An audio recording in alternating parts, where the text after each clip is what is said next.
Good morning. Have we done a remote audio check yet? Thank you so much, Maitreya. We have not. Oh, okay. Well, I can hear you We loud and clearly, we hear loudly you and as clearly. well. All right, thank you. Break a leg, as they say. Thank you.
Recording in progress.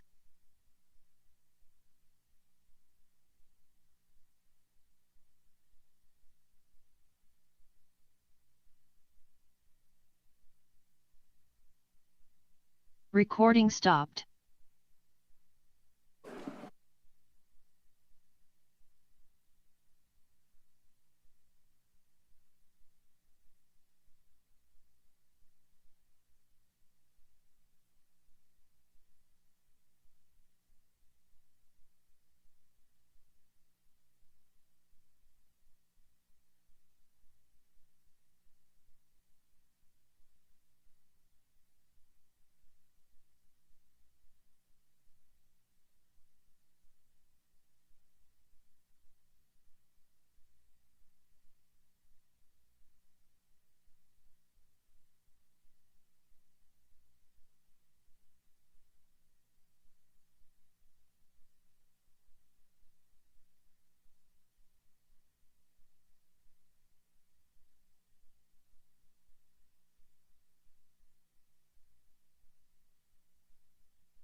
Hey,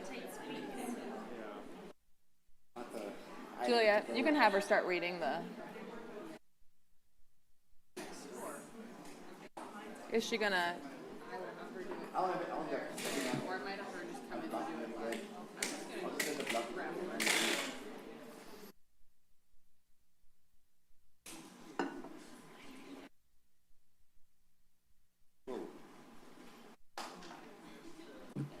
She's going to get Liz to do the translation.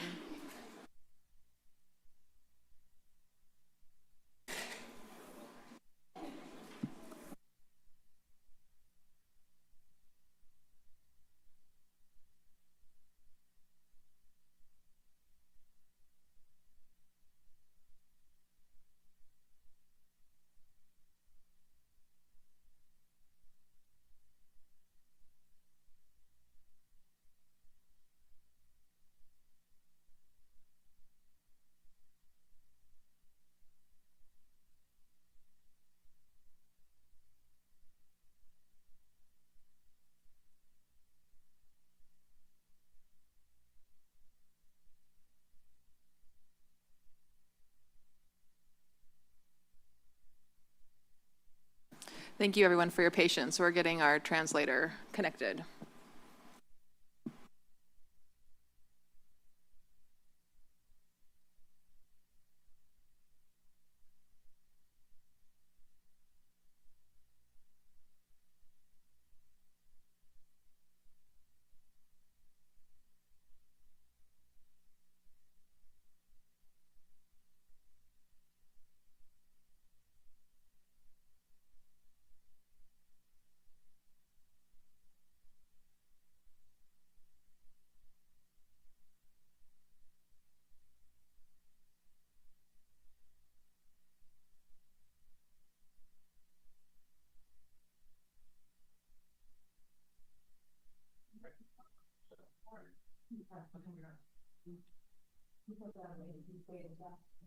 For those present today who feel more comfortable making their comments in Spanish, please let us know.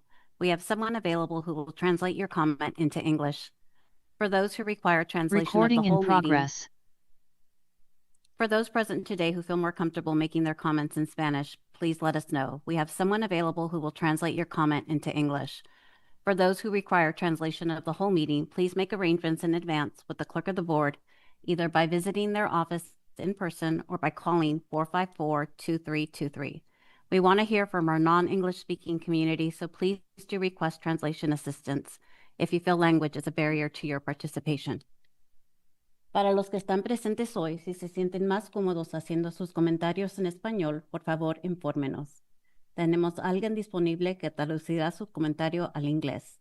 Si necesita servicios para toda la Junta, por favor, hagan los arreglos con la secretaria de la Junta, visitando la oficina en persona en el 5 piso, cuarto 520, o llamando a nuestra oficina 454-2323. Queremos escuchar a nuestra comunidad que no habla inglés, así que por favor contáctenos para ayudar.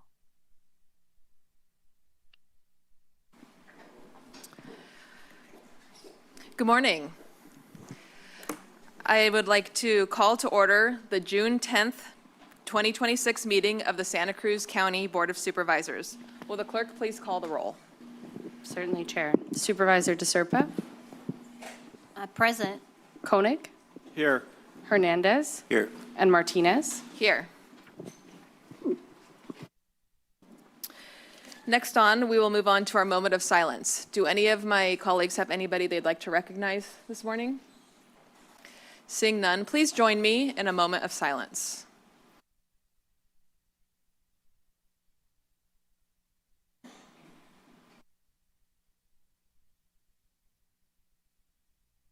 Thank you. Please join me for the Pledge of Allegiance.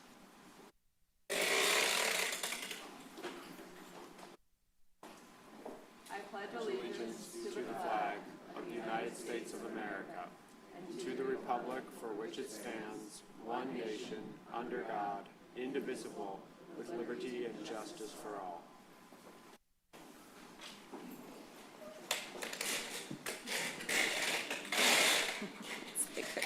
Comedy.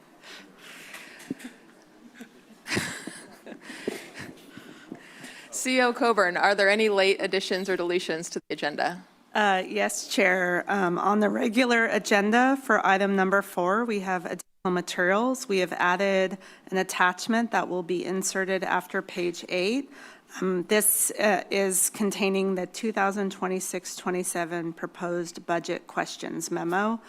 And for item 8 on the regular agenda, we also have additional materials.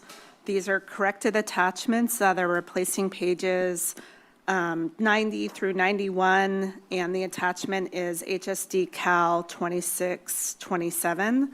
Lastly, for item number 9, we have additional materials. We have 3 new attachments that will be inserted after packet page 113. And these attachments are a memo on the APDO proposal that's dated June 9th, 2026. We also have the Page and Dudley contract, which was approved on March 8th, 2022, and the Page and Dudley amendment that was approved on June 10th, 2025. Thank you.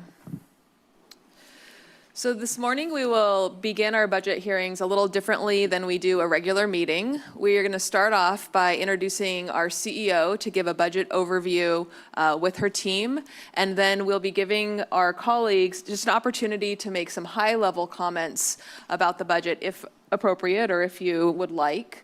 And then we'll be going out to public comment, and that will be our general public comment that will be on the consent agenda and anything that's of purview of the board today, and not our regular agenda items. So now everybody understands the process. I welcome you all here, and I'm very pleased to turn it over to CEO Coburn to give us our budget overview.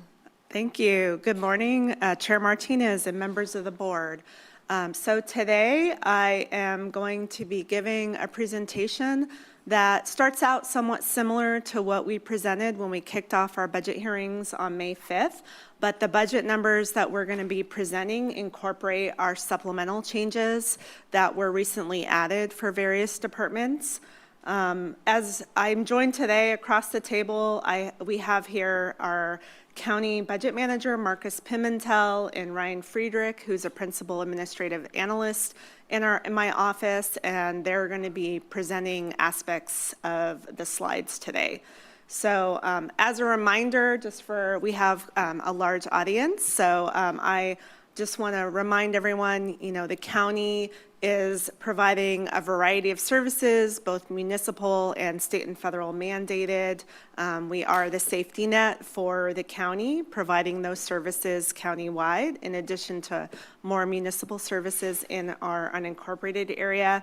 We've been able to deliver a balanced budget in a very challenging fiscal environment with various federal changes, both policy and budget, being sent down from the federal government through the state to us, and as well as the state making various changes.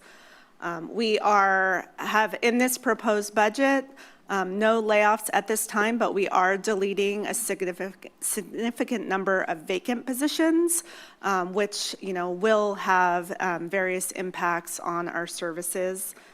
We are continuing to prioritize investments in affordable housing, county operations, natural resources, wildfire resiliency, and homelessness response. We have had to utilize $43 million in one-time resources, including $31 million from our reserves. So we are just beginning the work of really addressing our structural issues and the HR 1 impacts that we will be experiencing over the next several years. So next slide. Today, in terms of the flow of the presentation, we're going to just talk about some of the high-level issues. We'll then dive into the principles that the budget's been based on, how we balance the budget, and some of the risks going forward. We'll have a discussion with you and get to the recommended actions. So in terms of how we got here, if you could go to the next slide. This is the arc of where we came from. We had the mid-year report in February. We came back to the board with the budgeting principles that laid the foundation for our budget, and then we got to the proposed budget presentation on May 5th. This has all been informed by our forecast, our mid-year update. We've presented to the board that we have a significant structural deficit that will extend into future years. And what has been guided, if you could go to the next slide, Marcus, this entire budget process has been guided by these budgeting principles that we talked to the board about a few months ago. So we've been really prioritizing trying to maintain our mandates, generate additional revenue where we can, balancing the impacts to both the county and our community service providers who are an extension of the county. We've been trying to figure out where we can, where there are discretionary services, identifying different funding sources for those. Fee adjustments, for instance, in health services, we're going after a rate increase for our health clinics, so really trying to shore up the revenue we're bringing in, trying to maximize what we're leveraging, and then just building the ongoing capacity of the county to close that gap and to continue to deliver our services. So long term, we're going to have to come up with some additional strategies for closing what is almost a $68 million gap that we're currently projecting as a deficit in the out years. In terms of our budget timeline, we are now in June for the budget hearings. I do want to highlight, which I'll talk about a little bit later, the state is still in negotiation of their budget agreement. The legislature is currently working on reconciling the Senate and Assembly budget frameworks and presenting an agreement for the governor to then consider and decide what he is going to keep or potentially veto in that budget agreement. So we are eagerly waiting on what might be in that. The Assembly budget framework does have some significant funding for counties, which we were pleased to see, and potentially could help us greatly in terms of providing our health and safety net services. So we will be coming back to the board after our budget hearings in September with the final budget and making any final adjustments. So with that, I'm going to turn it over to Marcus. Good morning, Marcus Pimentel, your county budget manager. This has been a challenging budget season, and as you know, across California, across the country, many agencies are experiencing similar challenges. Across California, many counties are having to rely on this moment on their one-time reserves to kind of plug their gaps. So what we're seeing is something that's, while challenging for us to accept, it is something all of our peers are struggling with in this moment to try to adapt to the level where we have funded mandates or unfunded mandates of delivery of services, and the funding isn't there to support that.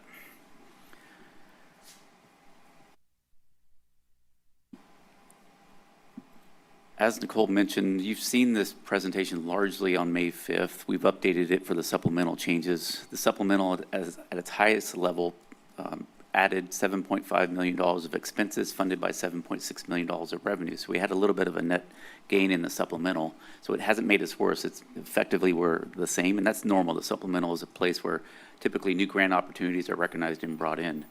In total, our general fund increased to $851 million of spend. Against our revenues adjusted about 820. Our staffing is 2,683. We added one in the supplemental funded, and our reserves stand at 10.4%, just above our floor of 10%. So, from a perspective of, we get the question a lot: how will this draw down our reserves? How do we think it will impact our bond rating, which is critical for an agency like us that's relied on debt issuance in the last number of years? At this point in time, we feel confident our bond rating should remain as it is in the AAA highest, strongest level. We're going to be doing some new ratings in the fall, so we'll be able to validate that. But we expect that the drawdown in reserves, because it's something being seen across California, across other agencies, that the rating agencies are expecting this, and we have a long history of being very prudent financially with all of our decisions. As you'll hear and you have heard, there are no layoffs in this proposed budget. The reductions are all in vacant positions. Again, the drawdown on reserves is about $30 million, bringing us to 10.4%. I'll turn it over to Ryan Friedrich, who will kind of walk you through some of the details that in this budget. All right. Thank you, Marcus. I'm Ryan Friedrich. I'm a principal analyst here in the CEO's office, and I've been tasked with the wonderful privilege of diving into these numbers a little bit deeper for you all. So bear with me as I throw a lot of information at all of you in a very short amount of time. We're going to be sticking to looking at the general fund because that is the county's most discretionary account for all things cross-functionally within the county. As you know, it's an $850 million general fund out of a $1.3 billion budget. Those other funds that we're not going to talk about are things like the road fund, which you can probably guess what that does, or the sanitation funds, you can probably guess what they do. So, but when looking at the general fund, that is really cross-functional, so we're going to be taking a deeper look into that fund right now.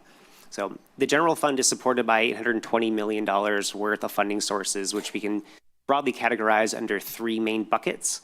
First is our charges for services. So that's if you go to book a swim lane at Simpkin Swim Center, or a picnic table at one of our county parks, or applying for a building permit, we charge for those services at cost.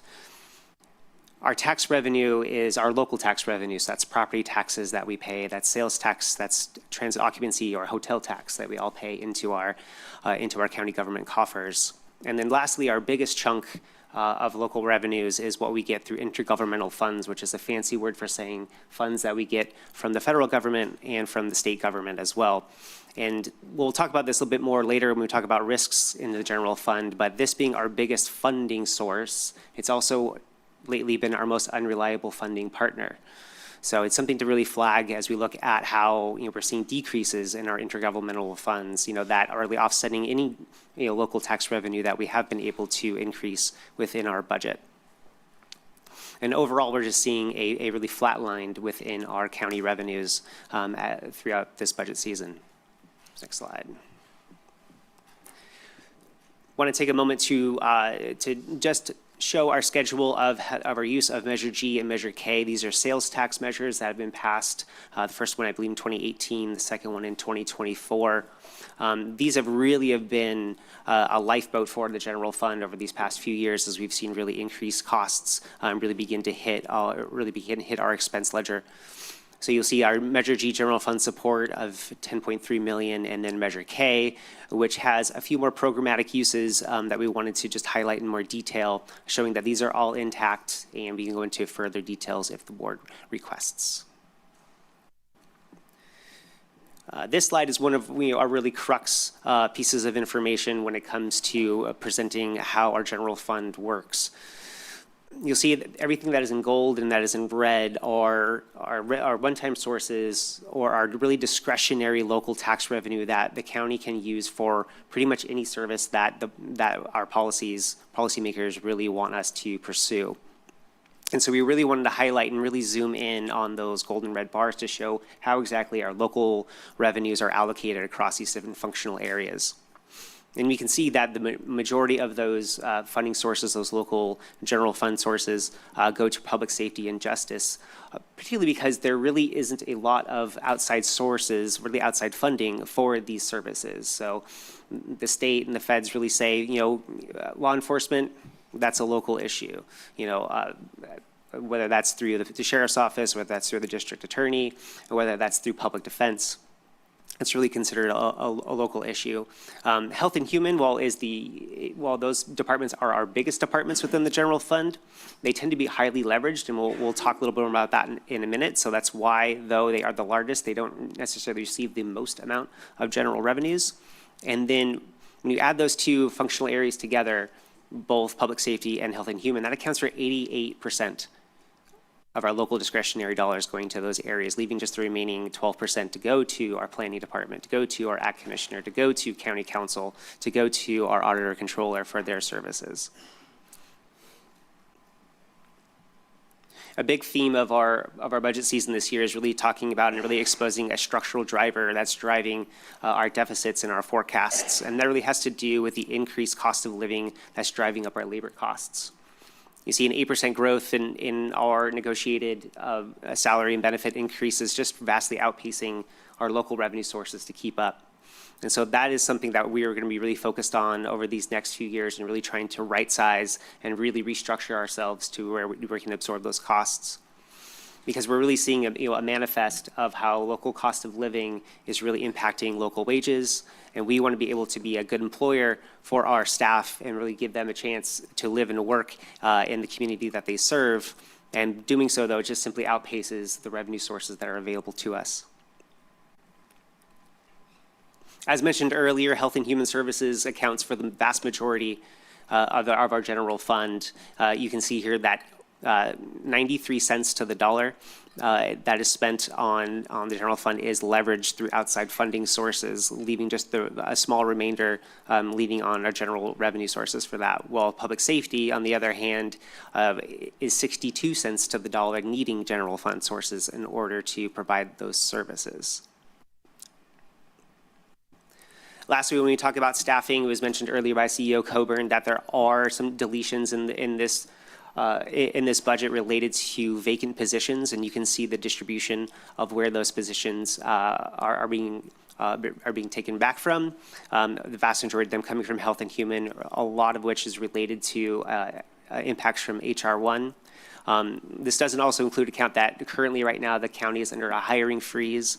So as new positions become vacant, they go through an extremely thorough review before we even consider filling any new vacancies that do occur. All right, I'm going to pass it back over to Marcus Pimentel to talk about how we got to a balanced budget. Thanks, Ryan. Again, as our opening comments, this has been a challenging year for a lot of reasons. This budget and the use of one-time reserves is atypical for our county. We've typically not had to go there, but in the essence of following our foundational principles and trying to maintain core services while having an eye towards how do we, in the future, find solutions that avoid this reliance on one-time reserves, because we have a one-time to do it. It won't be available again in our out years. So when we looked at this budget season and with an eye towards what's coming ahead, it was really a holistic approach of what are the different approaches we can take. So the typical cost reductions, you start there. We also asked departments, and departments presented ideas on the revenue side. And then the one-time resources were kind of the last tier, the last line of what we needed to maintain our core services. So you're seeing in the cost reductions, we did a scan of the positions across the county that we could reduce with minimal impact to operations, 56.88 as a net total. That should generate $5 to $7 million of annual net savings. Again, not every position is a one-to-one dollar cost savings. Some we assume in their salary savings rate, and others have some leveraged funding, the ability to claim federal funding. So it's not always a one-for-one, but generally these are all positions that are providing net savings to the county. As Ryan mentioned, as you've heard before, in our mid-year, we have implemented a stronger hiring freeze across the county with some very specific criteria. It's not a blanket freeze, because if there's a position that's bringing in revenue or more revenue than its cost, we want that position to be filled. So we have a matrix that allows us to evaluate each position, looking for opportunities where we might continue to hold on and freeze positions, because they'll provide an opportunity in the out years. With it, this budget does have some targeted service reductions, and you'll hear that in the department presentations today and tomorrow. On the revenue side, the biggest single source is coming out of our proposal, and we appreciate that, from Health and Human Services in their PPS rate increase. As you'll hear, the approval of the rate increase might take time, but it's generally retroactive to July 1st, and we have every reason to believe the rate has a strong probability. But again, Health will talk about that, and we appreciate their creativity in providing that to the table. There are also some other increases over time that we've been looking on, cost subsidies, especially in the planning department, and as you hear about tomorrow in parks, the parking fee pilot program. And it's important to note, we say this a lot, and it's important to note that when we're projecting out sales tax and property tax and transit occupancy tax, we're relying on a lot of data sources in a way that includes both historical trends, current information, where we think the industry is going, or where sales tax is going, or visitors might be coming. And we feel reasonably confident that we have credible projections, not conservative, but credible, because we realize if we undervalue those revenue projections, it just makes more pressure on reductions. So we're not on that edge of being overly optimistic, but we believe our revenue projections are credible, and that's why we have some projections, especially on the property tax side, that are north of 3%. We have sales tax going 4 to 5%. We have TOT that has a higher growth potential. So we're trying to be very credible with those projections, relying on historical data and trend data. And then the one-time resources we've talked a lot about, the $30 million is atypical. We also have $12.2 million of one-time trust reserves. Sometimes those trusts have always been there. We're just doing a better job of highlighting those. An example is in our district attorney office. They have consumer protection program that through different ways is able to protect consumers, and they reap rewards out of that revenue that comes in, and that comes into a trust and is used to help fund their consumer division. So we're doing a better job of calling it out just as the use. And of course, we're still worried about the HR 1 impacts as they continue to phase in. Some are already in this budget, and they'll continue to layer in over our upcoming years. When we look at our reserves, it's important to note that we've declined from where we were at in the prior year, 12.5% in this current year. We'll be going down to 10.4. Again, that's above our floor of 10%, short of our target of 15. When we look at our peer counties, we have a peer county collection that we look at for a lot of different reasons. They're closer to 25 to 30% of reserve level. And that's why it's been much easier for them to lean harder into that. We've had a problem leaning harder into that. So we've had to have a measure where it's balanced with some cost reductions, it's balanced with some revenues. Anything we're not able to hold in this budget season will come out with more pressure on what else might we reduce in this moment. So we're at a delicate balance point where we don't have a lot of easy options to go to. I will turn it back to Nicole to talk about, again, what's coming next in or the pillars of which this budget has been balanced. Thanks, Marcus. So throughout the budget hearings, you're going to be hearing different ideas that have been incorporated into the budget that tie back to the 4 pillars and the principles that the board approved. And so, for instance, we have additional investments to move forward the streamlined Santa Cruz County work to achieve our major code update. We have additional investments to move forward our AI elevation and standardization work plan to achieve potential automations within departments that would help make better use of our staff in various ways, not necessarily to replace them, but to focus their energies to their best and highest use. We also continuous various investments per the board's direction based on what we heard from you all. We are trying to invest more to bring economic development to our unincorporated areas. So we're exploring the establishment of an EIFD that could help invest in infrastructure that would potentially attract business, housing, or other sorts of development. So you're going to hear about all of these ideas throughout the hearings, and we invite you to ask questions. Next forward. So I want to touch on some of the risks, some of which you have already heard about and know about. One of our greatest risks, and probably the greatest risk, is just HR1 impacts and the pressures from the loss of federal funding and increased costs to the county from the various policy changes. We have asked the state legislature to join us in providing a long-term ongoing solution for the state to help counties with our emergency medical services, our eligibility work for CalFresh and Medi-Cal that we're going to have to be doing at higher levels that require even greater activities in our health and human services departments. But this is a serious issue for us that's affecting all counties. And unfortunately, HSA and HSD have had to absorb these impacts in the proposed budget for next year until we find out what the state might be willing to do. We are waiting to find out. As you know, the governor issued and released his May revision at the beginning or middle of May. We have both the state and assembly budget frameworks. They are actively negotiating an agreement, which hopefully we'll see by this Friday. The deadline for the state budget is June 15th. Otherwise, the legislature will not receive their salaries, so they are invested in trying to meet that deadline.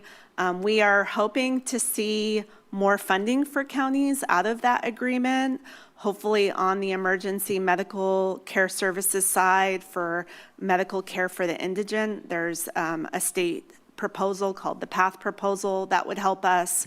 We're also hoping to see additional funding for eligibility work, which would help our human services department, both processing that Medi-Cal and CalFresh eligibility. There's various other proposals in various legislative frameworks regarding giving more money for homelessness, helping us with our IHSS costs. So there's a lot of positive things that we could see, and we're eagerly waiting what the legislature might negotiate. Next slide. In terms of just addressing the structural imbalance, you've already heard about all the things that we're doing in the short term that are present in the proposed budget, anything from the hiring and travel freeze to fewer investments in deferred capital, various services and staffing reductions, various proposals to make various modifications to how we deploy services. We are going to continue to advocate for more funding related to the HR1 impacts.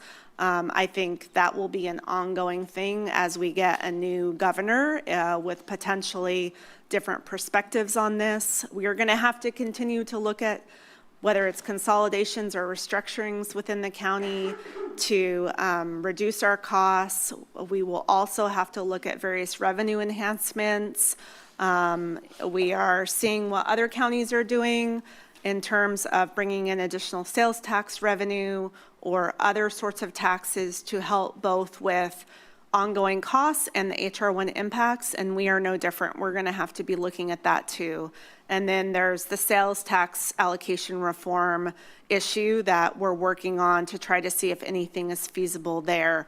In the long term, we're going to have to continue to rebuild our reserves, get back to a higher level of reserves, and ideally meet the board's target of 15%, as well as investing in maintenance, capital, and just solidifying the revenue base of the county. So with that, I look forward to engaging in a conversation with you, hearing from the public and the community about their thoughts on the budget, and proceeding through the budget hearings. We're happy to answer your questions. Thank you, CEO Coburn, and to your team for this really the thoughtful presentation and all of the important information that you're sharing. So as I shared at the beginning, I'm going to start with offering my colleagues just an opportunity if they're interested in making some high-level comments on the budget, or have any specific questions that weren't answered in the presentation. As a reminder, we will be visiting department budgets later in the next 2 days. So if you have questions or comments specifically, I'm going to ask that you reserve those for those moments, but didn't want to move to public comment without having an opportunity for anybody to make any comments if that's something that they would like to do. So anyone on my left? Anyone on my right? Supervisor Cummings. Thank you, Chair. And I just want to thank staff for the presentation on the budget. Definitely not easy times, but Hopefully after November there's a light at the end of the tunnel. But to start, I did want to ask. You mentioned, Mr. Pimentel, that the reserves are at 10.4%. I'm wondering if you could kind of break that down into actual numbers. So, what is that in terms of dollars? The reserves, in total, we're projecting about $90 million of total reserves. And what I caution is more than half of that is still what we call our departmental reserves that are assigned to departments. Typically in other agencies, those wouldn't count into the formula for the reserves because there are things like restrictions on the health funding that's limited to uses for health services. So our board level funding is about $35 million. That's our total discretionary that the board could pick and choose at any level and allocate. So that's a very small amount. Part two of that is, again, at our 10.4%, our floor is 10%. So that leaves about $3.3 million of cushion. Anything beyond that, and we're dropping below our floor. So there's just not a lot there for the next unexpected moment that hits us. And we have a lot of risks in that space. So I hope that answered your question. That did, thank you. Actually, can I ask a follow-up on that point, since I know then I'll go back to your questions. Could you put that in terms of like payrolls? Yeah, we're, I usually have a better sense of that tracking, but we're effectively below 2 payroll cycles in our discretionary reserve. So it's at a point in time when we're thinner than we've been. Thank you. Yeah. Thanks, Supervisor Cummings, for letting me follow up. Go ahead. Yeah, I think that's all I have for now. Thank you. Supervisor Hernandez. Yeah, I have some comments, but I do have a quick question, not necessarily, it doesn't have to be answered now, but maybe sometime during the presentation. But just kind of given the scenarios with how we're kind of also relying on the state's help, given the 3 different scenarios, the governor's, assembly, senate, at some point in the presentation, if you can kind of elaborate on that and see what changes it makes to our budget as well. Not necessarily right now, but whenever it's appropriate during the budget hearing. Well, first, thank you, Chair, for giving me the opportunity, colleagues and members of the public. First of all, welcome to Watsonville. Hopefully we continue having these budget hearings here in South County. I'm excited that a lot of people showed up here today for these budget discussions. So as we begin these discussions, the proposed 2026-27 county budget, I want to take a moment to reflect on what this budget represents. A budget is more than just numbers on the page. It's a statement of our values and our commitment to the communities that we serve. Despite significant fiscal challenges, the proposed budget continues to invest in the services and infrastructure that matters most to our residents, which is public safety, roads, parks, housing, community service, and economic opportunity, and most of all, our safety net. It reflects the hard work of our county staff, department leaders, and community members who have helped identify priorities while navigating a difficult financial environment. Over the past year, we've seen tangible progress throughout the county and also District 4, from road improvements that have been completed or are underway on key corridors such as Murphy Road, Rogie Lane, Scourge Road, Green Valley Road, Casserly Road, Paulson Road, College Road, and Holohan Road, to name a few. Residents and families are also benefiting from the completion of the Green Valley Multi-Use Trail, long-awaited investment that improves safety and connectivity. We have continued investing in our parks, public spaces, through progress on the Valle de Pájaro Park, the newest county park in Watsonville, support for a new skate park at Peno Lake County Park, improvements to Mesa Village Park, and community facilities such as this, the Greg Caput Community Room at the South County Government Center. We have also expanded opportunities for youth engagement and strengthened access to county services. Perhaps most significantly, after decades and decades of advocacy and planning, construction has begun on the new levee project at Corralitos Creek, which is part of a more than $700 million project.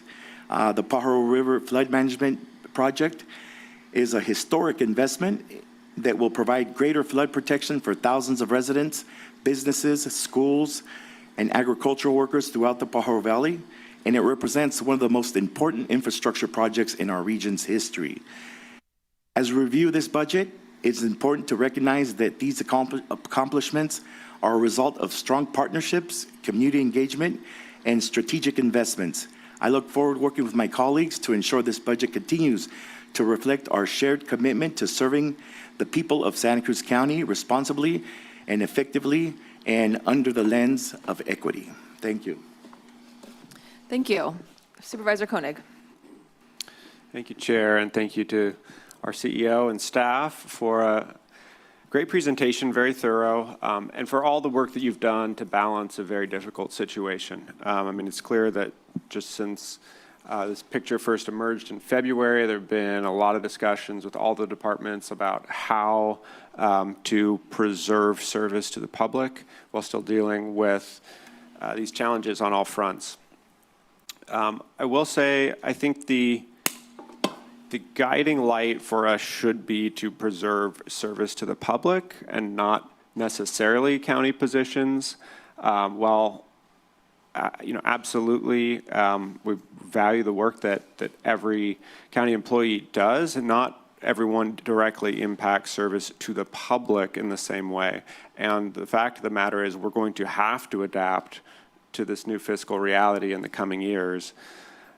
So I understand why we're using reserves to maintain positions, because we might still see additional funds come from the state or from other funding sources, and that ultimately, we also need opportunities to have these discussions directly with employees. But I think that especially as we get into more of the out years, the guiding light is preserving service to the public. The other thing I see in this budget, the major blind spot, is that there was not one discussion or one mention during the presentation of the risks from climate impacts and disasters. We have, the projections are that we're going to have a super El Nino event this year. The last two El Nino events caused about $130 million worth of damage each to the county. We're no longer in a place where we can borrow significantly to make those repairs. We've fallen far enough behind in it. I mean, we can't even put up the local match to draw down FEMA money to make repairs from the last two events. And we're seeing an increasingly hostile federal government that may not even recognize these sorts of events as emergencies. So it is concerning to me that one of the areas where we are trimming is in our road spending. In last year's budget, we spent $3.5 million in discretionary general funds on roads, and in this budget, we're spending $2 million, so that's a 43% reduction. I would like to see an effort to go out and repair as many of the failed culverts in our road system, and there's over 500, as possible, so that we are not dealing with a situation where come February, we can barely conduct business because there's so many people lined up at public comment to tell us how they can't get to school or they can't get to work. So that's just the general gap that I see, or blind spot in this approach. I do appreciate all the work that's been done and the continuing this conversation over budget hearings. Thank you. Supervisor DeSerpa. Thank you. Well, I've been down this road before as a trustee for Pajaro Valley Unified in 2010, when there was essentially nothing left to cut in a budget, and yet we had to cut more. These are very difficult times, and there will be disappointments, I think, for everybody, including our citizens. The things that I know in District 2 that are important are roads, infrastructure, parks, public safety.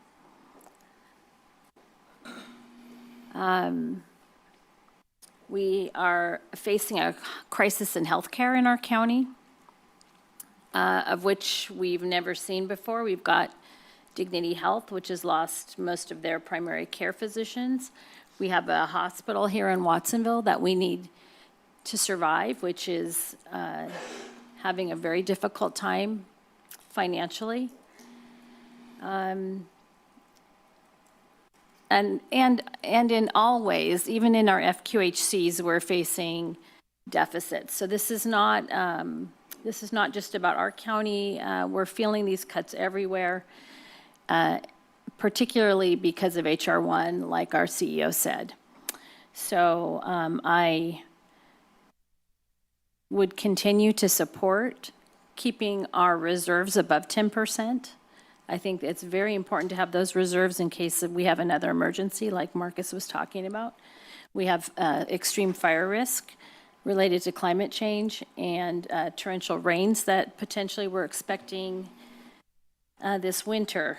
So we do need to keep our reserves intact, and I look forward to building those back as our budgets become better.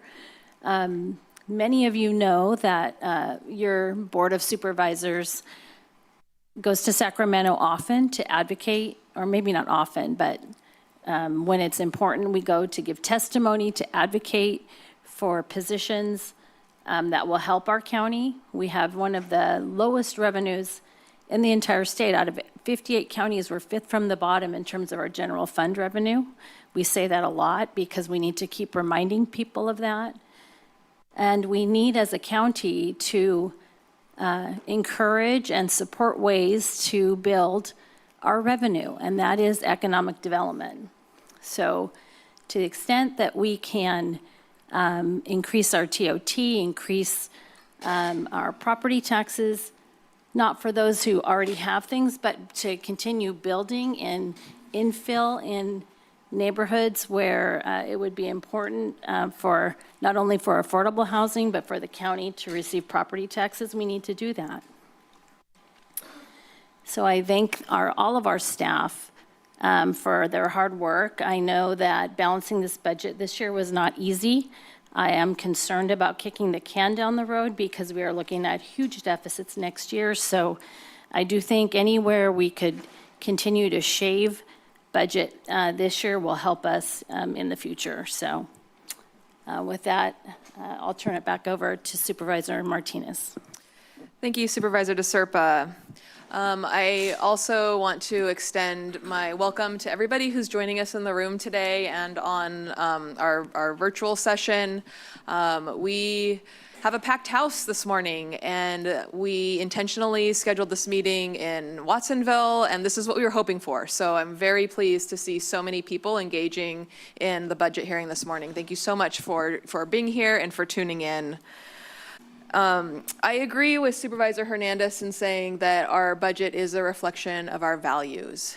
And we have a number of difficult decisions before us, and I will be very much grounded in my values of equity and justice and, you know, honestly, preserving the safety net in a time when our safety net is under attack at the federal level, and is being dismantled in so many ways. That's critically important to me.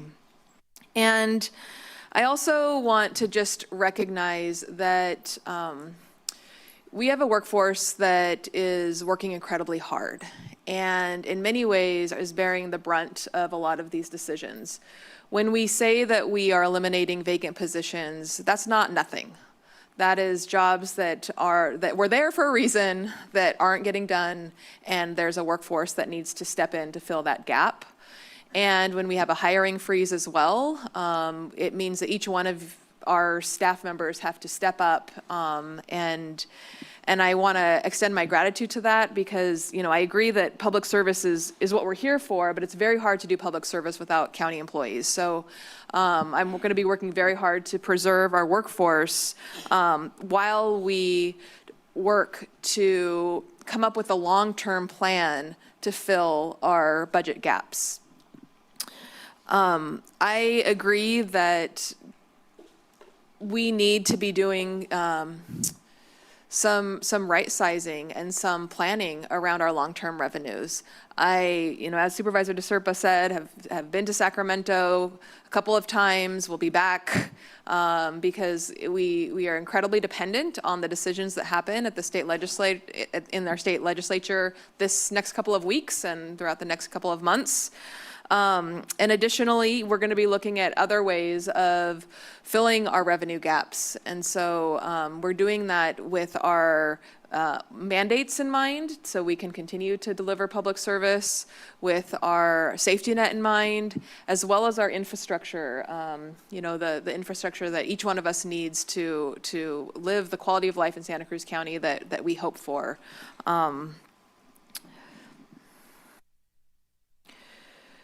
So with that, I again want to extend my gratitude to the CEO's office, to the budget team for bringing us a balanced budget, for getting creative to figure out how we can fit within the limited general fund that we have to work with this year, and look forward to some important decisions and discussions in the coming days. Supervisor Cummings. Yeah, I just had a couple other questions real quick that came up while we were having this conversation. I'm wondering, in the budget, in the projected deficits, how much of that deficit is actually caused by HR 1 versus actual, what's caused by HR 1 versus what we'd be seeing in normal times? Because, you know, the projections that we have, it kind of pools all that together. And I think it's really important, especially as we're considering things like tax measures and what have you, that people really get a sense of kind of what is the actual county's deficit versus what is the deficit that is the result of some of the federal decisions, some of the decisions made at the federal level.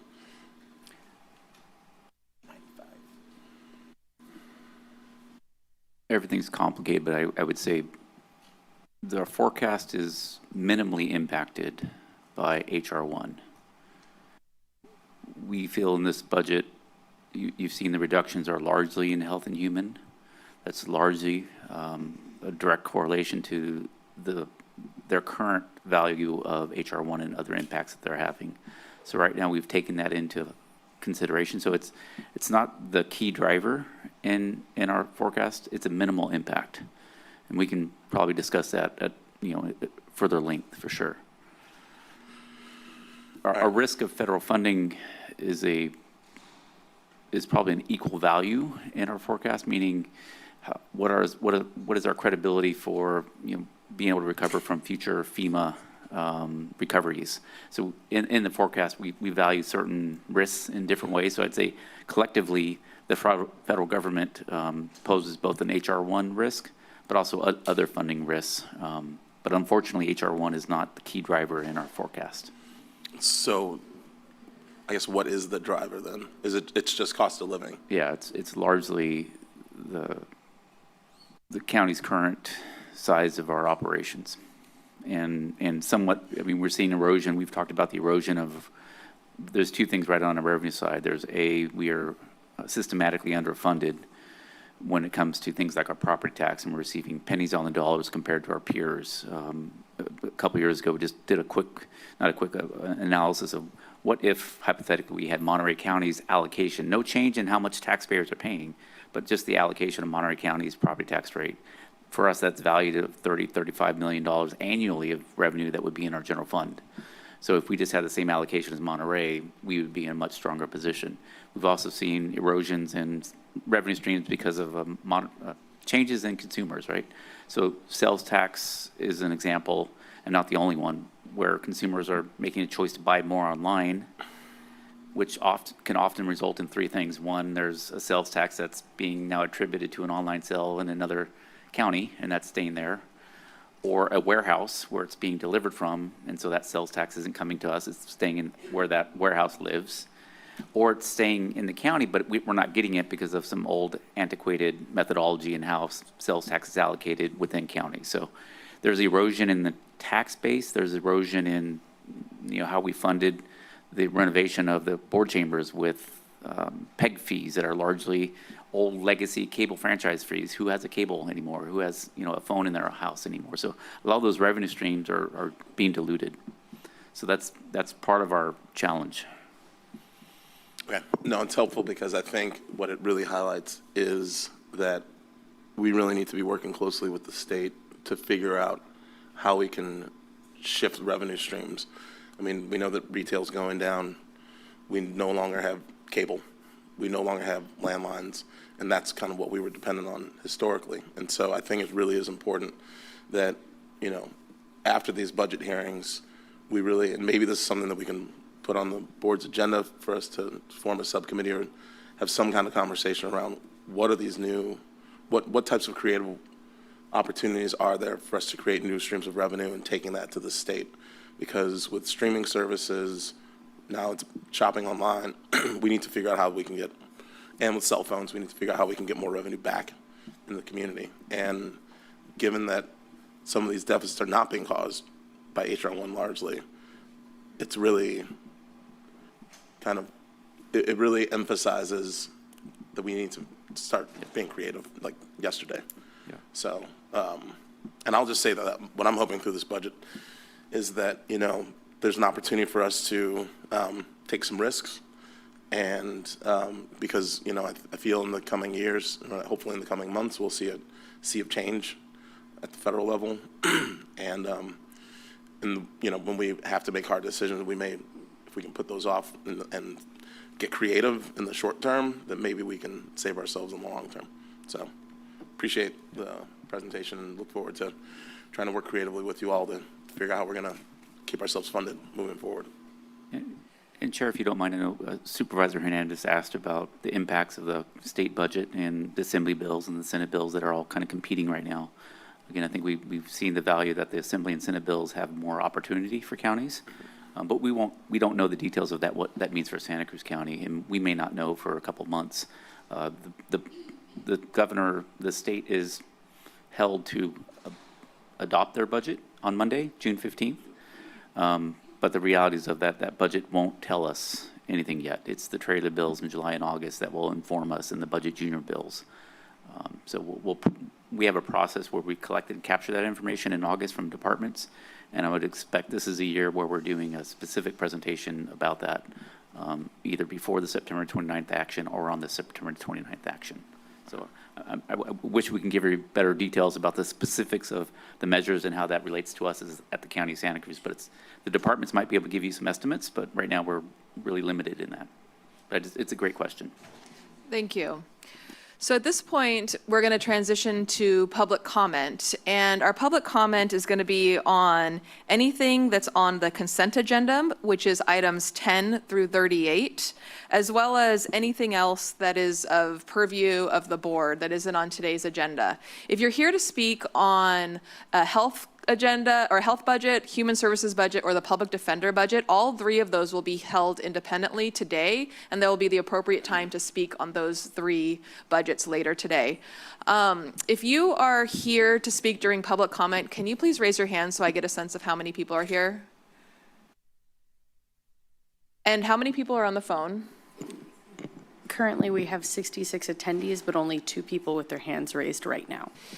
What I might do to keep us on track is I would like to stagger, let's do 5 in the room, 5 on the phone for 2 minutes each for an hour. And if we end up going beyond that, we may need to make an adjustment.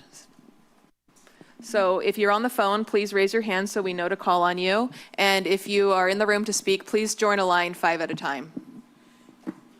And for callers online, if you're using a telephone device to call in, please remember that it's *6 to mute or unmute yourself and *9 to raise your hand. Go ahead, we welcome the first public commenter. Good morning. Good morning. My name is Lisa McKinney. I'm a state supervisor, public defender. And I'm sorry I can't come back this afternoon. Mike's on. Because I have to go to Oregon to pick up my daughter from college. So I'm hoping to make my comment right now. Thank you. So I came to this county in 1998 and became a public defender in 1993. Initially, when I came here, I worked at the Walrath and Gilman firm, and then at Bigham Christensen and Men's Law firm.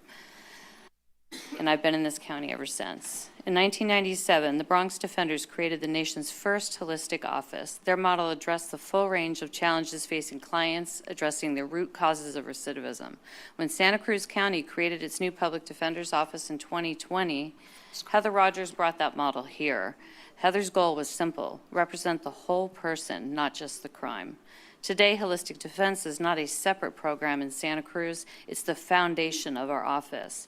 Our interdisciplinary team of attorneys, social workers, client advocates, investigators, paralegals, administrative professionals, and county partners work together to address the issues that bring our clients into the criminal justice system.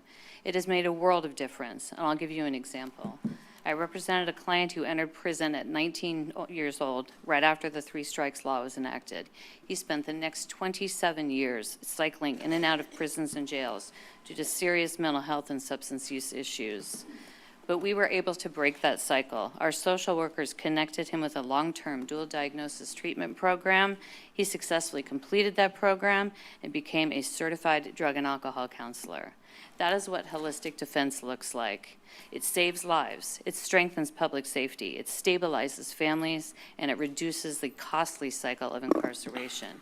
I respectfully request that you preserve our funding for these critical services would benefit not only our clients, but our entire community. Thank you. Thank you. If you're here to speak in the room, I'm not going to ask you to please form a line behind the podium for the sake of time. Thank you. Good morning. You let me know when I get to start. Okay. I'm a little nervous. Okay. You started me already? Okay, my name is Kylie Keller, and I'm here also representing, or like for, what is it called, holistic something? I'm here for the Clean Slate program mostly. So a few years ago, there was like probably, if you would have told me that I'd be standing right here, I would told you you were like severely tripping, basically. You know, like there's no way, like that's not what my life looked like before this. But next month I'll have 7 years clean, and Michelle Lippard helped me get my record expunged, and now I work at Janice of Santa Cruz. I'm the program, I don't know if I was supposed to say that, but I work at a program in town, and I run a whole department. I got my certified alcohol and drug counseling, and hold on, let me look at my notes. I was trying to go off script there.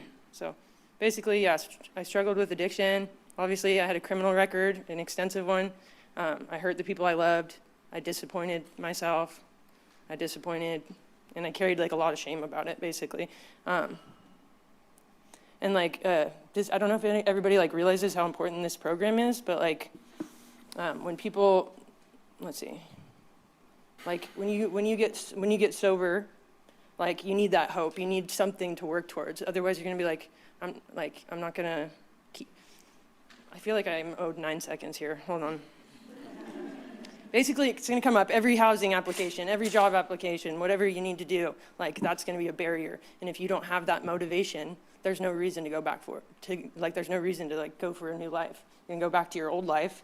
And lastly, I'll say, like, if it's about spending and budget, that I'm sure that the county of Santa Cruz probably spent hundreds of thousands of dollars a year at the hospital when I was going to the ER. All the times law enforcement had to come and stop me, which was like every day. The ER, the crisis services, all of that. So Thank you for I being think that's here. one person. It's going to be a lot more money if you guys stop this program. Good morning. My name is Diana August. I'm the misdemeanor supervisor at the Public Defender's Office. I'm also a District 1 constituent. And I have been a public defender in this county for 30 years next year. I served 25 years in the prior office, the contract office, and next year will be 5 years. I also co-led the negotiations with your current CEO to start this office. And together, she had a vision with the prior CEO of changing what public defense looks like in this county. And we are doing that. I've seen everything. I'm the longest tenured public defender in this county. I did 25 years in an office where we had no support. And we did a really good job. And that's because we are dedicated, hardworking professionals. All of us could be working somewhere else, making a lot more money, working in another county, getting paid a higher salary. And we are here to serve the residents of Santa Cruz County. So 4 years ago, this county decided to do something different. Trust that vision. It is working. Kaylee, if you're still here, that was my client. I helped her when she was going through all that. She is here today to talk to you because of the services that you have funded for our office. Don't stop that now. I'm urging you all to trust the vision that your CEO had. Trust our office. We are doing great work for your community. We are here to serve the residents. We are saving you money. Don't stop it now. Please maintain our current funding levels. Thank you.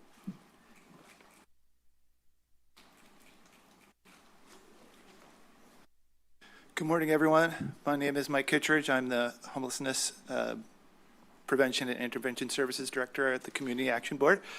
I'm here to give you an update on Hope Village, our new shelter and low barrier navigation center project. My colleague Paz Padilla will be here for the hearing later, but I do need to get back on site. So I just wanted to give you all a quick update. We opened in February and we have served over 35 individuals. We currently have 32 in residence with a couple spaces left. We have had 3 people housed. We have 6 people in the pipeline to be housed very shortly. And we also have 4 people that have gained employment since we've opened. I do want to take this time to thank you all for your support of the homeless community and our work with them at the Community Action Board. I also want to thank our supervisors and county staff that have come by for a tour. I would love to extend that invitation to the entire supervisor board, as well as anyone in the room who might be interested in partnering or working with us. We believe very heavily in collaborating with other nonprofits and community-based organizations. Again, thank you for your time, your support, and just a quick shout out to Supervisor Hernandez, who came to our ribbon cutting and spoke at the event as well. Thank you for your support. Thank you all.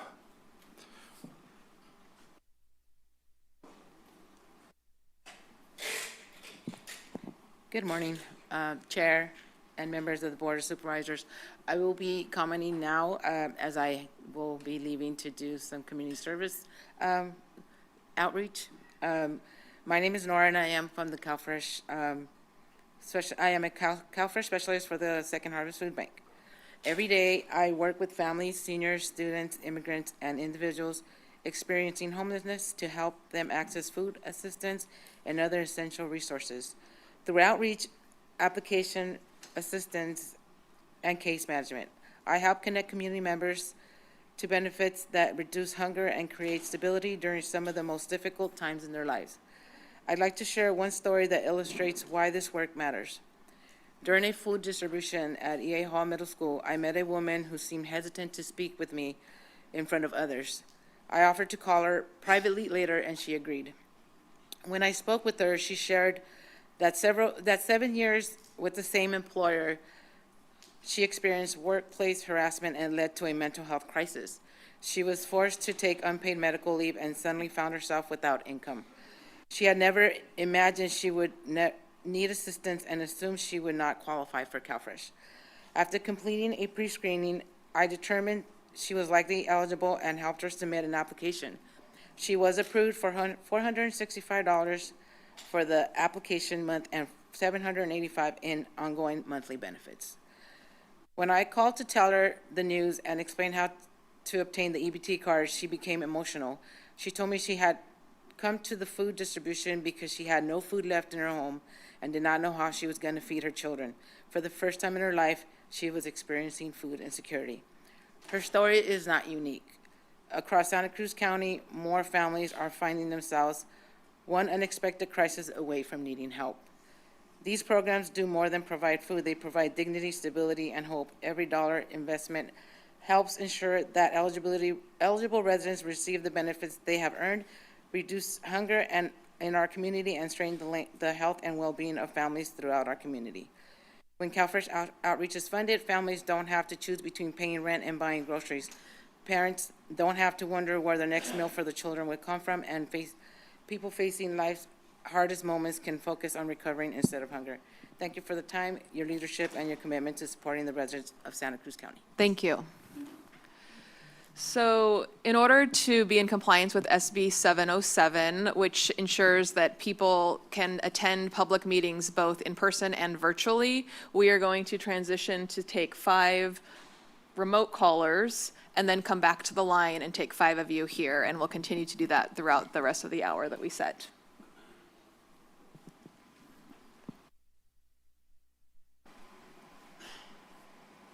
Bernie, your microphone is now available.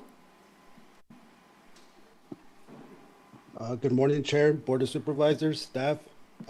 Bernie Gomez here with Milpa. Unfortunately, I couldn't make it in person. I came down with a little bug or virus, working with kiddos.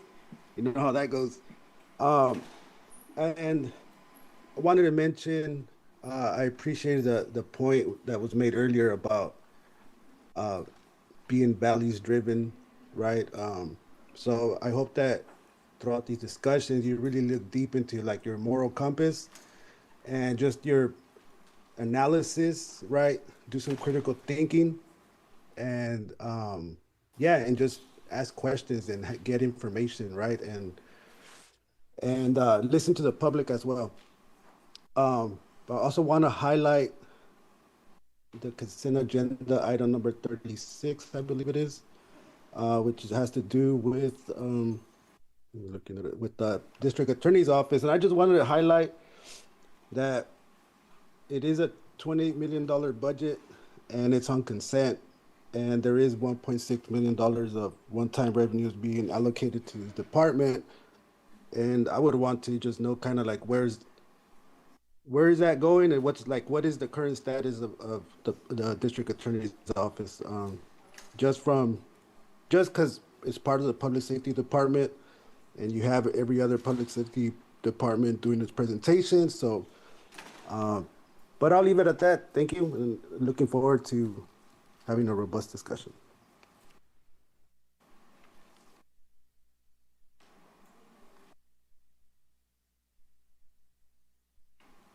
Maria, your microphone is now available.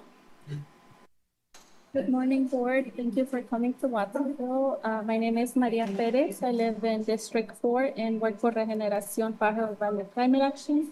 We are part of the Monterey Bay Area Climate Justice Collaborative, working with other community-based organizations in the Tri-County area. We as a county have to continue to support prevention and climate resilience preparation. I urge you to keep this as a priority. There are predictions of an intensified El Niño year due to additional warming from human activities. This can bring extreme rains and other climatic events to our area, which, as we've seen before, have devastating impacts to our community members' health and infrastructure. Thank you.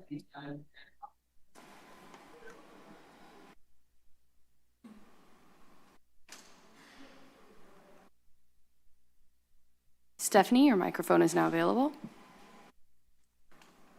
Hello, good morning. Thank you all. Stephanie Brunlu here. I would like to urge you to reject the general concept of park fees as well as AI modernization. Santa Cruz County has the opportunity to be innovative and be very clear in our values and in our ethical stance, and to really restrict how our local government and agencies are using technology. I also just feel very strongly that AI has high failure rates. When AI systems make flawed decisions, this becomes part of racial biases that negatively affect and erodes really the trust that we have. I mean, I can hardly call customer service and get a chat bot, and it's just round and round it goes. Like we're losing our people here.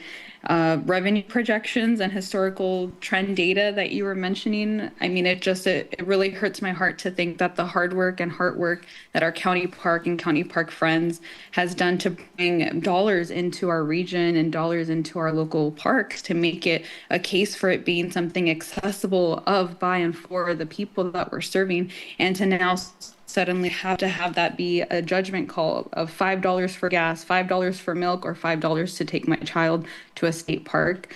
I myself am I consider myself a very reasonable person, and I also think that I'm a dreamer, and I really think that AI modernization will ultimately lead to unrecoverable taxpayer costs. I think that there is something pivotal about this moment, as we don't even know whether or not we will have data breaches, whether or not we will have further issues of justice, really. And so I think this is a moment where AI is being shoved down everybody's throats, from healthcare to human services and beyond. And I would hate to see that this is part of, replacing a workforce and really, again, just what normal times we're living through in this kind of police state where we're all in surveillance. So thank you.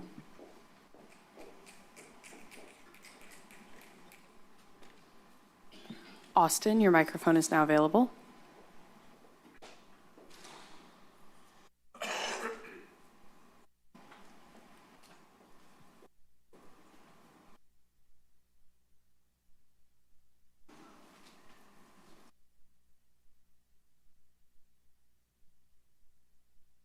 Austin, we're not able to hear you. If you could please try unmuting yourself.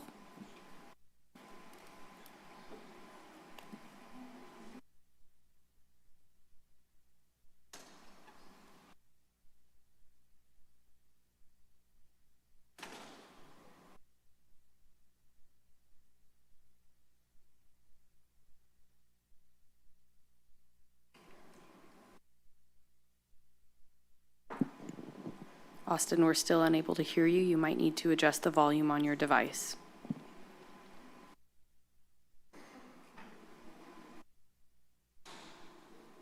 Chair, I'm going to move on to the next speaker.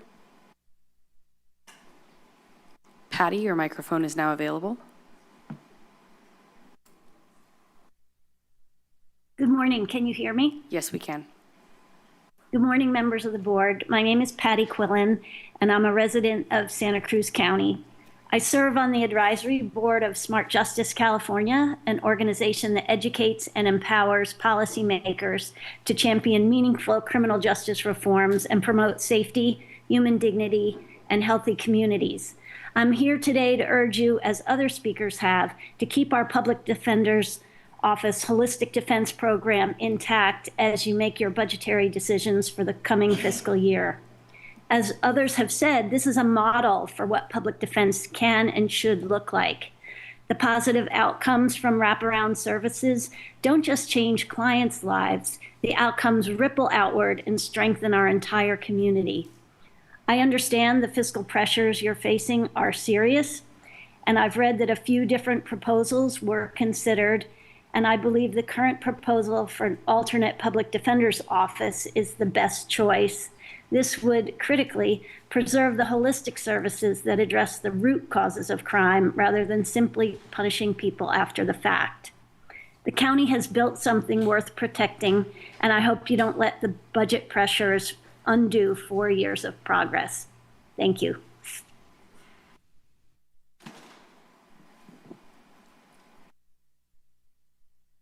Chair, I'm going to return to the speaker. We have no other speakers with their hand raised at this time. Austin, your microphone is once again available. Please accept the unmute to begin making your comments.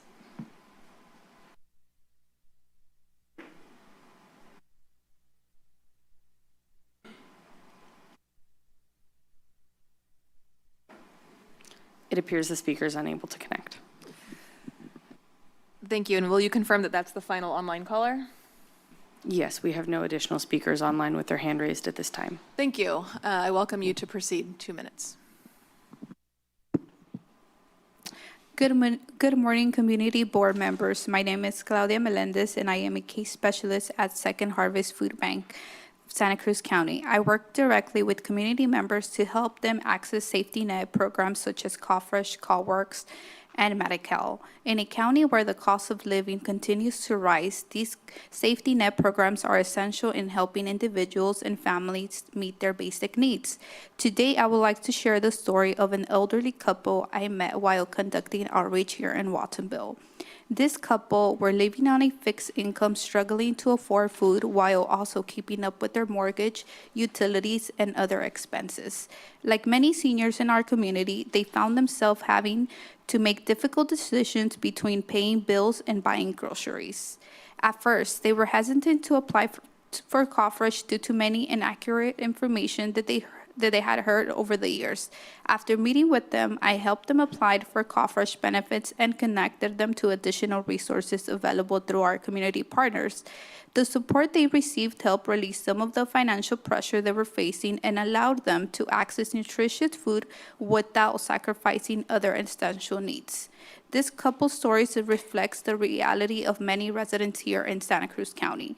Every day, while conducting outreach out in the community, I meet seniors, working families, veterans, individuals with disability, and people working multiple jobs who are struggling to make ends meet and rely on these programs like CallFresh to put food on their table. It is important to remember that many of our neighbors rely on these services for stability. I urge the board to continue investing and supporting efforts that increase access to these critical programs. For many of our neighbors, these safety net programs are the difference between stability and hardships. By protecting these programs, we are helping our neighbors with age dignity, supporting working families, and building a healthier and more resilient community. Thank you for your time. Thank you. Good morning. Good morning. My name is Sara Isayas. I'm a case specialist with Second Harvest Food Bank.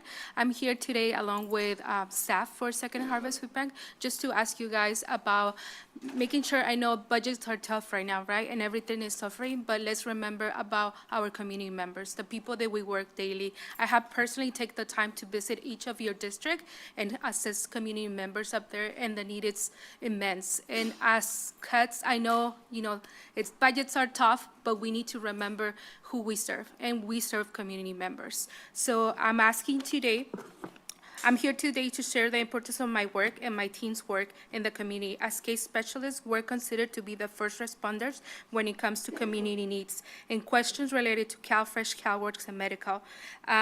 We have established a trusting relationship with community members, agency partners in the Santa Cruz County. Second Harvest has maintained a partnership with the county for over 14 years. Due to funding cuts, our positions are uncertain as July 1st of this year. This will impact our community members directly as community office, as a county office, to make sure the most vulnerable community members can access benefits, and we can continue to receive these benefits. Today, I asked the Santa Cruz Board Supervisors to continue to support community members by supporting Second Harvest Food Bank to be able to continue have funding for the CalFresh team, to be able to continue support our most vulnerable community members. And again, thank you so much for your time, and please have people's community members in mind when you do these cuts. Thank you.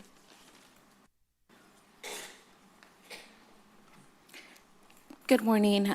My name is Daniela Anaya, and I'm the Director of Family Programs with Jacob's Heart, Children's Cancer Support Services. I'm here today to express my strong support for restoring funding for the Second Harvest Bank's CalFresh Outreach and Enrollment Team. At Jacob's Heart, we serve families whose children are fighting pediatric cancer.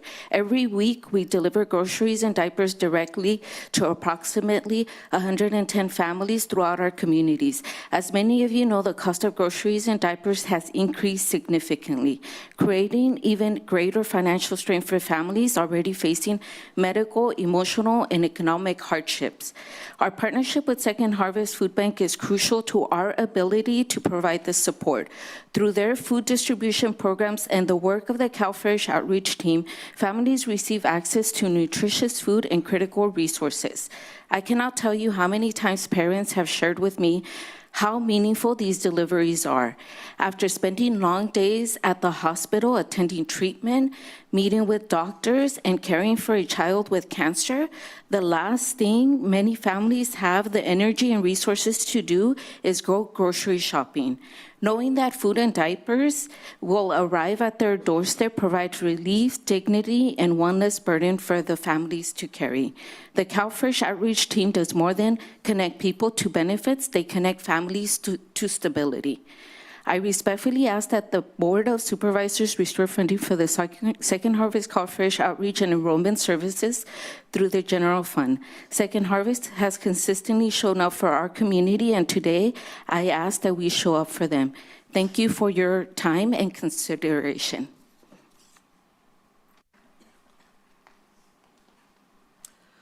Hi, my name is Fernando Cardenas with Second Harvest Food Bank. I am here to express my support for our CalFresh outreach team. This is a dedicated group of individuals who are a lifeline for our community members that are struggling to make ends meet. As you know, food is a very basic need, and if you've ever, experienced some sense of hunger, even a little bit, it's hard to think about anything else, right? And for this reason, we urgently need continued funding for CalFresh to ensure that families in our community do not fall deeper into food insecurity. Another point I really want to emphasize is that our team is deeply trusted within our community, and this trust is essential now more than ever as we continue to see heightened fear in our community. We have been able to establish relationships, see multiple family members, so that trust is there, and we know that without that, community members will not go out and seek what they are eligible for. So I sincerely hope that the Board of Supervisors will unite to support the CalFresh outreach team and ultimately support our community members. Thank you. Good morning. My name is Reina Ruiz. I'm the Director of Juvenile Justice Programs for CASA of Santa Cruz County. My tech is failing, so I'm going to freestyle today and speak from the heart. I've been in juvenile court for about 3 years, both in truancy court and in juvenile justice court. What I can say is I have a worry about our democracy and a worry about the rule of law. And I think, our county has done a great job in terms of youth justice reform. And I'm here to speak on behalf of both the Public Defender's Office and their holistic program. It saves lives, and it really is the way to go in terms of providing rigorous defense for folks here in our community, and I think it increases public safety. One of the things is youth court is a confidential proceeding. As a CASA, we're able to be in court day in and day out and witness not just one case, multiple cases, and see trends. Our alternate public defender's office is also critical. With the diversions, we have, some of the most complicated cases are maintained in the court, and those complicated cases, one of them is conflict of interest. And so I'm seeing cases with multiple defendants and the need for alternate public defenders. So that's one. Two, we need to ensure that speedy trials and speedy process, especially in juvenile court. And so I'm hoping that we can preserve the funding both for the public defenders and the alternate public defenders and not balance the budget on the backs of the most marginalized youth. And I see youth going back from dependency court to juvenile justice or vice versa. And I've also seen kids in truancy court in juvenile justice and vice versa. Thank you. Thank you. Madam Clerk, has anybody joined on the call? Yes, one additional speaker has raised their hand.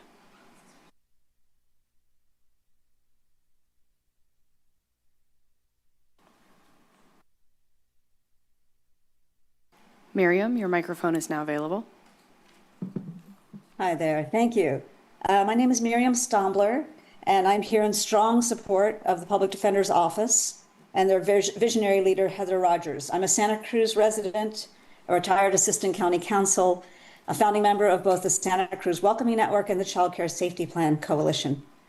The Public Defender's Office has been a crucial partner in protecting the rights, safety, and dignity of our immigrant neighbors and the broader community.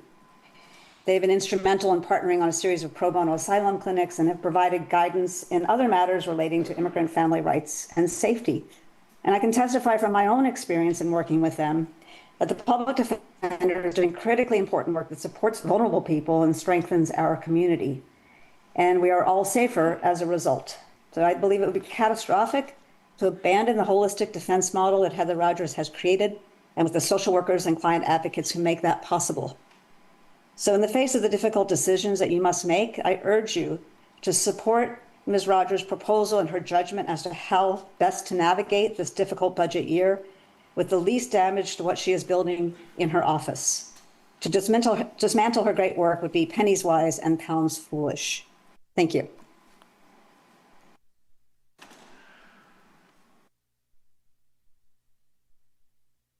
We have no additional speakers online, Chair. Thank you. Go ahead.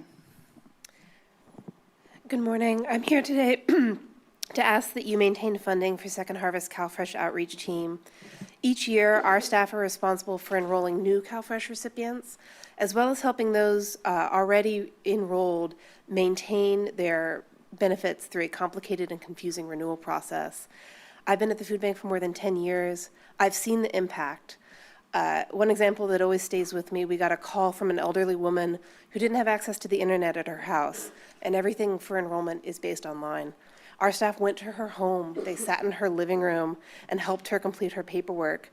And she later called back our hotline in tears, and I answered the call to express her gratitude.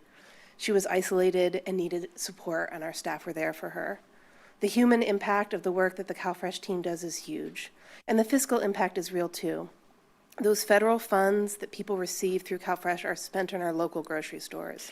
Every dollar spent on CalFresh outreach enrollment returns many times over in the local community. I hope you'll maintain the funding for the amazing work that our CalFresh team does. Thank you.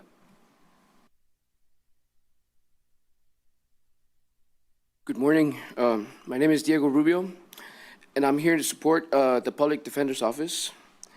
I'm just here to share that I've made mistakes in my life that I'm not very proud of, but I've also made the decision to change my life, And today, I'm in recovery, working every day to rebuild my life, strengthen my relationships, and become a better person and the person I want to be. Recovery has taught me that people are capable to change, growth, and transform their lives. What I've learned is that even when someone is doing everything right, staying sober, seeking support, finding work, and taking responsibility for their actions, a criminal record can continue to hold them back. It can make life much harder, and it's harder to rebuild your life when you have a criminal record. So I know the importance of a second chance because I'm living in the journey myself right now, So I'd just like to ask to please continue to found the Clean Slate program so that working hard to turn their lives around have the opportunity to succeed. Thank you. Yeah.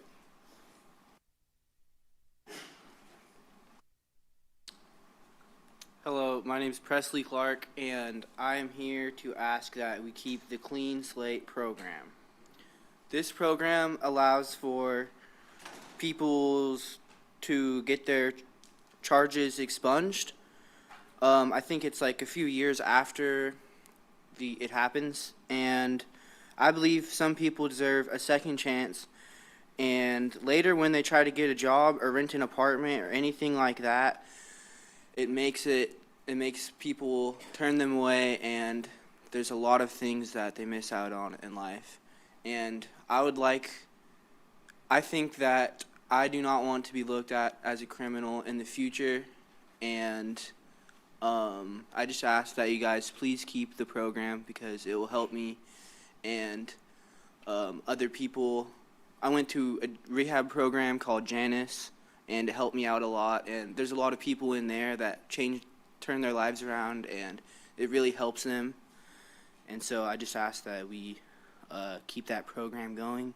Also, I wanted to say Lauren Cox from the Page firm is my public defender, and she is helping me with my wet and reckless case, and she is truly a great lawyer. Thank you very much.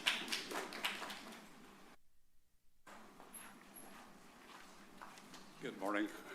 I'm Mike Beebe, the board president of NAMI Santa Cruz, and I'm here to personally offer my support for the public defender APDO alternative, which I feel is the better of the two paths, but with a full recognition that both alternatives are going to reduce our defense and diversion capabilities to our most vulnerable populations. The 3-year CJC study, for which we received national recognition, looked at the impact of our justice systems and the individuals with mental health conditions. This cross-country study highlighted best practice approaches for individuals whose behaviors due to mental health conditions became involved in the justice system. These best practices included collaborative courts, mental health diversion, holistic defense, crisis teams, and expanded use of probation time. These initiatives are now at risk of being scaled back with predictable personal and economic impact for the individuals. And what I expect will be a shift to longer days in custody, increased incarcerations, and may cost more than providing timely and appropriate interventions. Evidence of the positive impact our current approach has been an increase in mental health diversions from 12 4 years ago to 454 last year. 60% of public defense clients receive social service supports from the holistic teams. And right now we're having 8 fewer days in custody for 400 individuals eligible for early representation. With recognition of the support and contribution Page and Dudley have made for many years, the APDO alternative preserves the public defender's in-house knowledge and integration, which has delivered these gains and which can sustain as much of the benefit as the remaining staff allows. Thank you.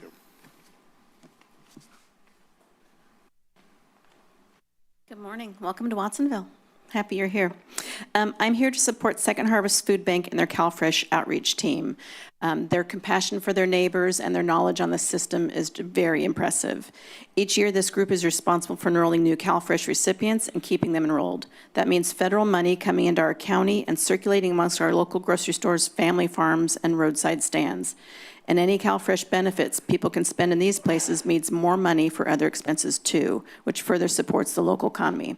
I hope the Board of Supervisors can include them in the budget because we generally can't afford to be without them. Thank you. Good morning, board members. My name is Andrew. I'm a long-standing resident of Santa Cruz County. I didn't quite want to get up here and say anything this morning, but I feel a moral and ethical obligation to stand before you and speak my mind before leaving.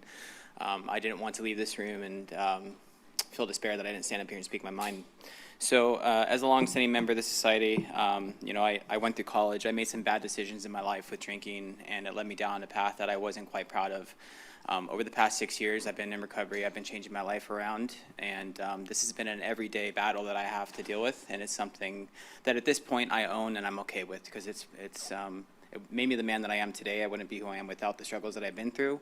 But I can say that with turning my life around, I rely on the Public Defender's Office and the holistic modules that they have set in place to be able to help individuals turn their lives around. As being somebody who's part of this community, I pride myself as a Santa Cruz in the sense that our social services that are available to us here in this county are of utmost importance, and we are pioneers in the state and somewhat in the nation in these holistic and social services that we have to offer to the community. So incurring budget cuts in this department would definitely incur quite an impact on a lot of us that are trying to turn our lives around for the better. And I hope that you take that into consideration when preparing for your budget cuts this next year around. And please keep all this in mind. We're really trying to turn our lives around for the better. Thank you. Thank you. Seeing no more public comment in the room, I'm now going to close our public comment period. It looks like we have one more. If you have any further comments, please join a line. I'll be closing after this speaker. Good morning. My name is Alicia Gallegos, and I'm a social worker in the Holistic Defense Department of the Public Defender's Office. I'm a native of Santa Cruz, and I'm a property owner in District 5. I went to Bayview Elementary, Mission Hill Middle School, and graduated from Santa Cruz High School. I then became a licensed clinical social worker in 2020. I am honored to serve my community and be part of such a great interdisciplinary team at the Public Defender's Office.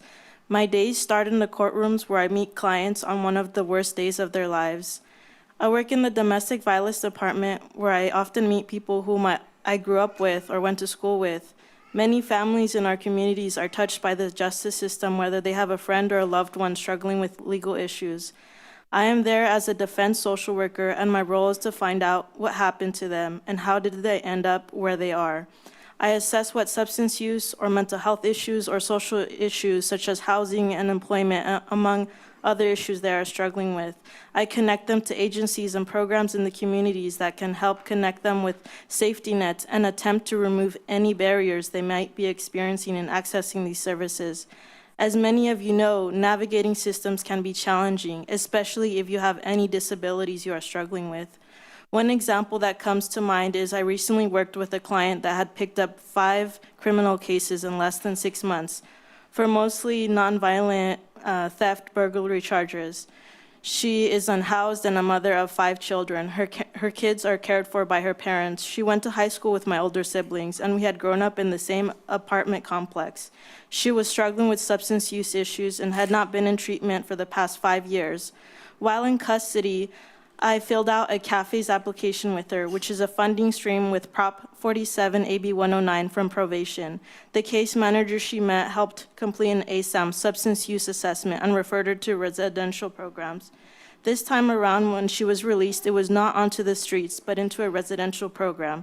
She has not picked up any more cases in the past 5 months, and she's looking into a sober living environment. Thank you. Okay. Thank you very much. I want to thank everybody who came to speak today. I want to recognize how much courage it takes to come up and share personal stories. So thank you for everyone who took the time to be here. With that, I'm going to close our public comment period and transition us to action on the consent agenda. As a reminder, our consent agenda today are items 10 through 38. And I want to start by asking if any of my colleagues would like to pull any items from the consent agenda before we take action. Seeing none, I would like to... Mayor, actually, I would suggest that we pull item 24, the core budget. All right, we will pull item 24, the core budget, and we will place that at the end of today's agenda, regular agenda, as item... Chair Martinez, I do have a question. If core's pulled and it's with HSD, do you want to do it after HSD? I don't know if the questions are similar or related. Where would you prefer? I'm fine with either location. I mean, sure, let's do it with HSD. Yeah, that would be great. Then the department can leave. Okay. So we'll put it as 8.1 in connection with HSD. Thank you. Any other items to pull? Seeing none, are there any questions or comments on today's consent agenda?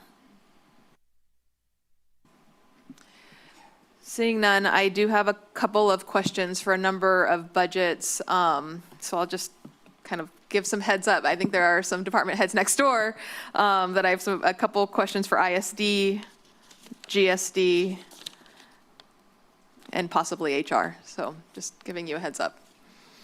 I'll start with ISD. Is our ISD director here?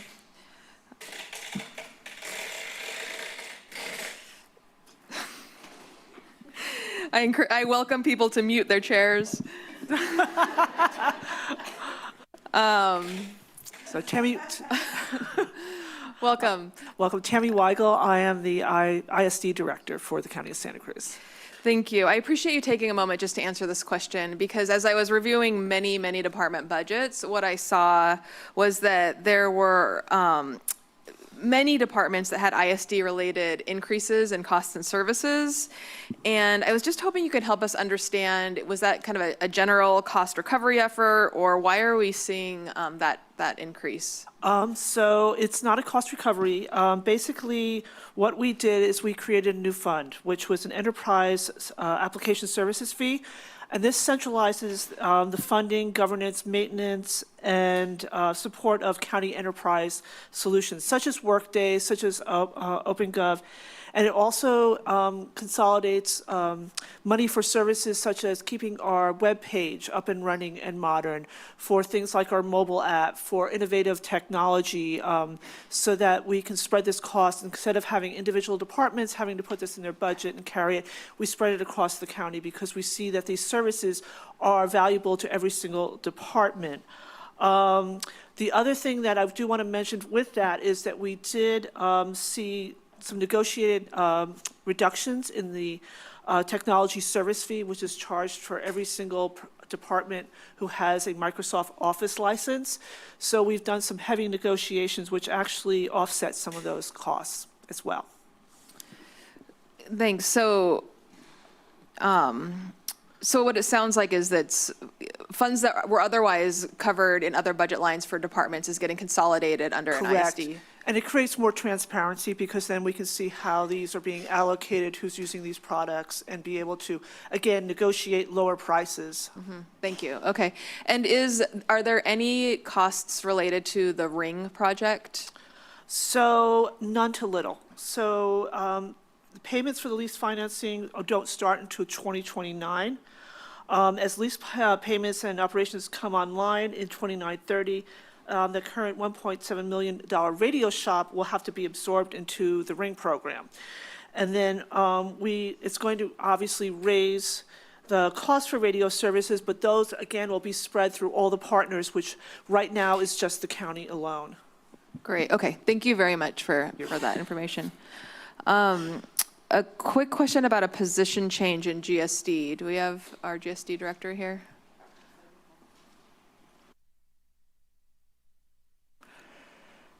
Welcome.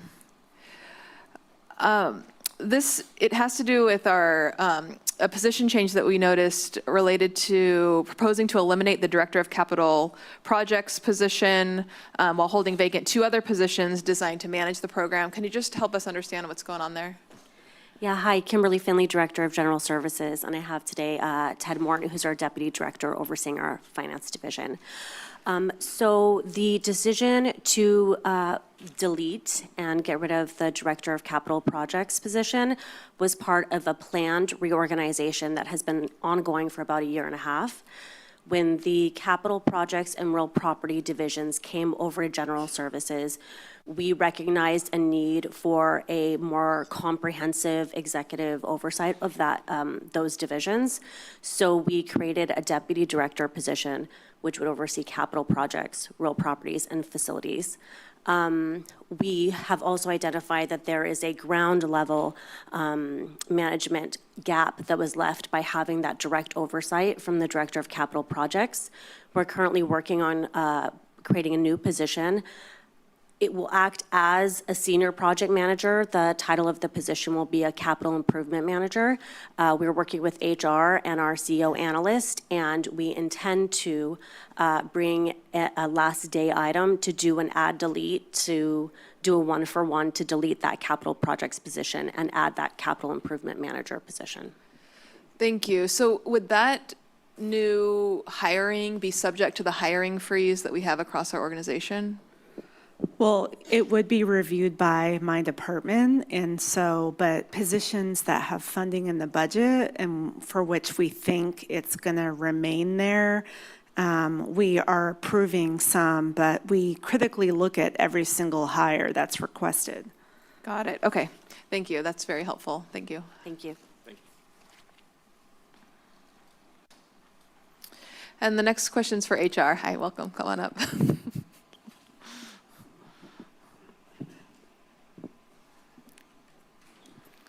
For folks who thinks I'm cruel, I warned every one of them that I might have questions for them, so nobody's getting caught. It's no pop quiz for anybody. Good morning. Good morning. Thank you for being here. My questions, again, I'm kind of focusing on global budget impacts, like the IT impact that we were seeing across the board. Same thing with the Workday implementation. It's something that we're kind of seeing significantly in your department and we expect across the organization. Can you explain, it says it's taking up to 50% of your staff time in HR, kind of how that's going and what that means? Sure, absolutely. Good morning, Ajita Patel, Human Resources Director. So the Workday project itself is, there's a lot of people working on it, and the main departments that are actively having staff participate is ISD, Auditor Controller, and Human Resources. So my department is the department that is responsible for all the employee transactions and all the data entry into the payroll system. So if an employee gets a raise, our staff does the first part of it. Then auditors has a second part of it. If people go on a leave of absence, we do the tracking and the tracking and record keeping of all of that. If somebody is doing some training, we are tracking all that. So when we say that 50% of our staff are actively participating, it means that they are helping to build the system, they are testing, validating, and it does take a significant amount of time to get it right, because what we're trying to do is take our old system and do a complete crossover and have the new one function the exact same way, so pay is correct, record keeping is correct. So it's a good thing. It just means that people have had to shift. Staff who need to directly work on that have been removed from their regular duties, and other people in the office are picking up what they need to do, because we still need to do the day-to-day. We can't just say, okay, we're not gonna do the rest of the work. So that's what we meant by that 50% of the staff are actively participating in that. And go live is June 20th. So they're all at the near end, ISD, auditor staff, and our staff, and they're very excited because this will be a great improvement to our infrastructure. Yeah, this just sounds exciting. So I know that implementation like that's a lot of work. Do you imagine that it will impact charges across all of the departments at some point? Yeah, it actually will. And there is a charge that's going to be embedded. And I believe Tammy would be the expert, but I believe it's around $60 per employee that will be embedded into each department's budget.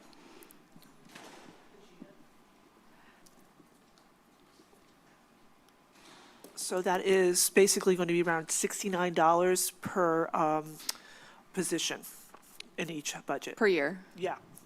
And is that something that's incorporated in this year's budget? Yes, it is. Yes. Great, thank you. Okay, thank you, and good luck on your go-live date. Yes, thank you.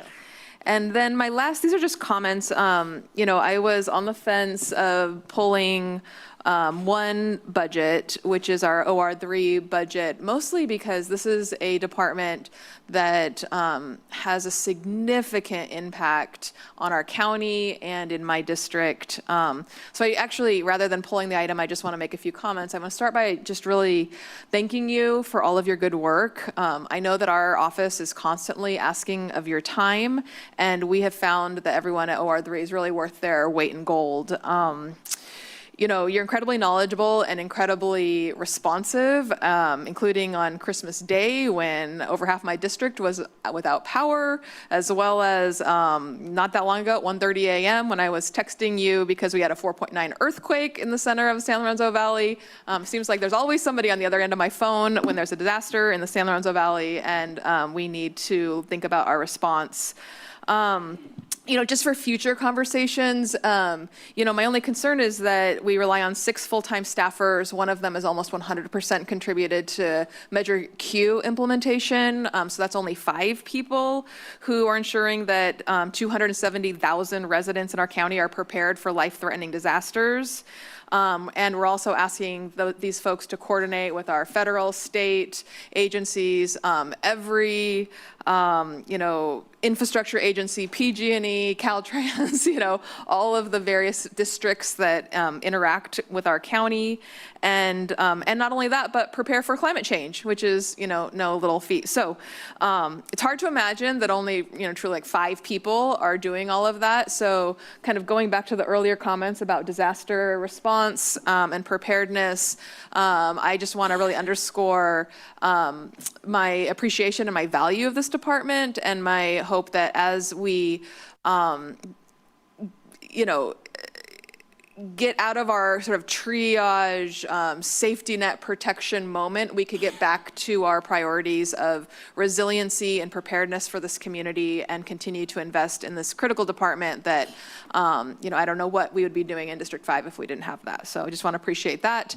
And then my very last comment is, when we say that we have a list of 10 through 38 on the consent agenda, that is, let me do my math, 28 department budgets that are full of important work, critical work, a ton of planning for this next year's budget, and really the overall operations of the entire county of Santa Cruz, which serves all of our residents. So even if you're not getting called out today, know that we looked at your budget, we appreciate you. I don't know, maybe you're lucky that you didn't get called out today. We're just gonna pass your budget in one big swoop. But just thank you for all that you do, and keep up the good work in the coming fiscal year. So with that, I will accept a motion on the consent agenda. I'd like to make a motion to approve our consent agenda. We have a motion from Supervisor DeSerpa. Do we have a second? Second.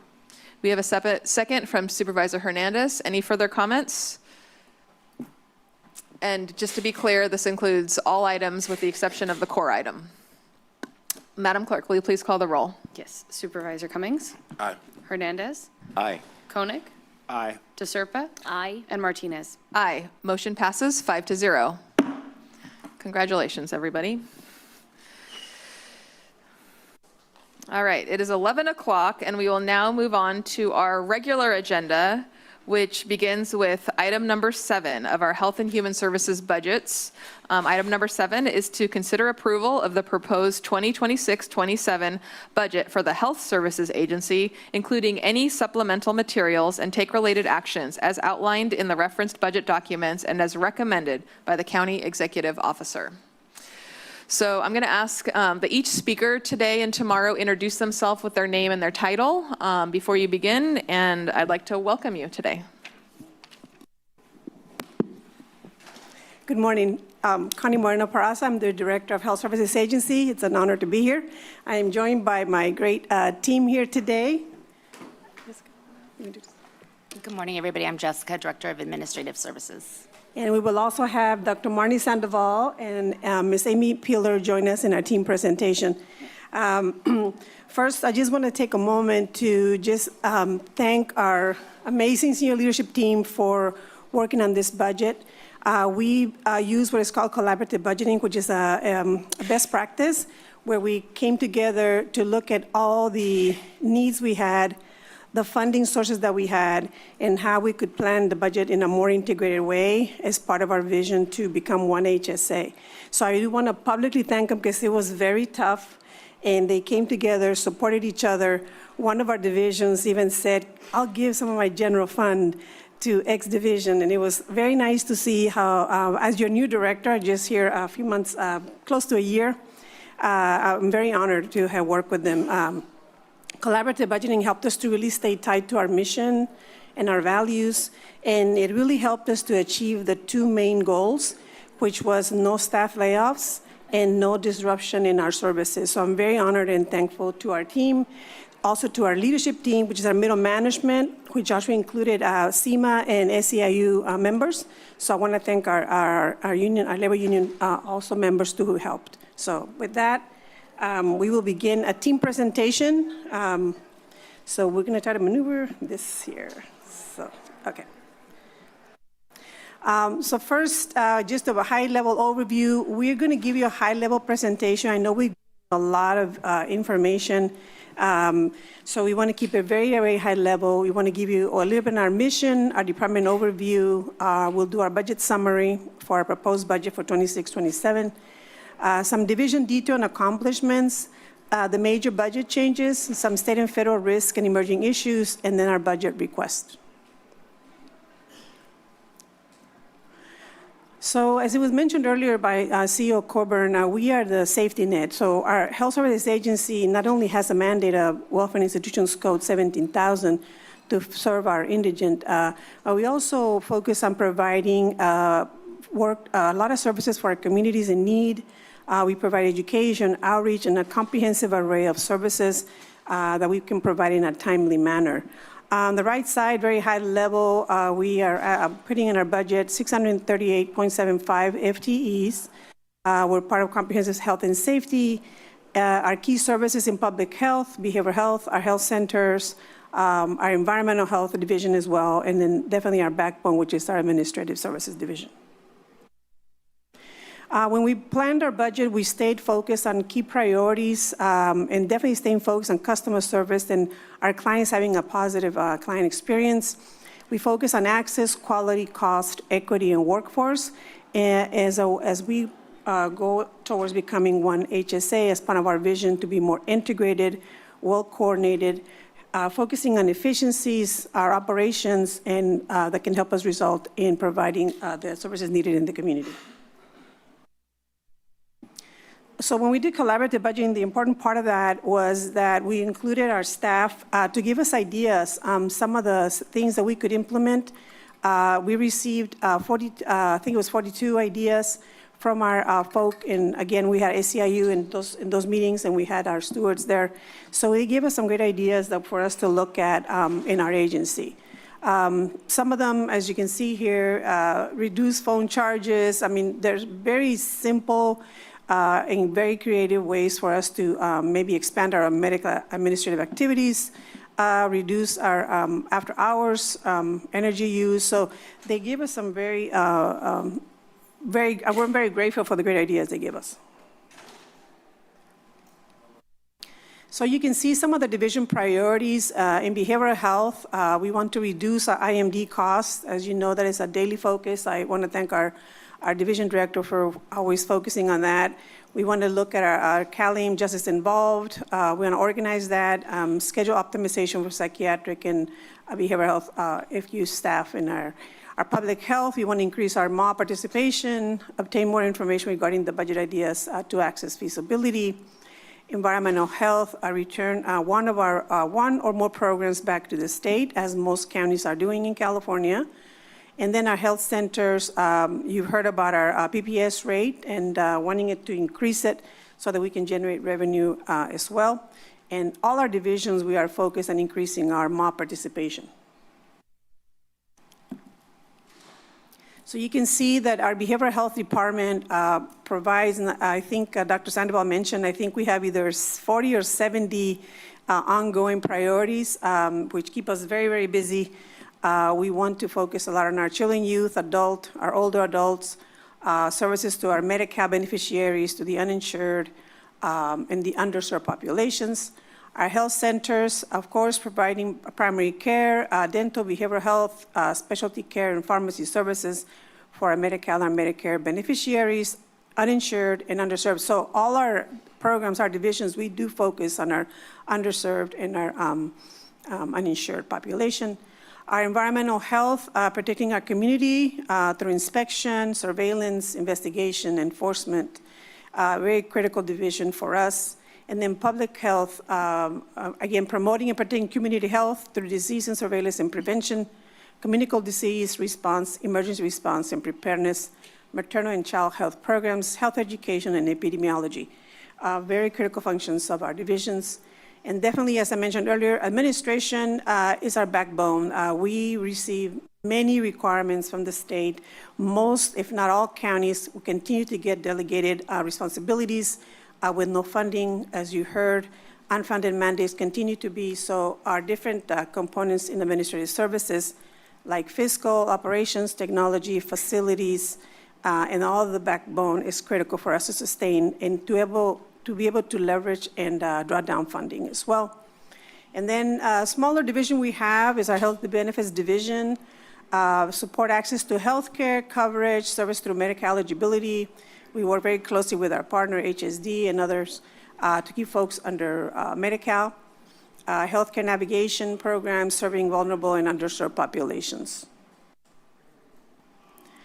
Some of the accomplishments I'm very proud to present. Some of the, we have many, but I want to just highlight our Youth Crisis Center Stabilization Unit. Everybody's very thankful, very happy that we have this.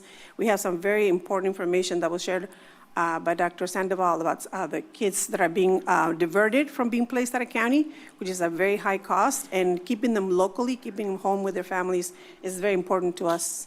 Expanding the vulnerable care to our populations in the county. Behavioral Health Services Act, as you heard a presentation yesterday, it's a great funding source that we leverage to fill some of the service gaps. Even though there were reductions, it still allows us to provide a comprehensive program. Overdose prevention, very active in reducing overdoses with Narcan and many other interventions to reduce overdoses of fentanyl or any other drug. Water quality monitoring, we're very thankful to Environmental Health Division to continue staying focused in that accomplishment that they do every time. I'm very proud of them. And then increasing access and productivity. When I came to work here, I was asked to really focus on our operations and find ways to increase productivity and revenue, and I'm very honored and thankful to our two key divisions, health centers and behavioral health. The other ones as well, but those two have demonstrated, which you'll hear in just a minute, some key strategies to continue to streamline any processes we have, to find ways to increase revenue, and definitely to align to the productivity standards that are expected in each of those divisions. With that, I'll pass it over to Jessica to go over the budget. Good morning, Board. I'm the lucky person who gets to go over all the fun numbers, so I'll dive in. But before I do, I want to give a shout out to compile a $300 million budget is a huge lift. And while I'm up here in the voice in the face for our staff, they do amazing lift. We have our division chiefs here. We have administrative services managers within each division that we work very closely with. We have our chief of fiscal services, who I cannot say enough good things about. This woman works tirelessly for this agency. So shout out, because it's no easy feat to get these numbers together. So next slide, I'm happy. I don't know if there's a mouse. Okay, so this covers our proposed budget, which includes, we've kind of alluded to, a total reduction of 28.70 vacant FTEs. I just want to clarify that does include 5.6 FTEs from mid-year, because you guys, last year, we delayed some of the lab positions, so it's not a total of 28.70 for next fiscal year. Some of these were mid-year changes as well. So the total for this year is 23.10 positions. And if you look at I know there's been a lot of discussion of one-time funds. So if you look at our one-time funds, we actually are going down for next fiscal year from 18 million to 17 million. Next slide, please. So I'm going to dive in a little bit more of the use of one-time funds, because I know there's been a lot of questions about those. As you can see from this slide here, our one-time funding comes from our Intergovernmental Trust Fund, which we call IGT. We also have our Deferred Maintenance Trust, and lastly, our Realignment and our SB 900 Trust. As you can see here, we budgeted $2.5 million for our capital projects, and that's just to give us appropriations in case we need them for emergency services. We maintain over 20 facilities, including 4 residential care facilities, so often emergencies or repairs arise, and this just gives us the opportunity to address them quickly. However, if there's nothing, if there are no emergencies, knock on wood, occur, then we will not be utilizing those one-time funds. So it's just there to operationalize emergency response. We've also, as you can see, budgeted $4 million in health centers, and that is to offset the health center expenses. We are hopeful and anticipate that we will not have to use that funding once the PPS rate gets approved, but just to balance the budget and to not assume that the PPS rate will be approved, we've just budgeted that out of IGT.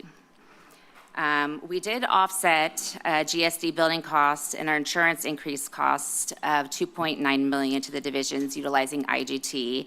That's because they had already absorbed a lot of increases with ISD and GSD and obviously salary and benefits. So we're trying to provide them assistance. As I mentioned earlier, staff did a tremendous job at tightening their belt and to make this budget. So we tried to at least, that was kind of came in afterwards. So we are offsetting it with IGT. And lastly, you can see we're budgeting $873,000 for the one-time use funds of the mental health electronic health record, which I think there's a couple of board items coming on those contracts. Next slide. So to go in a little bit more of IGT for everybody, it is a funding that can be used to help close, or it is supposed to be used to help close the gaps on cost and the Medi-Cal rates. It is an ongoing source of funding for HSA. We've had this funding since fiscal year 2012. And so this is just to give you a historical use of what we've utilized that IGT funding for. And again, it is an ongoing source of funding. For example, this fiscal year, the county contributed $7.7 million, which generated a total revenue fund of $18 million with federal matching.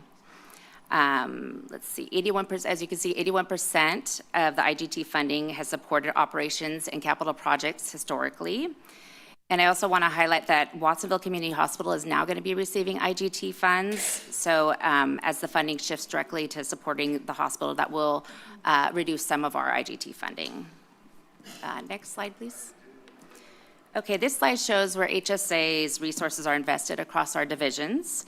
The proposed budget totals $324 million, and that represents a 4.6% increase.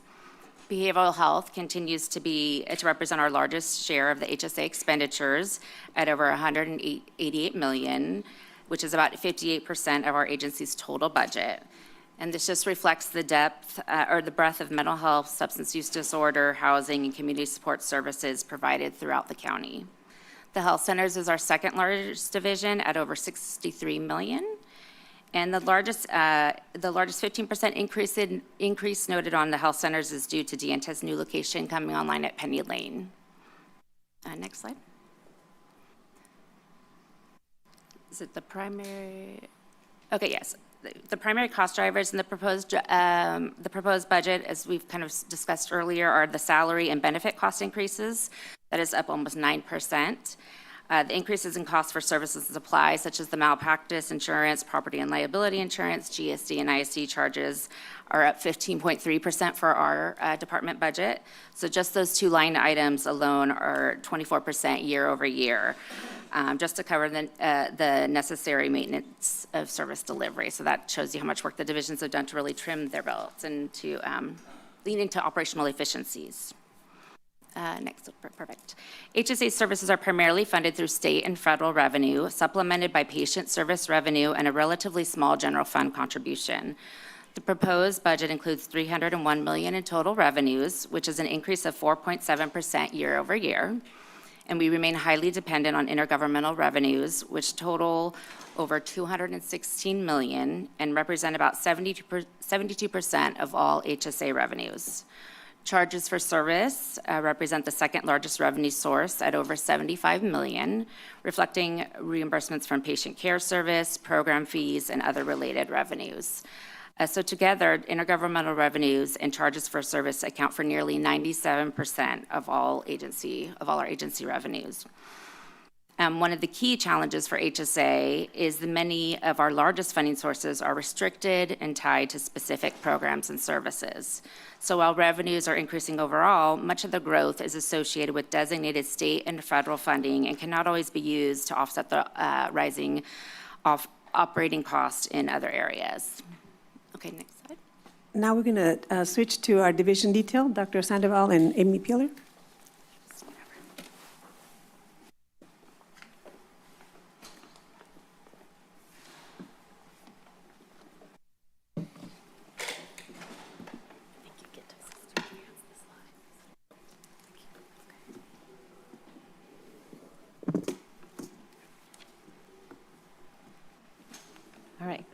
Good morning, Chair. Good morning, Board. Behavioral Health Director, happy to see you again. So focusing on our behavioral health proposed budget, I want to share that over the past 5 years, our behavioral health system has experienced significant growth, both in revenue and responsibility, with our revenues increasing by about 51%. But that growth represents the size and complexity of the system we're now responsible for, not actual extra capacity. During the same period, Medi-Cal reimbursement rates have remained insufficient with minimal annual adjustments, which means that the real cost of delivering care continues to rise faster than the rate structure that funds it. So even with revenue growth, we're working within tighter reimbursement conditions. So that's a very difficult position to be in when we're trying to meet the needs of the safety net for mental health and substance use. At the same time, over the 5 years, the county's general fund contribution to behavioral health has nearly doubled. And that reflects a real strong commitment by the county for behavioral health and substance use care, but that represents still a very small portion of our overall behavioral health budget. So because of that, our ability to serve all the Medi-Cal clients depends heavily on maintaining enough local match dollars to draw down federal dollars. So it's a complex system, but it's really important to try and help the board and the public understand that in behavioral health, we must have local dollars in order to leverage federal match dollars. So while the size of our system has grown, we've actually reduced and restructured positions to manage rising labor costs and new statewide mandates. Our behavioral health division is a system that's growing in responsibility and expectations, but operating with more constraints on staffing, funding, and reimbursement. So the budget you see here reflects all of that. The supplemental budget adjustments are largely driven by major statewide initiatives, our behavioral health bridge housing, the BH Connect demonstration waiver, and expanded CalWORKS mental health and substance use disorder services. So these changes ensure our budget's aligned with actual program expectations that the state has now put in place. It is critical to note that we're adding capacity through some staffing support measures. We're using extra help to bring on interns and contracted services strategically to meet short-term housing navigation, supports, and bridge housing while maintaining our stable long-term workforce. These adjustments also highlight something really essential. Our local match dollars do underpin our entire ability to draw down federal funding. So general fund realignment and our Behavioral Health Service Act dollars allow us to leverage Medi-Cal reimbursement, including the annual intergovernmental transfer, or IGT, which is replenished every year and covers unreimbursed Medi-Cal costs like client-related travel and documentation efforts that our staff are required to comply with. So without these local funds, we really cannot serve the number of Medi-Cal beneficiaries that we're actually mandated to see. So very important. California has undergone the largest behavioral health reform that we have seen in decades here in California. These efforts, they are aimed at improving outcomes, but they have dramatically expanded what counties are required to deliver. Plan administration demands continue to grow through CalAIM, payment reform, BH Connect, Proposition 1, which is our Behavioral Health Services Act, and the plan integration for specialty mental health services and our drug Medi-Cal organized delivery system. So these are all going to increase the full plan responsibility for plan level oversight, infrastructure, and accountability, as well as the actual service delivery system. So the administrative impacts on behavioral health plans is quite significant. At the same time, care reform efforts like the Child and Youth Behavioral Health Initiative, evidence-based practices, full-service partnership programs, the school-based mental health, justice-involved reforms, and foster care redesign are reshaping how we serve clients across the entire lifespan. So compliance and reporting expectations have also multiplied, with roughly 70 current reporting requirements and more on the way through SB 43 and BH Connect evidence-based practices. And then, of course, we have the BHSA outcome and transparency reporting framework that we'll implement at the start of the fiscal year. So layer upon layer of administrative overhead as plan administrators. And many of the system of care mandates, such as Care Court and SB 43, they all come without funding, which I know you've heard before, but it's just important to highlight that again. Combined with workforce shortages, low reimbursement rates, and the high cost of living, these pressures are really making maintaining system stability a real challenge in behavioral health departments across the state. So in response, last year we launched the System Evolution Framework. This initiative focuses our work on 4 long-term strategic priorities: system integration, accessible quality services, regulatory compliance, and fiscal sustainability. These priorities align with behavioral health services and the statewide behavioral health transformation, and position us to build a stronger, more resilient behavioral health ecosystem here in Santa Cruz County.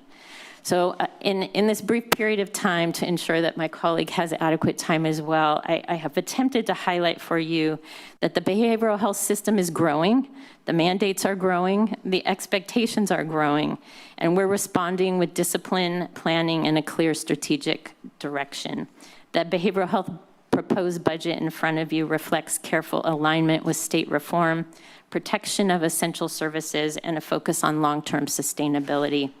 Our system evolution priorities give us the structure we need to meet these statewide demands while continuing to support the behavioral health needs of our community. Thank you. Good morning, Board. I am pleased to be here to represent our division, Health Centers Division. I'm Amy Peeler, Chief of Health Center Services. And there are so many threats to providing health care, especially for those who are most in need. So in order to be prepared for what is to come, or what we expect to come, the Health Centers Division has worked in 3 primary areas, one of which is to increase our revenue. That includes being productive, and we've done that in the ways you can see here by standardizing our provider templates and increasing our ability to have dashboards to see exactly how we're doing. We also are ensuring that there is no money left on the table that is owed to us, and we do that by improving our systems. And in the center there, you can see that there are various fiscal key performance indicators that we've been working on. And then also increasing the rate that the state pays us per Medi-Cal visit for our services so that we can keep up with the inflation. So all of these innovations that we've been working on and putting into place will allow us to transition more towards self-reliance and reducing the work that is done outside with consultants and vendors. So a few examples of that. One is our data dashboards, which we previously had been paying to have a vendor do for us, and now we are able to have them in-house with our IT team, who are doing an amazing job with that. Another example is that we are offering training and certification to our billing staff to become billing coders, which will also reduce the need for an outside vendor.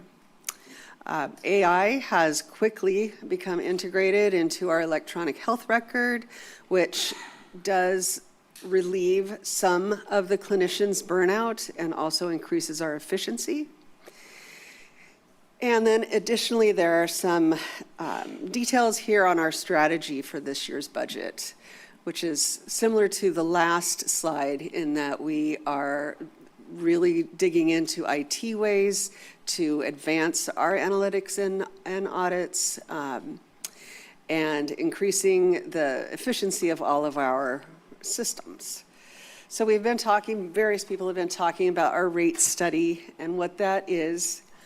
Every qualified service that we provide to a Medi-Cal patient, we get what is every provider's standard rate, and then we get an additional sum of money because we are a federally qualified health center who is charged with providing services to people in our catchment area regardless of their ability to pay. So our enhanced Medi-Cal rate is what allows us to do that, and that rate is determined by the state.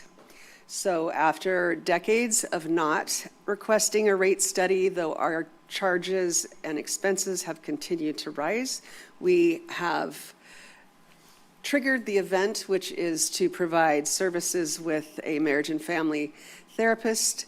That is a triggering event in the state's eyes, which will allow them to review our rate, and we expect to get a significantly higher rate for those services, which is the strategy that will allow us to absorb the increasing salary and supply costs. This is some more detail for you about that PPS rate. PPS stands for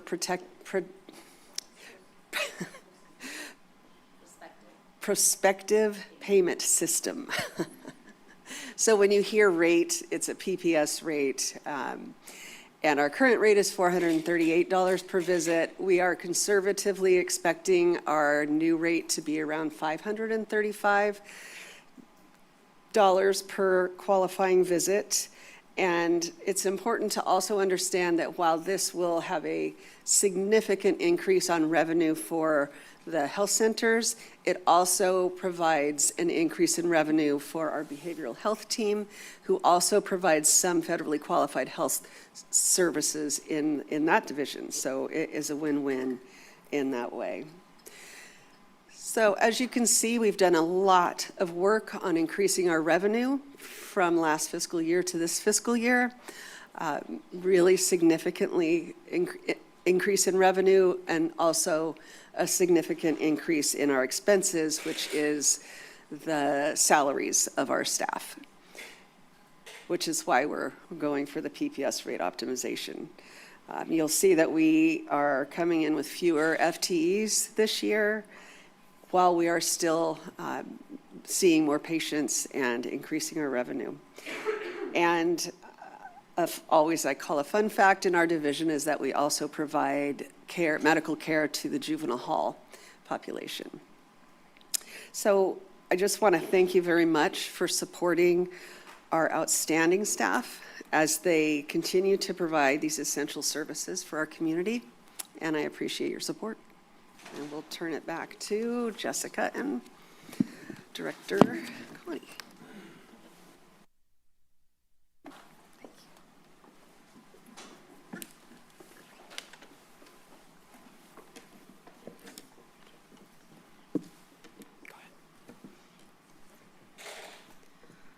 All right, so I'll briefly go over just the major budget changes across nearly every division. Across nearly every division, the primary cost drivers are salary and benefit increases, rising costs for contracted services and supplies, and increasing internal service charges. You can see here the FTEs for each division. Health centers has a reduction of 6.2 FTEs. Behavioral health has 11.75 FTEs. And I will highlight, this is the lowest staffing levels in behavioral health in a decade when I did a trend analysis of the last 10 years. So they are working very hard. Administrative division is down 1.35 FTEs. Public health is down 3.4 FTEs. Environmental health, 2 FTEs. And health benefits is down 4.0 FTEs. Let's see here. Lost my pages. Okay. Perfect. This slide summarizes the overall net impact of the major budget changes across HSA. Obviously, while costs continue to rise, HSA has worked to limit the impact on county resources. The net increase in general fund contribution is $756,000 or 3.5%, which is below the overall expenditure growth rate. The proposed budget reflects a net reduction of 28.7 positions, or approximately 4.3% of HSA staffing, demonstrating that agency's efforts to align all expenditures with available resources while maintaining core services. So the key takeaway is that HSA continues to face increasing personnel and service delivery costs, but through revenue growth, operational efficiencies, and strategic staffing reductions, the agency has been able to largely absorb those pressures while minimizing the impacts to the general fund. The budget reflects our ongoing efforts to balance fiscal responsibility with maintaining access to critical health, behavioral health, and public health services for Santa Cruz County residents. And I'll pass it back to Connie. I'm going to do some highlights on some of the state and federal risks and some of the emerging issues in HSA. So let me see. So very high level, you've heard about HR 1 as our federal, our Medi-Cal changes coming through work requirements and many other funding changes. So we are monitoring all the HR 1 in conjunction with our CEO's office, and we are responding to federal policy changes through constant advocacy and staying in contact with our associations, being in Sacramento as well when we need to advocate. The state funding, you've heard about BHSA, Behavioral Services Act, presentation yesterday and today. Even though there was reductions, the team still continues to plan for the services to the population we serve. Some of the funding was from prevention was moved from behavioral health to public health. So CDPH is managing those funds, which will help with a very small allocation that will come to public health. The majority will go to community-based organizations that can do prevention services in the state of California. And again, that one, we are aligning our services with the new funding requirements to mitigate. And then just on the program policy, the Medi-Cal integration and in behavioral health may reduce some of the administrative funding. So we're also monitoring that, and behavioral health is evaluating the operational and assessing impacts as well. So just some highlights on the emerging issues. You've heard us say how we are responsible for serving our indigent, but also we serve our uninsured and underinsured. That's an emerging issue, and we continue to monitor it. You heard about the health centers, financial sustainability and revenue alignment that they're working on, not only with the PPS rate study, but many other changes and improvements in the division. The Medicare telehealth policy uncertainty, we're not going to know till 2027 how those FQHCs can do that. You've heard about Medi-Cal behavioral health integration. It's coming up in 2027, coming due to help. Behavioral health has to integrate mental health and substance abuse, the administrative services there. So that's coming.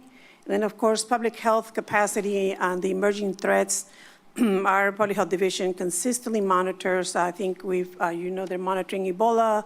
They're monitoring any issues that are coming up in the communities. So just to wrap up, we are here to present our proposed budget for fiscal year 26-27. We're asking you for your support with a $301,521,354, with some of the expenses of $324 million. I'm sorry, with the expenses of $324,300,466. The general fund contribution of $22,367,557. And then we have the district sales tax contribution of $400,000, and then the other fund contribution of $11,575 to fund our staffing of 638.75 FTEs.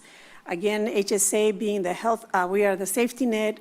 We are here to serve the most vulnerable, the most chronic populations in the county, and we are here to serve with a very dedicated workforce, and I'm very honored to be your Director of Health Services Agency.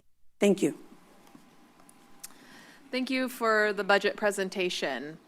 By way of process, I'm going to return to the board for questions on the HSA budget, then I'll open it up to public for public comment, and then I'll return to the board for deliberation and a motion.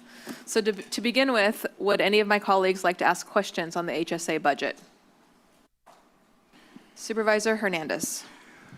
Thank you. Well, first of all, I'd like to thank our HSA director for, a lot of these, for this presentation and some of the things, the actions that you've taken to streamline, increase productivity, increase revenues, and PPS rate optimization, and just operational efficiencies. I know that when you had before you had just come in, we had gone through some budget scenarios, and you know, you mentioned the labs and different departments that are essential to South County's health center were under threat of being cut, and some FTEs being closed as well. I had done a tour, me and my staff did a tour of the Watsonville Health Center, and we talked to everyone there from administration to some of the doctors that were there, and of course, longtime employees, and they illustrated how important a lot of those, how essential a lot of those departments and everything that they do is to the entire healthcare system there in Watsonville, and how it makes it more efficient.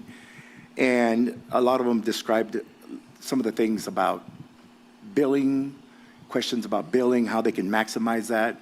And so when you came along, we had that meeting about, you know, addressing some of these issues that both SCIU and some of the employees, doctors, and administration brought up.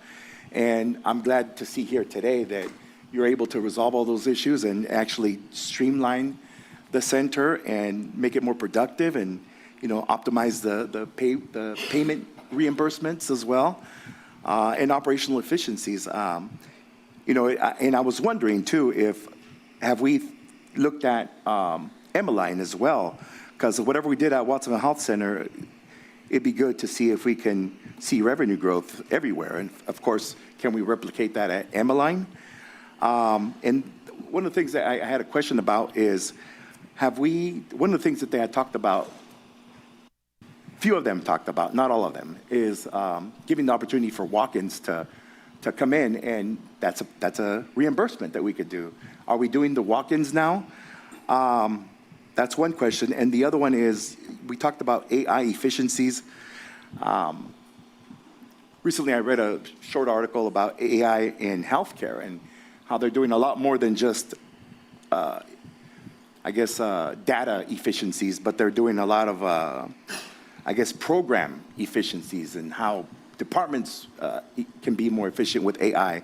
Have we looked into looking at using AI for additional things in healthcare that can help streamline the process even further? And I guess my third one is, I noticed environmental health only had like a minus 500,000 budget. You know, there's a lot of things that they do assist with and help with. And one of the things that I've been interested in is when I did the tour of healthcare, I noticed a map that they had. It had all the waterways in our county, and they had the health of these water systems in our county. And it goes from yellow, I think, green to yellow to red. Most of the red ones, all of the red ones, were in South County. And I think in the future, you know, in collaboration with Measure Q, I think, because Measure Q also addresses healthy water, at some point we would have to increase that budget in the future to make sure that we have healthy water in Watsonville. And, you know, I think that's something that it can't be all on, of course, obviously all on environmental health is budget, but hopefully we could use Measure Q to clean up our waterways, to make them health and safe. I know we're addressing Pinot Lake right now to clean up Pinot Lake, but I think all our waterways need that help as well. But yeah, those are my, that was just a suggestion, but the other questions about the walk-ins, about everything that we did at the Watsonville Health Center, are we going to replicate it at Emmeline? And just the AI efficiencies and expanding that capability of AI. So Supervisor Hernandez, thank you so much for all those questions. So I have some of the operational efficiencies that we've been talking about in replicating the same services in our different programs has been our focus. But I'd like to have Amy comment on the 2 points you asked about. Amy? Sure. So when we did all of the innovations and the work around access, that was across all of our health centers. So Emmeline did a lot of work and saw a very significant increase in their access and productivity, as well as our homeless persons health project. In terms of walk-ins, all of our clinics have walk-in slots and designated walk-in slots on the provider schedules. Watsonville has a very high need for walk-in slots, and they have a designated triage physician as well as nursing staff who see walk-ins all day long. So yes, we encourage walk-ins. At our Homeless Persons Health Project, it is extremely important to have spots for walk-ins because for that population that we serve, meeting them where they are and when they can come in is really essential. Amy, can you also comment on the evening availability? Sure. So at our Watsonville Health Center, we do have evening availability. We are also designated with the Central California Alliance for Health for urgent care for children, regardless of if they are assigned to us or not. So that's another expansion that we've done in the last year. So our goal is to replicate the same staffing plans if possible in both.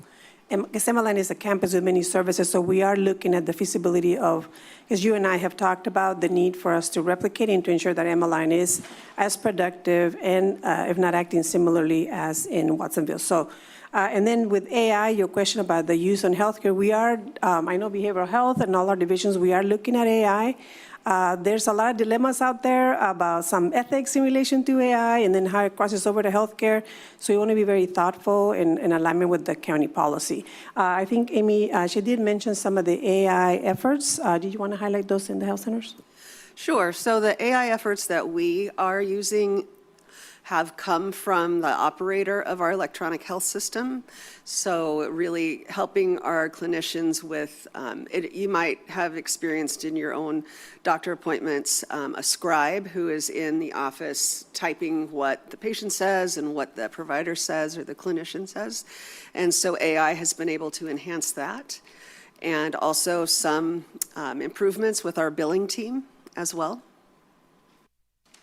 And we also are working within what the county's policy is. So it does seem like it's happening fast, but we also want to be sure that we're using it responsibly. Thank you, and thank you for everything that you did, with the walk-ins, evening hours, because I think everywhere, not just South County, even the indigent population, everybody, I think when they come in and they're turned away, they probably won't come back. And that's one billing reimbursement that we're missing on. Yeah. Thinking of it in terms of like revenue, right? But in terms of health, it's also devastating to our community when they get turned away. So thank you for the evening hours. Thank you for the walk-ins, right? It's going to increase our revenue as well. So, and with AI, it'd be good to explore what we could do. I think in that same article, it talked about AI increasing, the efficiency, streamlining, productivity, and just optimization, but making sure that we keep our staff, that, it's still, it's healthcare is a people business, so we have to keep our staff. Thank you. Thank you. Supervisor Koenig. Thank you for the presentation. Very thorough. I think the potential increase in our prospective payment system is probably some of the best news in our entire budget. So thank you for pursuing that. And so if I understand correctly, it would be retroactive, so it doesn't matter when it's actually approved. We can confidently apply it to the entire year's budget because we've already applied. Is that right? That is correct, to July 1st, 2026, which is this year. Right, Yes. right, the beginning of the fiscal year. Okay, and basically, I mean, while it is a win, about $7 million increase in revenues, it's sort of it offsets the cost, the increased staff costs, basically, within the department. Is that right? So, which is great, but it's not, we're not looking at a huge bump in revenue. I mean, net revenue. Nevertheless, because of the prospective payment system increase and the general efficiencies and seeing more clients, is there any opportunity to bring back revenue generating positions in the near, maybe if not in this budget, then in future budgets? I mean, I'm thinking of the clinical psychologist positions that we eliminated, a couple of this year. Do you see any opportunity like that on the horizon? Yes, as our CEO mentioned, those will be thoroughly reviewed and screened by together with our CEO, and we are looking at some revenue generating positions that we need to bring back. So we'll be working closely with our CEO's office. Would that be something we look at in mid-year review or in next year's We're budget? starting to work on our budget already, so between now and mid-year, so our division directors are actively working. We're going to start working on what we're going to need in the next 6 months. Yes. Okay, thank you. Supervisor DeSerpa. Thank you. Thank you for that comprehensive report, everybody. One of the best I've seen, actually, in a while. Thank you so much. Okay, so I have just a couple of questions for you. I was looking on the contract list, line by line, and I saw that Carillon still has it appears 549,000, and since we're not using Carillon, is that just sort of leftover billing that we expect to come in, or is that something else? It's actually something else. We utilize Carillon as a contracted vendor to do a review of our authorizations for our substance use disorder level of care services, as well as our hospital admissions concurrent review, which is required. So they're providing those services for us. We would otherwise have to have additional administrative staff within the division to do those functions, which the rate would likely be higher. Okay. And then I saw another line item that I was scratching my head about was Advocates for Human Potential, 3.7 million. Can anyone explain what that is? So yes, that's related to a grant that we're receiving, and so they are contracted with the state to administer that grant. Okay, thank you. That's super helpful.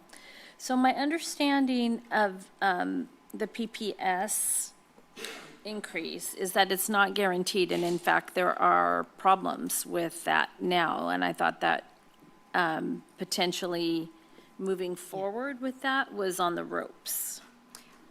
Amy's been more directly involved in that. PPS is under health centers. So I'm just wondering if you could, because we shouldn't be counting on that at all, because I understood that potentially it was very, very difficult right now to have our PPS rate increased.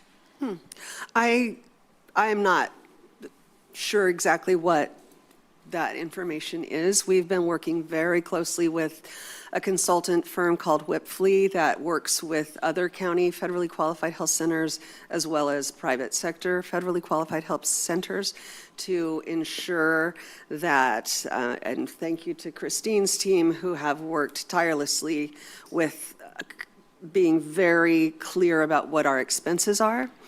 And they are helping walk us through this process with the state. So we don't have any indication that you haven't heard that then? That we will come out worse, yeah. Okay, well, good. Yeah, and it has been, this is the first time. So for many other health centers, they have done a rate study multiple times. So I think for us, this will be even more clear cut. That's great. Thank you, Amy. And then in terms of capturing MA funding that we are not currently capturing, can you talk a little bit about that? Where will that come from? How much can we expect in sort of money that is being left on the table currently? It's money that's being left on the table? Yeah. So our MA, I wish we had a slide. We typically do a slide, but it has grown exponentially over the last number of years, and I anticipate to continue that. When you're talking about adding positions, that is something where I just talked to my MA manager this week, and if we continue to grow at this rate, we will have to add capacity there because they do the whole billing, and this is not just an advantage of the county, it's also for a lot of our local CBOs. So we are always open to work with any CBO and kind of evaluate if what they're doing is applicable to MON. As I said, we've grown millions over the last, I don't know, Christine, if you know the numbers off the top of your head, but we're always happy to continue to work in that area and grow. And again, it's helped other county departments such as probation as well.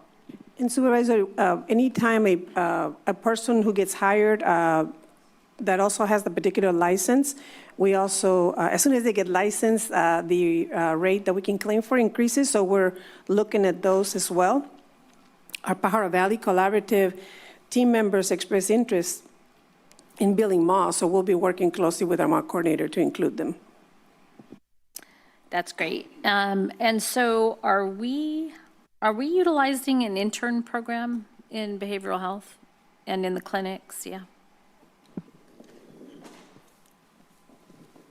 Yes, there's been an active internship program for numerous years, and we do provide appropriately stipends to our interns. And so with some budget cuts, that became a little bit of a challenge for us to determine how we might be able to continue that. But thankfully, with our BH Connect incentive funding, as long as we're continuing to meet our deliverables and we're receiving those incremental incentive payments, we've allocated to utilize some of that funding for intern stipends. So we'll be able to continue a small intern program this year as well. That's great. And then those interns after, I mean, that's sort of a workforce development. That is how we grow our own. Great. Yes, and absolutely. then they get license hours too? Absolutely. Yeah, that's great.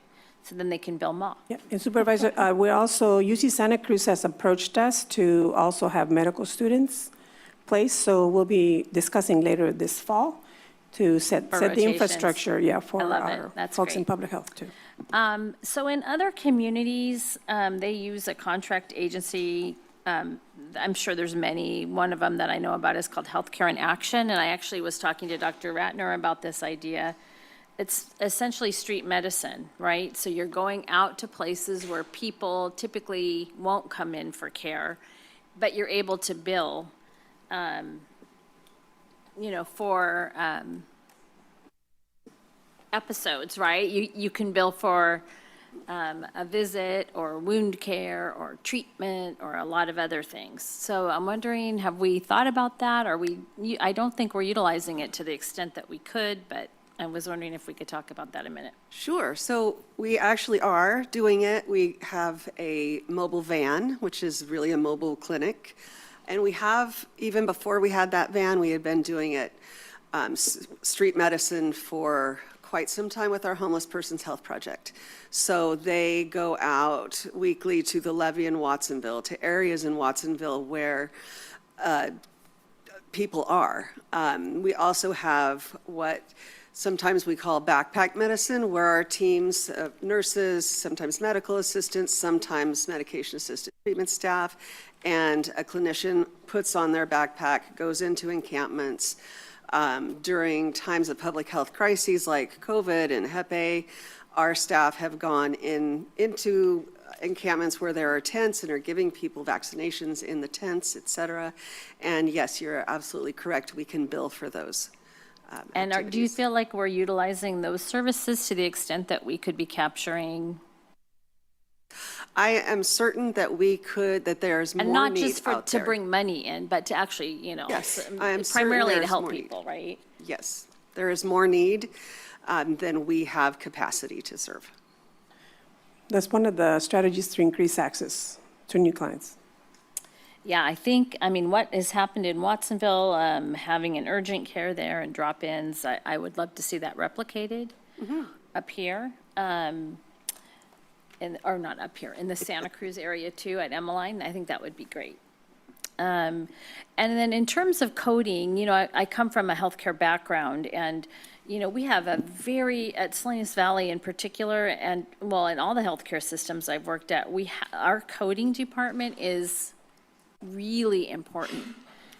Sharp people there, and now with AI, it's even, I think, easier, right? Because they can actually look through the transcription and specifically code like automatically to things.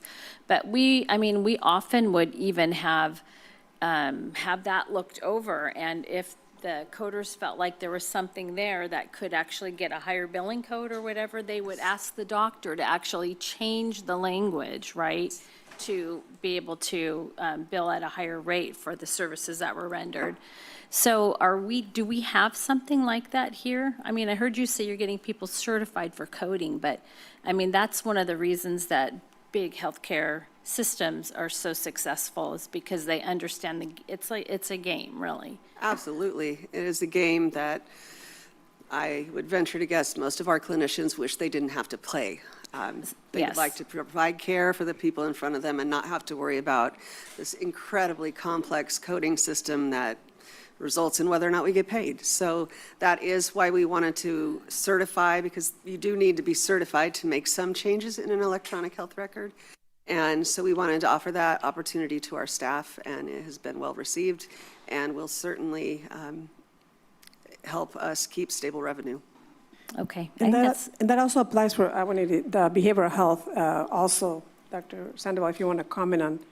There's a lot of quality control. There's ensure that whatever code was used, and if there's training needed to ensure the right code was used for the right service. I know behavioral health is highly involved. Yeah, similar to what Amy mentioned, I would just want to indicate that our staff have to be way in the weeds with this far more than they would enjoy or choose to be.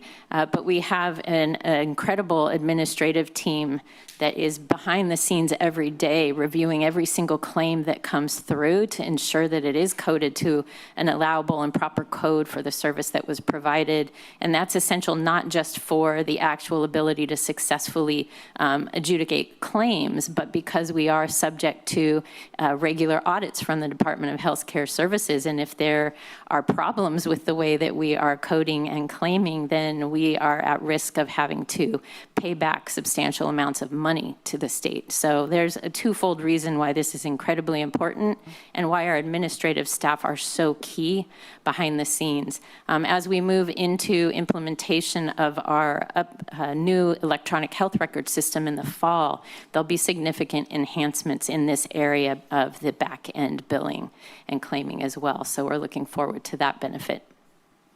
Thank you, everybody, for keeping your eyes on all of that, and I appreciate all the work that went into the presentation today.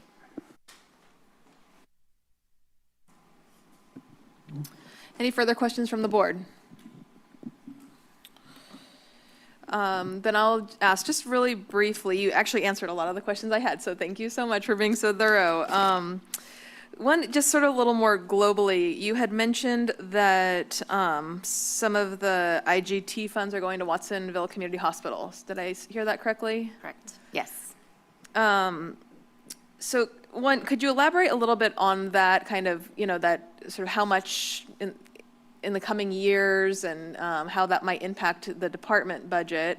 And then also just elaborate, we know Watsonville Community Hospital has, really been struggling financially, and we are also seeing overflowing emergency rooms at Dominican Hospital, and kind of, how that impacts the clinics, how that's impacting your clinic patient numbers or your ability to provide care.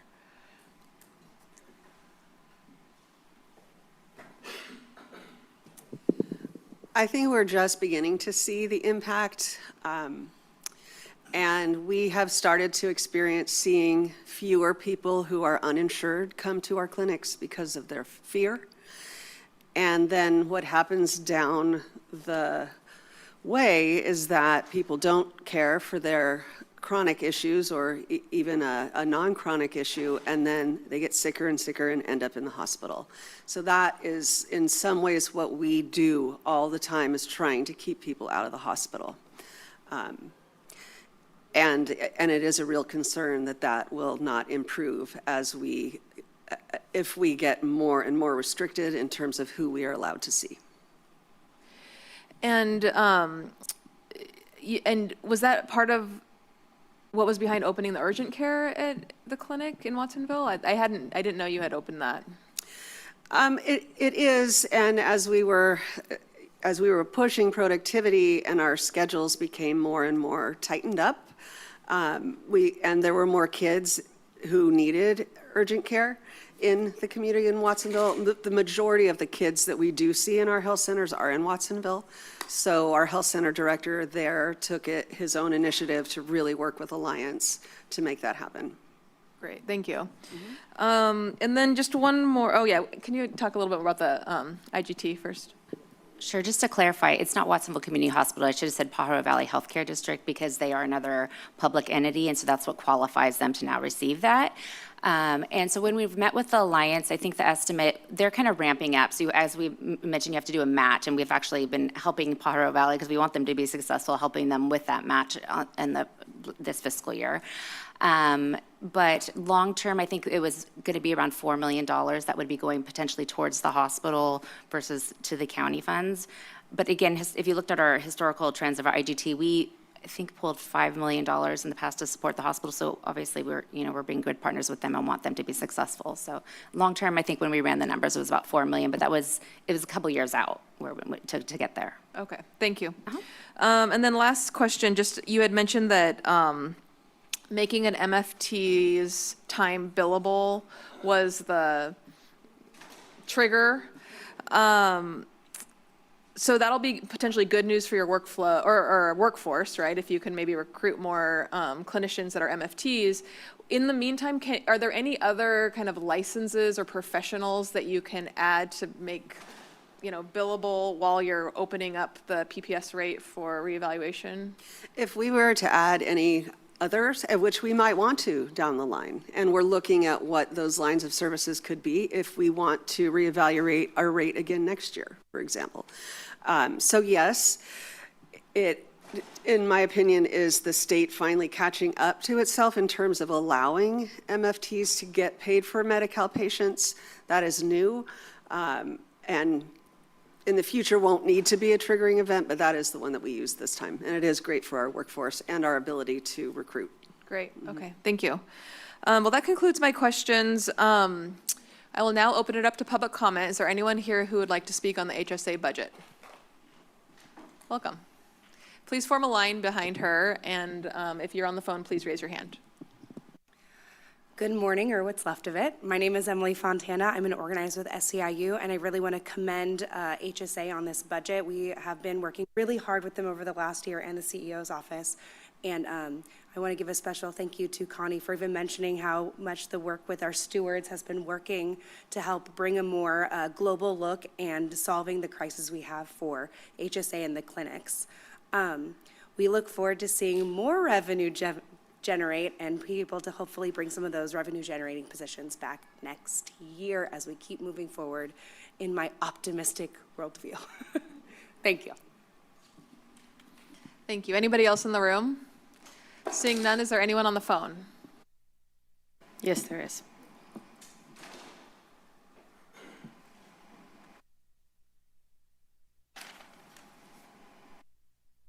Call-in user 634, your microphone is now available.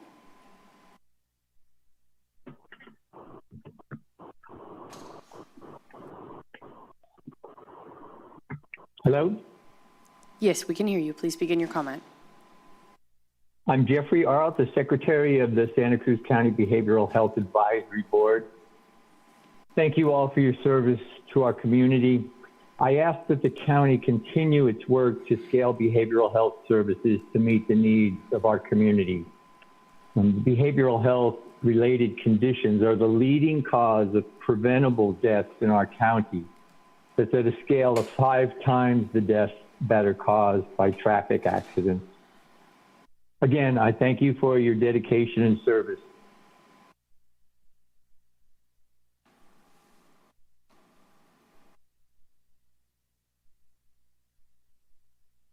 Kathy, your microphone is now available.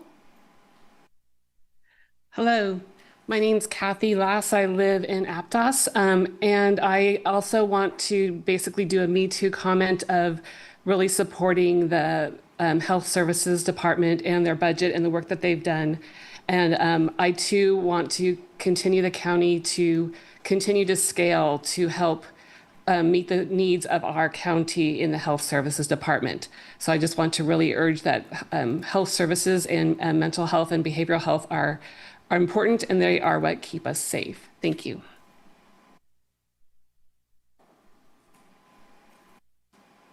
Louisa, your microphone is now available. Hi there, my name is Louisa McGarian. Santa Cruz has been my home for over 3 decades, and I love it here. And I love that we are creative and that we care for each other. And I like what I heard today about the way the Health Services Agency has really been approaching this difficult time with creativity. And I would like to see us as a community apply that even farther, because the work they do is so important. The mental health services and everything is super important and is under such pressure right now, and is really critical. And I want to see us spread the burden of the cuts that are coming down from the federal government more equitably amongst departments, because what it looks like to me is Health and Human Services are really bearing the brunt of it. And I think that some of our carceral departments are not having to make as deep of cuts and could share that burden, and our community would be better off for it. Thank you.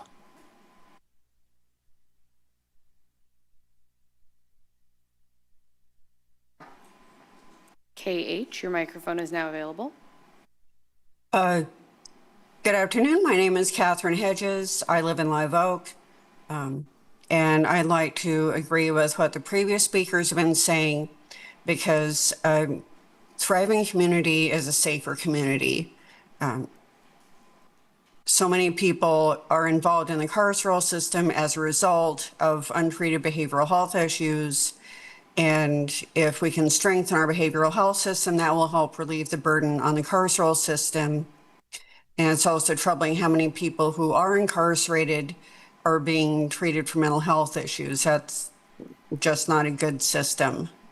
And I agree that if we spent more money on prevention and keeping people healthy and thriving, we would need less spending on the carceral system. So keep up the good work. I hope you can push back and get more funding. Thank you.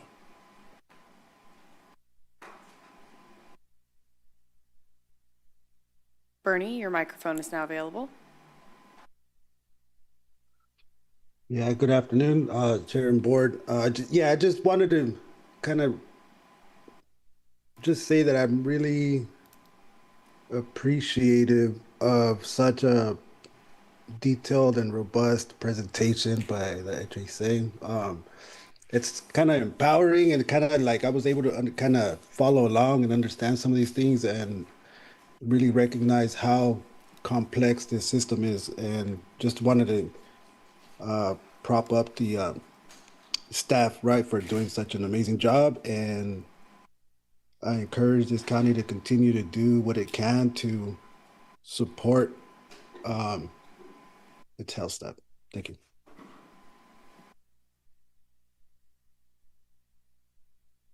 Zoom user, your microphone is now available. Hi there. Can everybody hear me? Yes, we can. Okay, perfect. I will send you guys this piece of information, but I just wanted everybody here at the board to know that by government documentation, one by the WECC, which is the Western Something Electric Grid, they did a report back in December mentioning that the Bistro Power Plant was conducting a stress, it's called a SOS, a stress battery test, the day of the fire. And not only that, but they negligently happened to do the stress testing on the two worst day of the year that NOAA and the space station had declared that there was going to be solar flares. People call it here for some reason something else, but there was two solar flares, big, and they happened to do it just right on the window where they shouldn't have been doing that. And that's all documented by the WECC. The report on the solar flares, that's something that I actually found out myself. And I'll send you guys a copy of that. And I just wanted you guys to know something very important, that the aerosols, when the heavy metals become aerosolized, they become so thin that it goes straight to your lungs. Like it will go right past any mask. That is why all the equipment wasn't able to read the heavy metals. And what I just wanted to leave you guys with is this: they cannot turn on the new batteries because all the metals, they're going to be arcing inside. They need like a lab grade where semiconductors are being done for them to properly clean it. If they just turn it on like that, we're going to have another fire.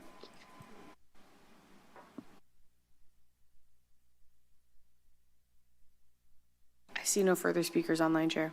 Thank you. I will now return to the board for comments, deliberation, and a motion. Supervisor Cummings. Thank you, Chair. I just want to thank staff for the presentation and really just appreciate all the amazing work you all are doing. And especially for you, Director Moreno-Peraza, coming in as a new director and trying to help us resolve many of the issues that we had last year. I mean, we were looking at shutting down our radiology. We've been able to preserve that, and it looks like we're going to create a revenue stream for that moving forward. We were looking at MHCAN shutting down. Your staff has done an amazing job working with our office and with other members, the new members of their board, some of whom are county staff, to preserve those services, which are very much needed in our community, and create a revenue stream for that, which is just amazing. Getting the youth behavioral health facility up and running, which is something our community very much wants to have, and we're so fortunate that we were able to get that thing moving, especially before all the tariffs and everything happened. I continue to hear improvements around environmental health, especially as it relates to, doing inspections on people's property for septic and when people are trying to build. The only issue I have to date, and I just want to say, based on your budget, there's amazing work that's being done, is that last year, and I'll just bring up the motion real quick, but the board provided the following direction, which was direct staff to apply the temporary food facility annual fee only to farmers market operators rather than charging for each individual market location, and direct staff to work with the Farmers Market Association to come up with a fee schedule that will be mutually agreed upon between the farmers market operators and county staff. My understanding to date with our interactions with the farmers market is those conversations never happened. And so here we are again, rates are going up. The farmers markets still have this same issue. And so I'm going to move the recommended actions and include the following, which is essentially to provide the same direction we provided last year. But for the environmental health fee schedule, charge one certified farmers market fee to the market manager, not for each market site, and charge one temporary food facility fee for each market manager, not for each site, and direct staff to work with the Farmers Market Association to come up with a fee schedule that will be mutually agreed upon between the farmers market operators and county staff before proposing any changes, or I'll just leave it at that. So, and then return to the board at the mid-year budget for an update on those conversations and recommendations. We have a motion on the floor. Is there a second? I'll second. And just for clarity, I mean, this is the same direction we provided last year. There was a 4-1 vote on this, so there was over a majority vote of the board who wanted this, and so my hope is that by providing this direction, we can again have those conversations happen. We can get some recommendations back, and so I'll just leave my comments there. Thank you. Do you mind if I add a little bit to that? Is it possible to have the discussion with all the farmers market operators? Because, we have two that are separate from each other in South County. And one of the things that one of the concerns they brought up is they're doing one fee and making a certain amount of revenue, but you pay one fee over here and you make 6 times the revenue. Just you have that conversation with them to vet that out with them. Yes, I want to have Andrew Strader comment, and definitely we can. Good afternoon, Board. Andrew Strader, Director of Environmental Health. Can you hear me? Yeah. I appreciate your comments, Justin. That is our exact proposal, to continue things into this next year unchanged. It is true that we didn't get a chance to directly speak with the certified farmers markets. That was primarily due to the ongoing and lengthy process of our implementation of our data management system, as well as our work on Streamline Santa Cruz County. So we just simply didn't get that. Since we weren't able to do that, we decided to continue with the board's directive into the next year. So the one permit fee per owner still applies and is part of this proposal for this current budget. So we did not revert back to any older fee mechanisms. The only thing that's different is the 4% fee across the board that's applied to all of That's the only change in the proposal. And I'll just say that the direction provided does not change that 4% increase. It really focuses on just making sure that there's the one permit or operator for the certified, the temporary event organizer. Right, the temporary event and the one charge for the market fee. So, and it's per operator, not per site. And so if it's consistent, I just think that it's really important that it's in the record so that we don't, forget that this is what the board has directed. And hopefully, and then by providing the direction to come back at mid-year, my hope is that we'll get an update on it and that will be a part of the work plan this year. Correct. Okay. Yes, we're not changing anything from the board's directive, and we intend to continue with that process. Okay, thanks. So just to confirm what I'm hearing, the number of fees per owner, that is consistent with the practice of the last fiscal year and being recommended to be consistent in the coming fiscal year. Is that correct? Yes, correct. Because I believe I was the lone dissenting vote on that at that time. Given that it's the existing practice, I think I'd be okay with it. However, I'm not sure that it needs to be called out specifically since it's already baked into the budget that we. I think it's important that it's on the record, especially since it didn't happen last year. Well, I think the part is the meeting with people is the part that maybe didn't happen, but the fee itself did happen. Is that correct? Yeah, so the fees are already attached to the budget item, and there's no change in the fees, and you're going to consider the unified fee schedule on June 24th. So no change in the fees. It sounds like Supervisor Cummings wants to document that the coordination occurs between environmental health and the providers, the vendors. So it will be all the vendors, right? Not just, okay. Yes.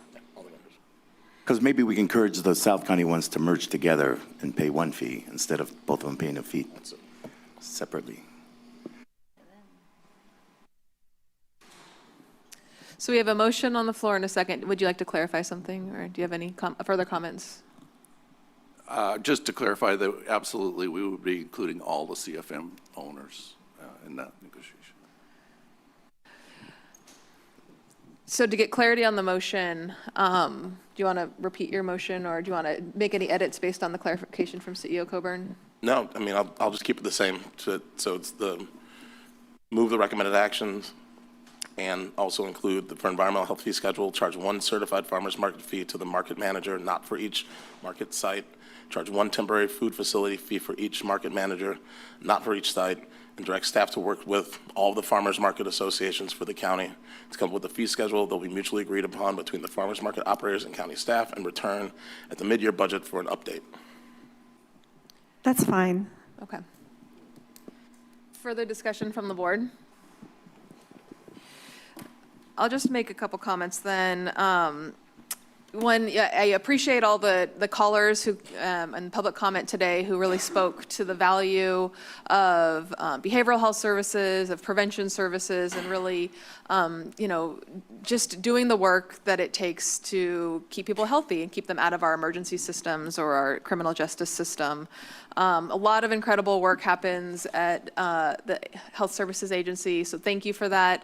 We've got, of course, we heard a lot from behavioral health in the clinics today. We also have our public health team, our environmental health team, and just a lot of frontline workers who really are our local heroes, in my opinion. So I'm incredibly grateful for your work and understand that this budget is tight. It is eliminating positions that you've depended on, and appreciate your flexibility to be able to continue to meet the needs of our public while helping us bring forward a balanced budget.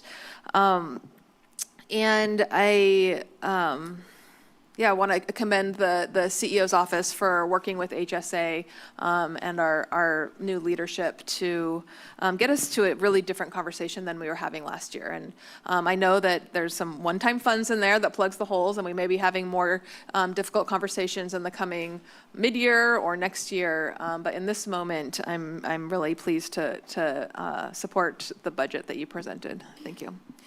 So with that, Madam Clerk, will you please call the roll? Supervisor DeSerpa? Aye. Koenig. Aye. Hernandez. Aye. Cummings. Aye. And Martinez. Aye. Motion passes 5-0. So with that, it is 12:18. We're going to take a lunch break and we're going to reconvene at 1 o'clock to begin our review of the HSD budget. We'll see you at 1 o'clock.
want us to get started?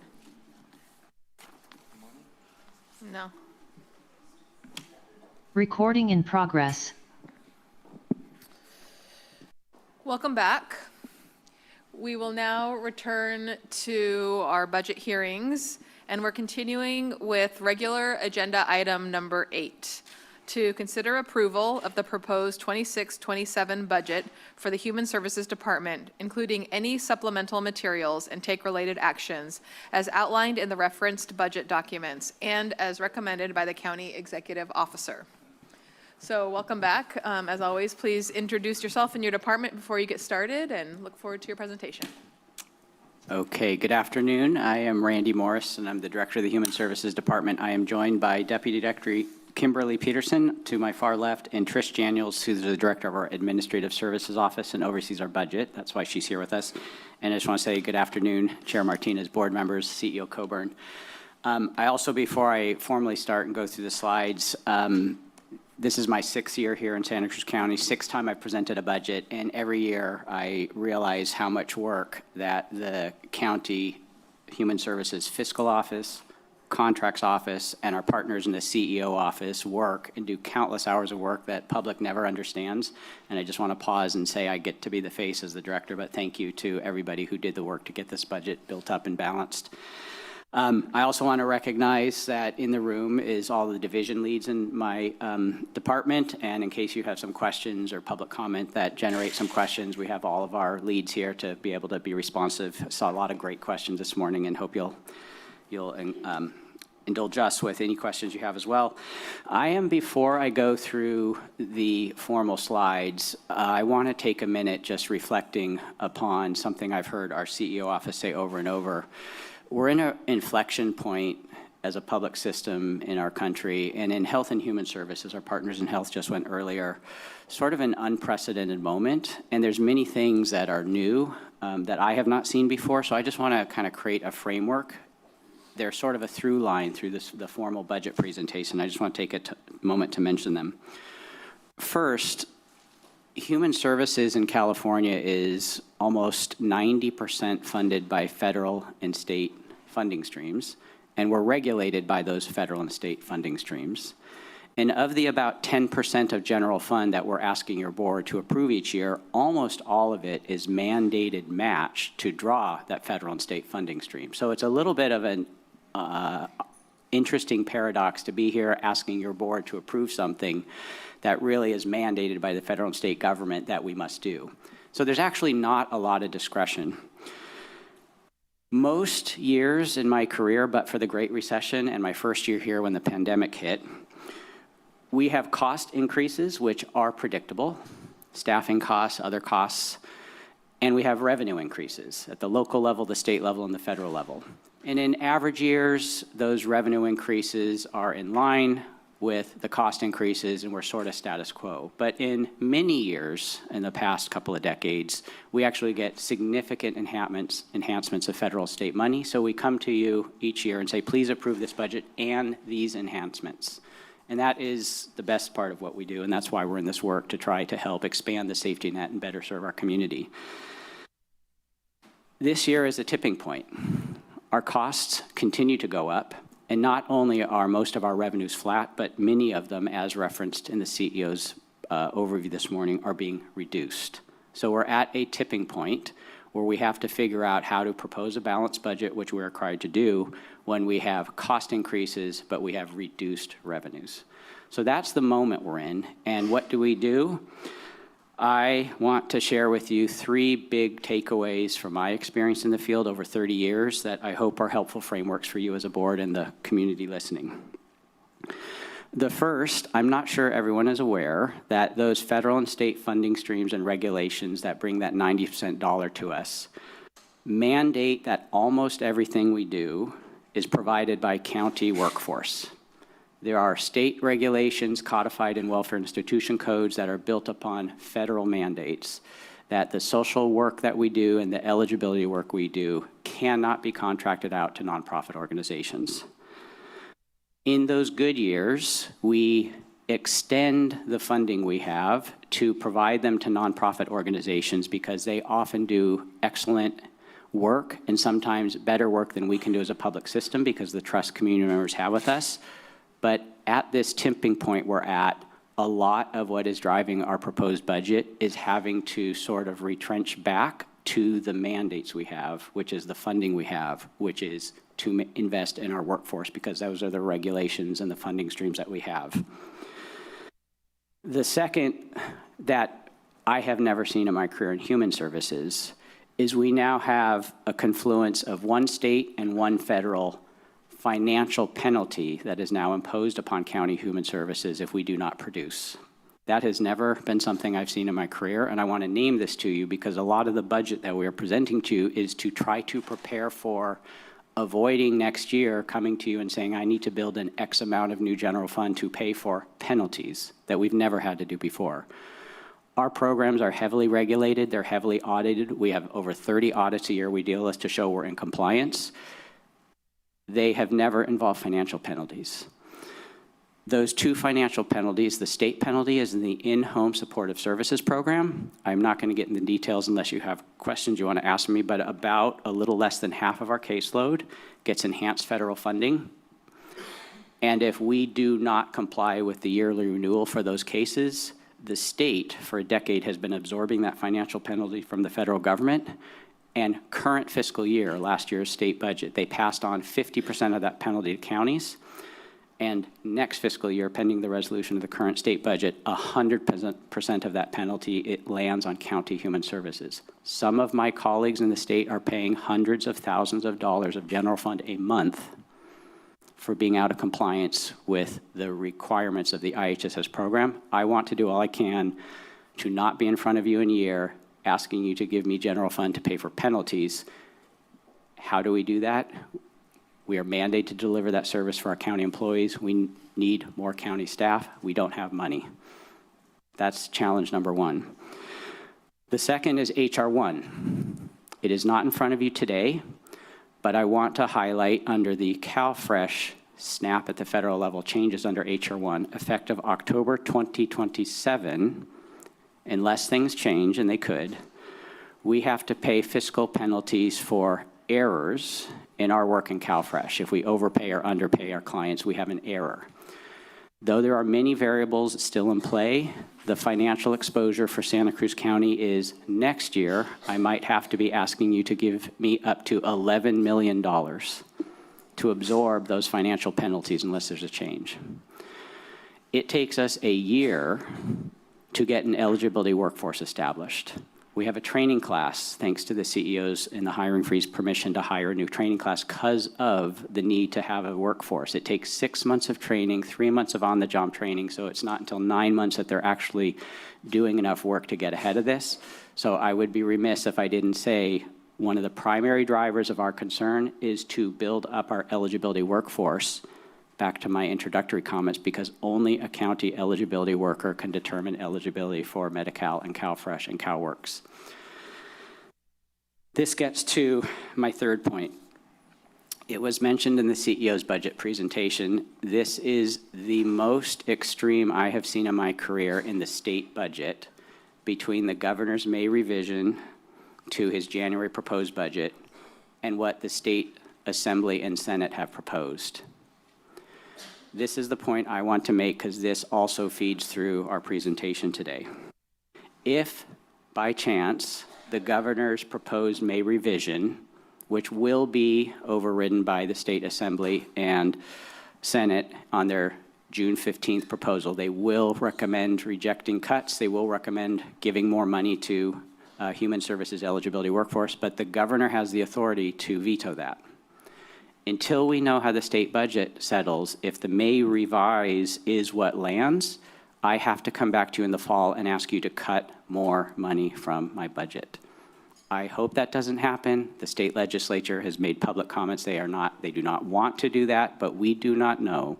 So in addition to those fiscal penalties in a year, the IHSS penalties could happen now if we start falling out of compliance.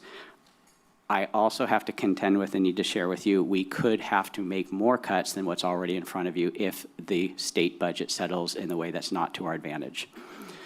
So I wanted to frame all that because that is the complexity of the moment. We are proposing a budget at this point in time, and we don't know what the state budget will be. We do know what's coming at the federal HR1 level, and it's not an enjoyable time.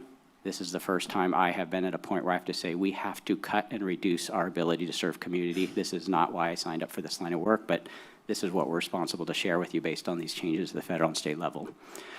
I hope those introductory comments were helpful.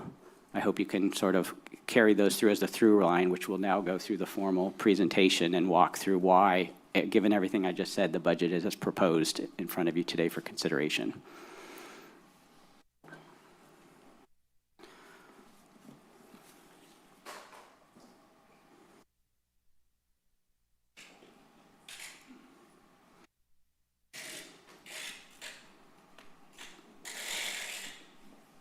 Thank you. Okay.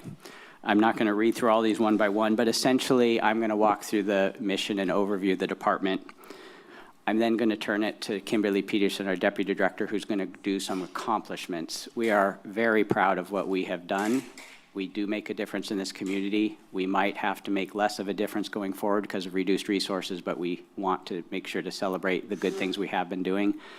We're then going to turn it to Trish, who oversees our fiscal office, to walk through a lot of details, and then I will close it out going through some of the state and federal risks and some of the big issues we're tracking.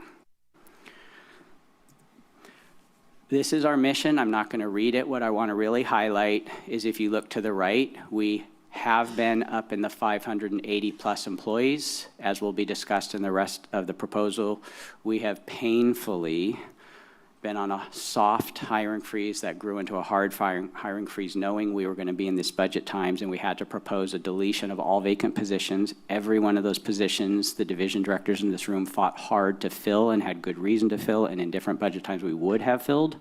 So this is landing on the backs of the rest of our workforce and decreasing our capacity. So the current proposal, if you look on the right, is 555 positions, which is a significant reduction from the 580 plus. But I think what I really want to highlight is the bottom right.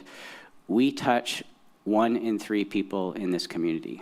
We have a very big impact, and that's predominantly through our Medi-Cal and CalFresh program. And that is programs the federal and state government fund to help the lowest income in our community have health care and have food. Budget and service divisions, there's actually 2 different ways to describe divisions in county budget speak. So we are going to merge the 2. This is the direct service divisions. Everything that we're proposing for you is ultimately to fund our admin infrastructure that in turn supports our 4 direct service divisions. The employment and benefit service division is where our CalWorks, General Assistance, Medi-Cal, and CalFresh programs live. That's our biggest division.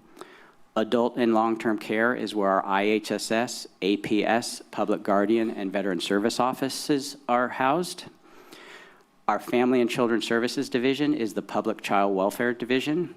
And last, thanks to this county and this board, we stood up a new division, Housing for Health, sent a year after I got here, and we're now in our 5th year of the Housing for Health Division, which is an organizing body who's done a really great job getting federal and state funding and help organizing partnership with the community and cities to try to address the homeless crisis that we're all facing. This last slide on divisions, this is a very inside government speak. The way our money flows, it flows in budget divisions. So I just want to, for those of you who read all this or go back online and read, we have different budget divisions, including the Public Guardian Office as a partnership with the county's healthcare agency, and they give an in-office transfer of funds, and then we have the staff in our office.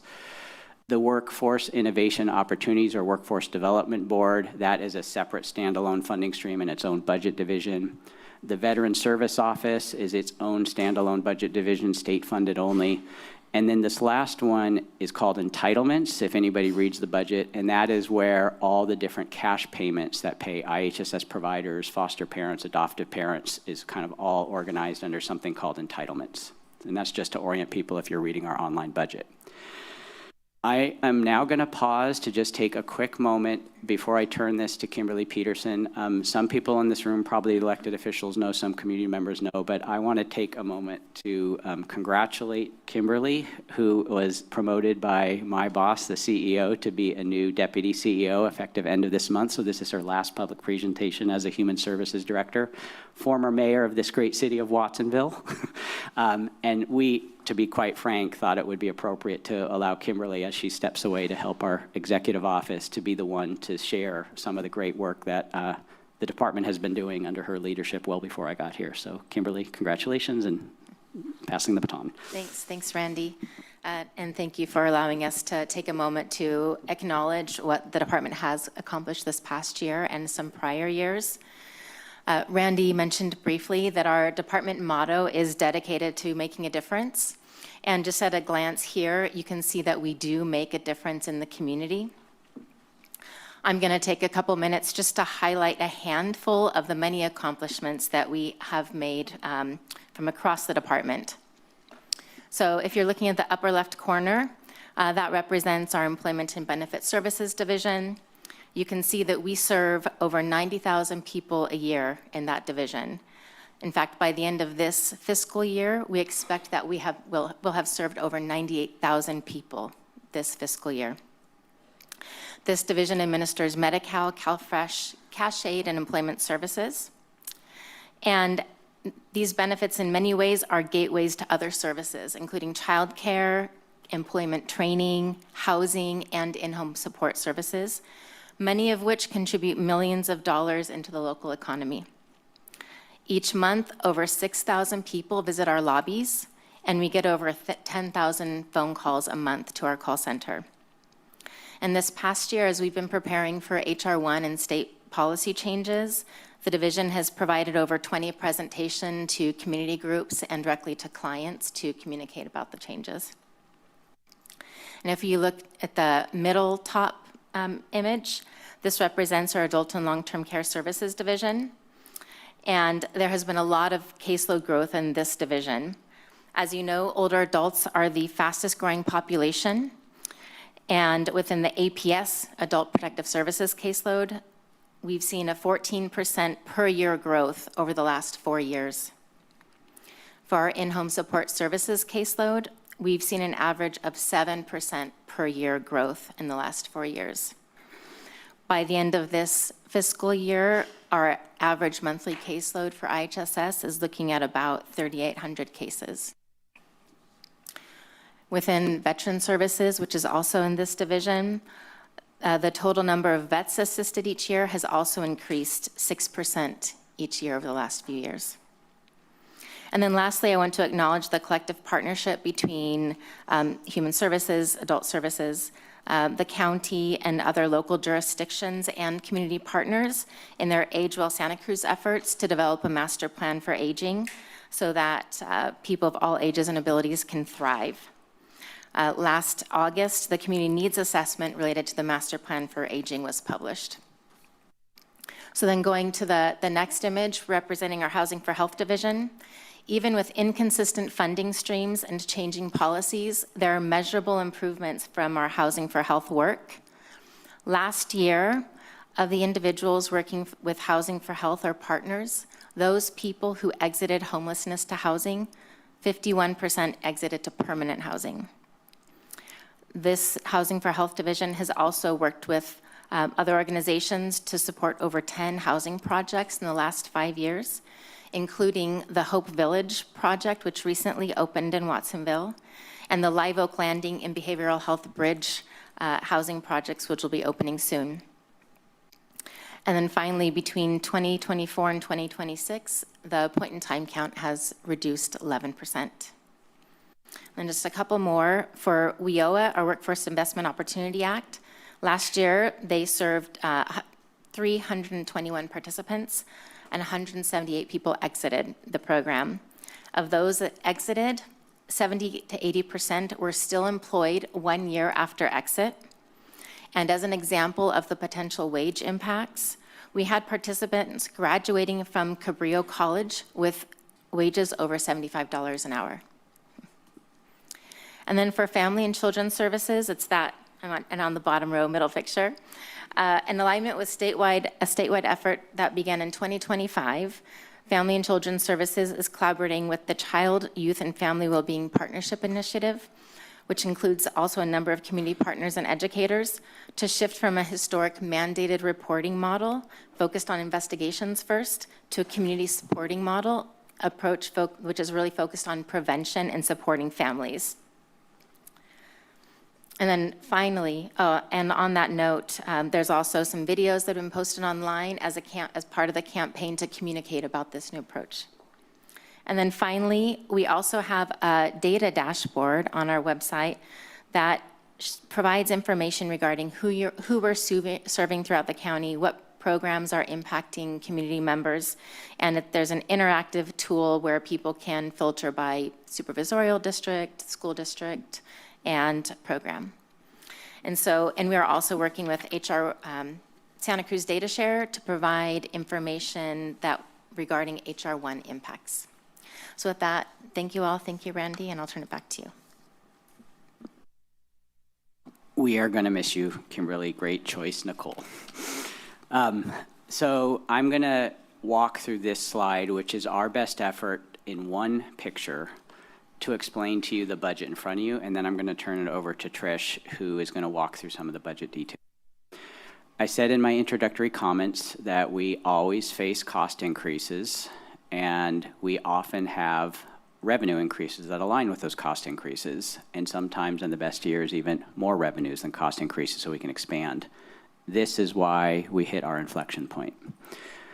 The left is our best effort to be as transparent as we can be what the drivers are of the cost increases, which total $25.9 million, which to submit a proposed balanced budget, we had to offset, which is on the right. So on the left, if you look on the biggest slice on the right, if you go back to my introductory comments that we are prohibited from contracting out the majority of what we do, one of our largest budget items is our staff salary and benefits. So 550 people received a cost of living increase and health benefit costs have gone up. And when we effectuate all of those, we had to absorb $12.9 million in this year's budget. We very often, the county has enough general fund and the state and federal government gives us new revenues, we can cover that. This year we hit the tipping point, we cannot. If you go to the lower left, HR1, there was a question earlier, I think it was from one of the board members when the CEO gave the presentation, how is HR1 directly impacting? The biggest direct impact, there's many direct impacts, is human services, CalFresh, administration. The way CalFresh works is there's two parts to it. The benefits that get in the pockets of people in this community who get CalFresh is 100% federally funded. And they get that money, and there's about $77 million of money that comes in this community for people who are enrolled in CalFresh to turn around and purchase food in our community. The other funding stream is what's called admin. Because the federal and state government mandate that eligibility determinations be done to ensure people are eligible and enrolled, there's funding to pay for our staff, which is our eligibility staff. Under HR1, the federal government for many decades paid 50 cents on the dollar and states had to pick up the balance. California has statute that says the state will cover 35 cents on the dollar and counties have to pick up 15 cents on the dollar. That has turned into a calculus in our budget every year that's predictable. HR1, effective October 2026, the feds pull back from 50% funding to 25% funding. The state, based on statute, has to turn over to counties the proportionate increase, and for us, that's almost $5 million.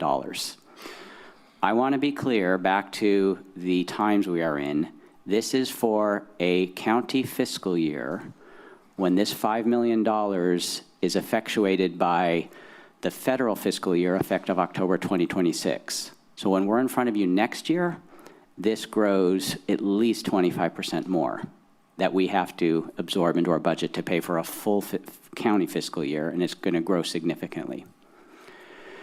If you look at the left, county admin, that has two buckets.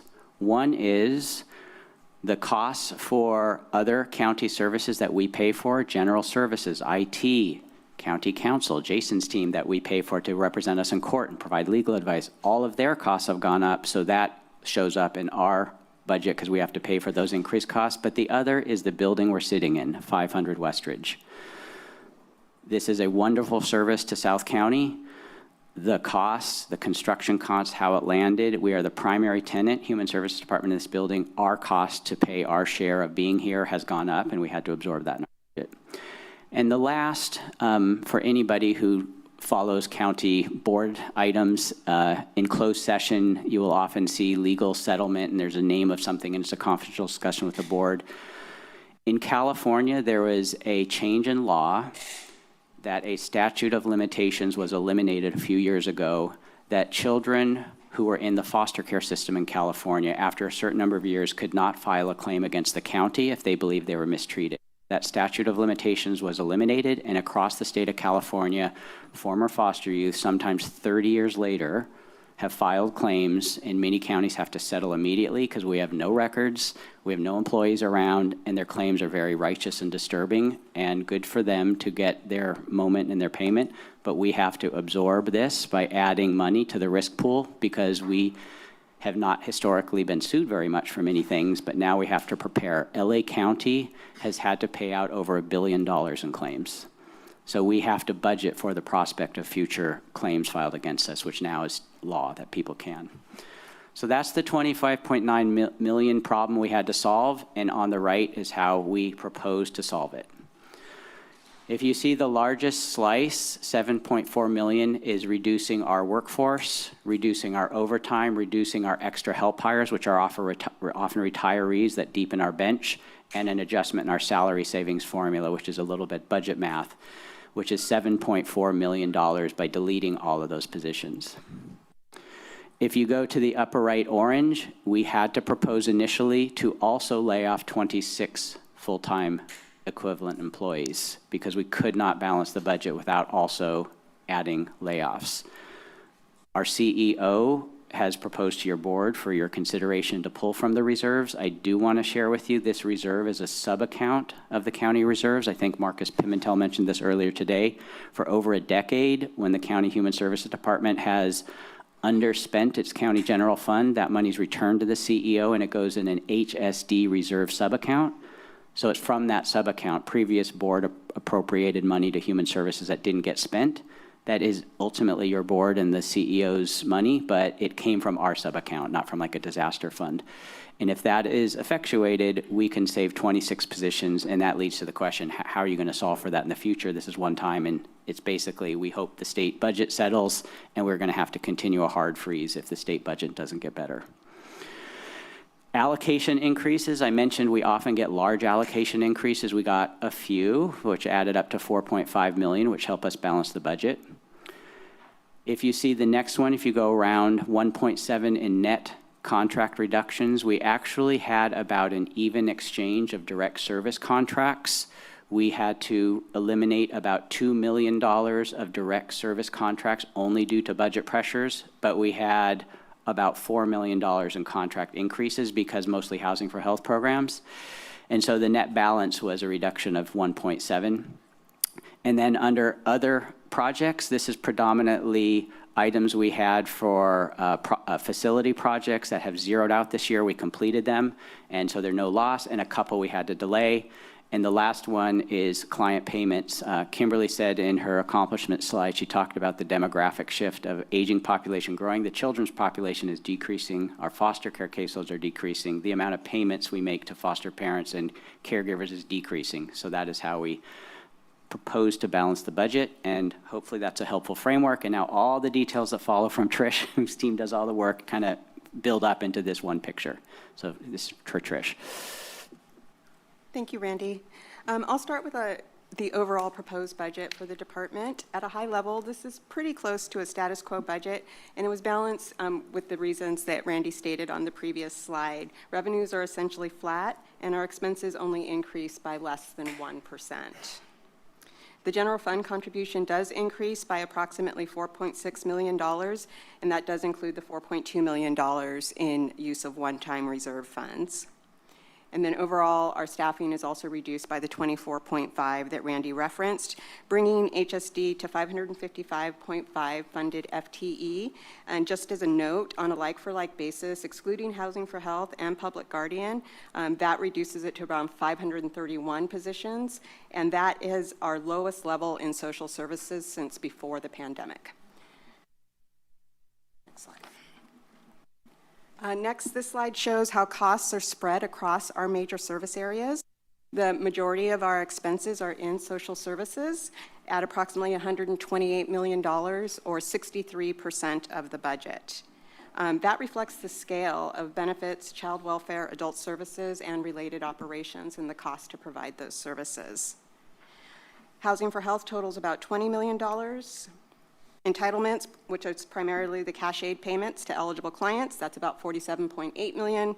And then WIOA, Veteran Services, and Public Guardian together total about $5.8 million. Turning to expenses by type, salary and benefits are by far the largest category, about 47% of our budget at $94.4 million. That's an increase of 6.4 from the prior year. The second largest category is other charges, and that's driven primarily by those entitlement payments and supportive services for eligible clients. Services and supplies total $35.8 million, and intra-fund transfers are $4.5 million. The key cost drivers remain salary and benefit increases, property and liability risks exposure increase, those internal costs for our internal departments, and the CalFresh administration sharing ratio change. Next, I'll turn to revenues. Our total revenues are only down by approximately 0.2% and total $168 million. And the general fund contribution shown here is $33.6 million. HSD remains heavily dependent on intergovernmental funding. As Randy indicated, it is about 98% of the department's revenue, with the other revenue of 2.9%. And that's primarily related to a Housing for Health program that was approved by the board yesterday, in fact. But the reliance on federal state revenues creates budget exposure when state or federal funding rules change. Okay, now I'm going to move into division level detail, just a couple of slides, and they show how the department-wide budget picture translates into the two major operating divisions. So I'll first start with social services, which I said is the largest division, approximate expenses of $128 million and revenues of $117 million. General fund contribution does increase to $10.8 million, while funded staffing decreases from 544 to 522.5. And the major pressures, again, are CalFresh administration cost shift, higher operational cost, and negotiated salary and benefit increases. And then, most importantly, I do want to point out that the use of the $4 million in one-time reserves did help us preserve those 26 positions and avoid layoffs. Okay, next I'll move over to Housing for Health, and their proposed expenses decrease from $23.8 million to $20 million, while revenues decrease from $15.3 to $14.7 million. And the division also reduced their staffing from 20 to 17 FTE. And the main drivers in this budget are reduced grant revenue and the completion of funding for one-time projects, including Live Oak Landing and the Freedom House Youth Project in South County. What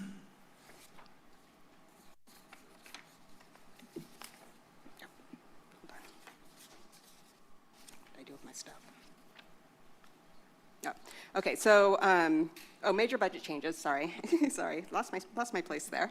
Okay, so this is a table that just basically outlines the impacts of our budget process. I'm not going to go through all of the numbers, but as you can see, it's all of the main reasons that I've been discussing previously on the previous slides, and it's just all kind of consolidated in this one slide. And with that, I am going to turn it back over to Randy to go over the state and federal policy and funding risks. Okay, almost there. It's been a long day, so I just have two last slides. Our CEO template asked us to make sure to cover the big state and federal policy and funding shifts since we're so heavily influenced by state and federal activity.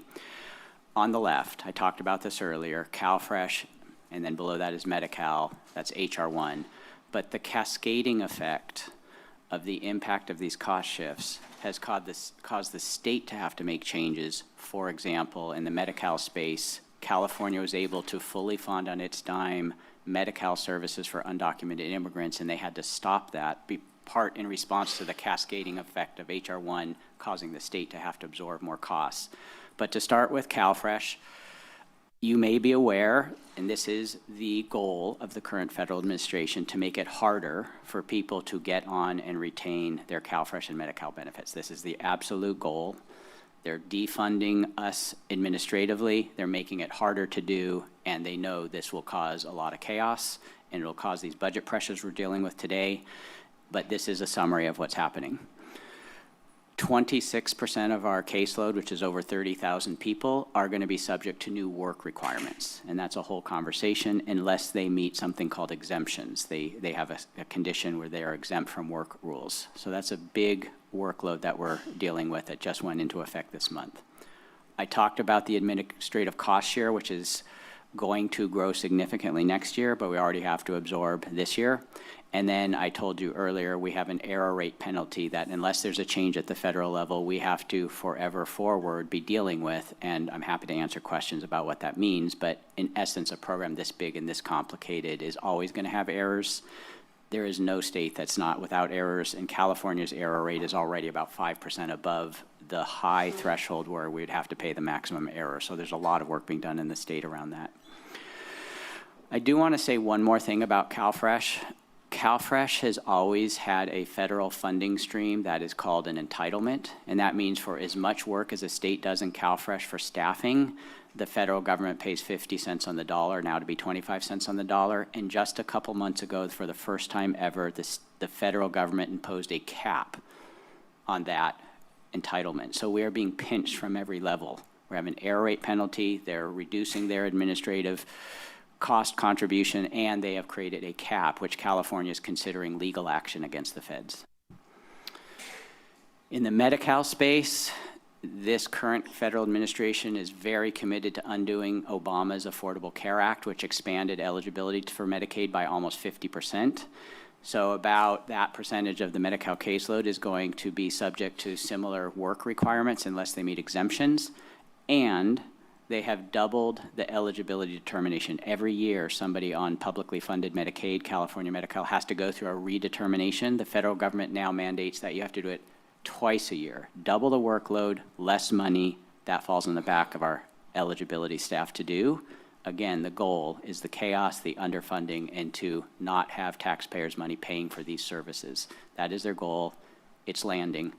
And this directly ties to why in the CalFresh and Medi-Cal space we have proposed reductions in contract services, because we have lost all our funding stream and we do not even have enough eligibility staff to keep up with this increased workload. The lower one, housing, this is the work in the Housing for Health Division. We've had presentations on this, but I just want to summarize. The first bullet point is our partnership with the Housing Authority. Until 5 years ago when we stood up this office, did not realize how much the solution to the homeless crisis in community is bridging the gap between somebody's income and the cost of rent. All the efforts to try to say homelessness can be solved by something else, unless you can find a way to help somebody be able to afford rent, it is just a short-term intervention. And thanks to the partnership with the Housing Authority and the federally funded housing vouchers the Housing Authority has that partners with us, that is why we have been so successful.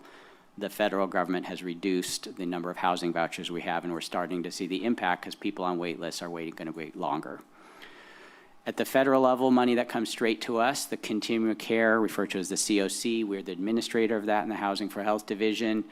They are shifting significantly their approach to housing first principles, which is to help people get out of homelessness and into permanent housing, to incarceration, institutionalization, shelters, and they're changing their funding stream, which has been part of our secret sauce that have helped us reduce the homeless count so much. And then the last one is an acronym in state funding. It's our primary state grant.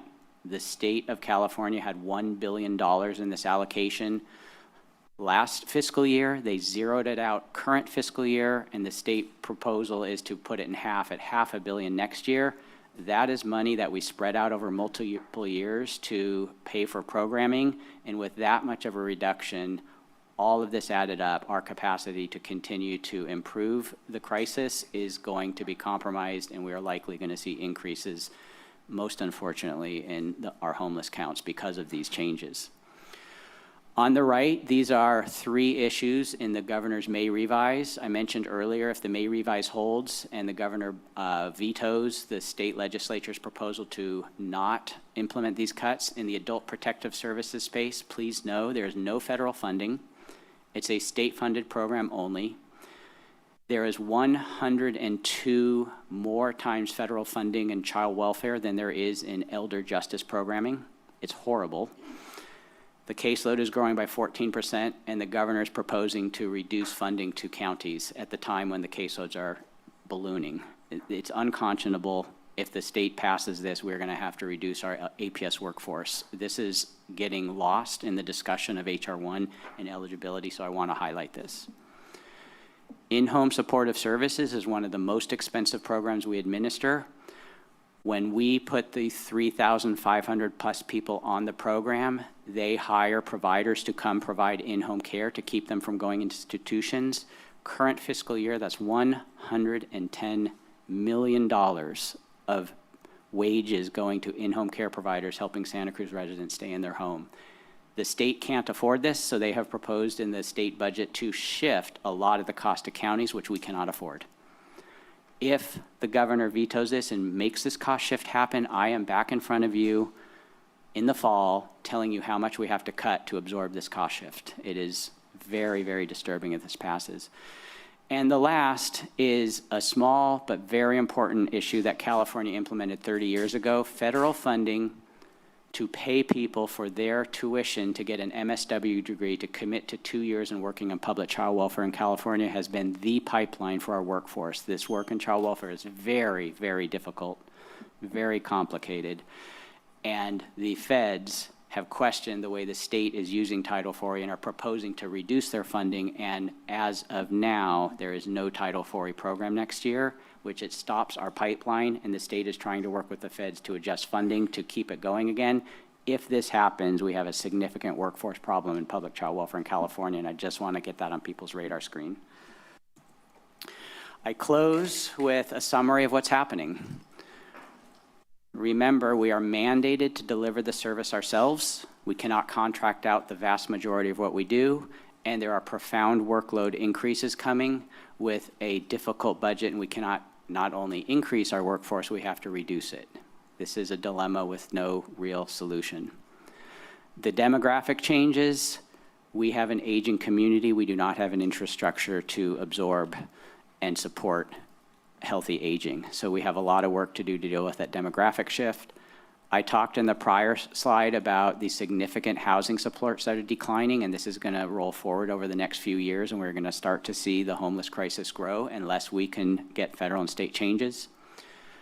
The next one, this is a fancy term for a state waiver with the federal government to use Medicaid creatively to fund a whole host of services that many CBOs in this community are using to help provide service to people in the safety net. And the federal government just in the last few months has clamped down on this. Our local managed care plan is having to lay off their own employees, and they're putting tighter controls on the use of this funding stream, which is a significant issue that will continue to decrease funding to the safety net. The second to last is one of the programs that your board has full control over. It requires a vote of the board and a public hearing to change the general assistance program. This is cash for indigents who don't have family. This program has not changed in 30 years. The program is growing significantly. The budget's growing significantly. It's 100% general fund, and we will bring back to your board in this community in the fall a proposal to address not just the budget issues, but ways to make the program more humane. And so we'll have that as a public hearing in the fall, but we want to let you know we mentioned that in our budget because the budget is growing significantly and there's currently no cost containment. And then the last is back to the child welfare system. Back in 1997, the child welfare system went from paper to a computer, and for 15 years, they've been planning to upgrade that system, and it's going to go live October of 2026, and this is a significant lift for California and for every county foster care system, and so that is a major issue we'll be dealing with. If you never hear about this again, we did our job quietly. You might hear about it. I hope not. Okay. I'm not going to read these. This is what's in the materials. What's in front of you is a request to support our proposed budget. The details are in front of you, and we are looking forward to answering questions. This is a very difficult budget, and thank you.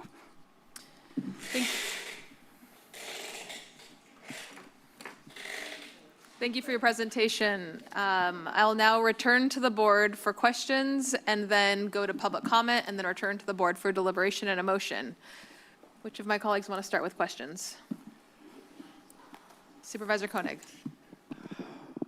It's tough to ask any question that can honor the seriousness of your presentation and everything that you just shared.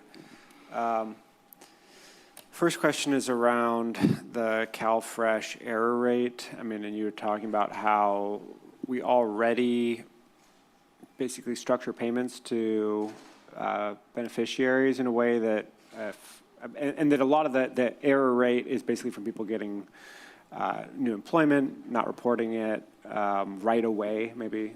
Then we'd contact them, they update their employment, but it turns out they weren't eligible for as much in benefits over a period of time, and now there's an error, but typically we correct for that with their future payments.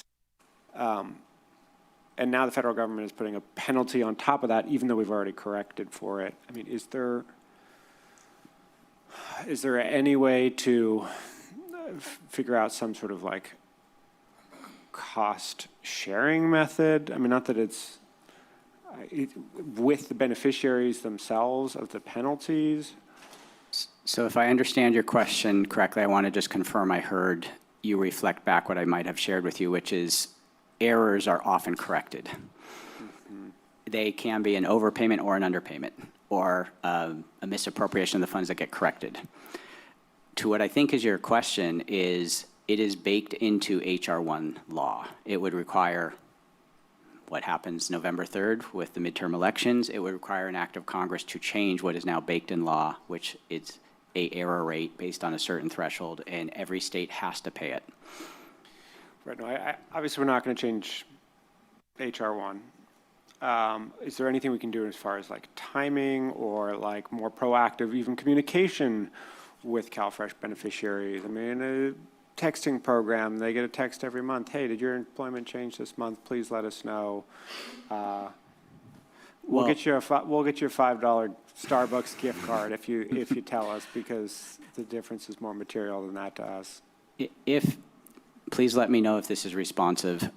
We are heavily dependent upon our state administrator, California Department of Social Services, who's still in the process of negotiating with the federal government on how this will land, up to and including they might push a delay. If agreeable, it is going to be a year between now and October 2027 when this goes live, where I think a lot of those questions will be answered. They will very likely be answered by state policy.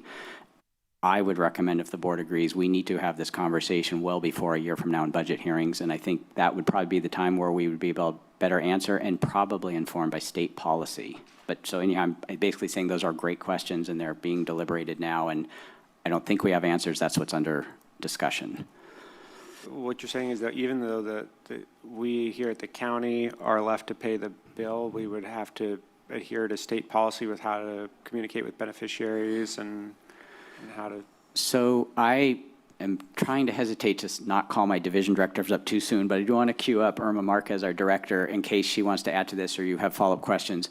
We do have local capacity to send a mass text to all of our beneficiaries, and we do that sometimes. So that tool exists in our toolkit now. What we would say is the question, and what I would, if you want to ask more questions, I think I might need Irma to come up. I am not so sure it is how a beneficiary interacts with us. I think it's how we process, and I think the point I was attempting to make is if we don't have enough internal workforce, that's where errors happen. And I want to say the following carefully. 90 to 95% of determining eligibility is done by the county workforce, not by nonprofit partners who are very helpful in submitting applications and getting paperwork to us, but 90 to 95% of the work by law is done by us. That's where the errors occur. So unless Irma wants to jump up and disagree, did I get it? Yeah, so I'm not sure beneficiary texting, informing them of this would change what the real issue is. We don't have enough infrastructure to handle volume. And that's a statewide issue. Yeah? Okay, go on. Yeah. Irma Marquez, Division Director over Employment and Benefit Services. As Randy mentioned, this is a statewide penalty, so it's not just directly our county. It's a statewide penalty that the state is working on assisting counties in reducing that payment error rate. That we're looking at what are those errors, how can we prevent them? The majority of overpayments and underpayments are either collected or issued to beneficiaries whenever they are identified. In terms of passing that penalty on to our clients, I don't know how that would happen. However, measures to prevent them is what we're focusing on.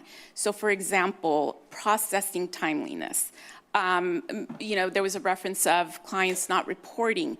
Well, they may have reported, but it wasn't complete. We only had minimal information. By the time we got to it, benefits had already been issued. So there's different situations that contribute to the payment error rate that, again, we're focusing on preventing to not have that impact be so much on us. And again, our county is one that contributes to the entire state, so it's all counties are, I'm going to use the word responsible for reducing it. We have a role in it.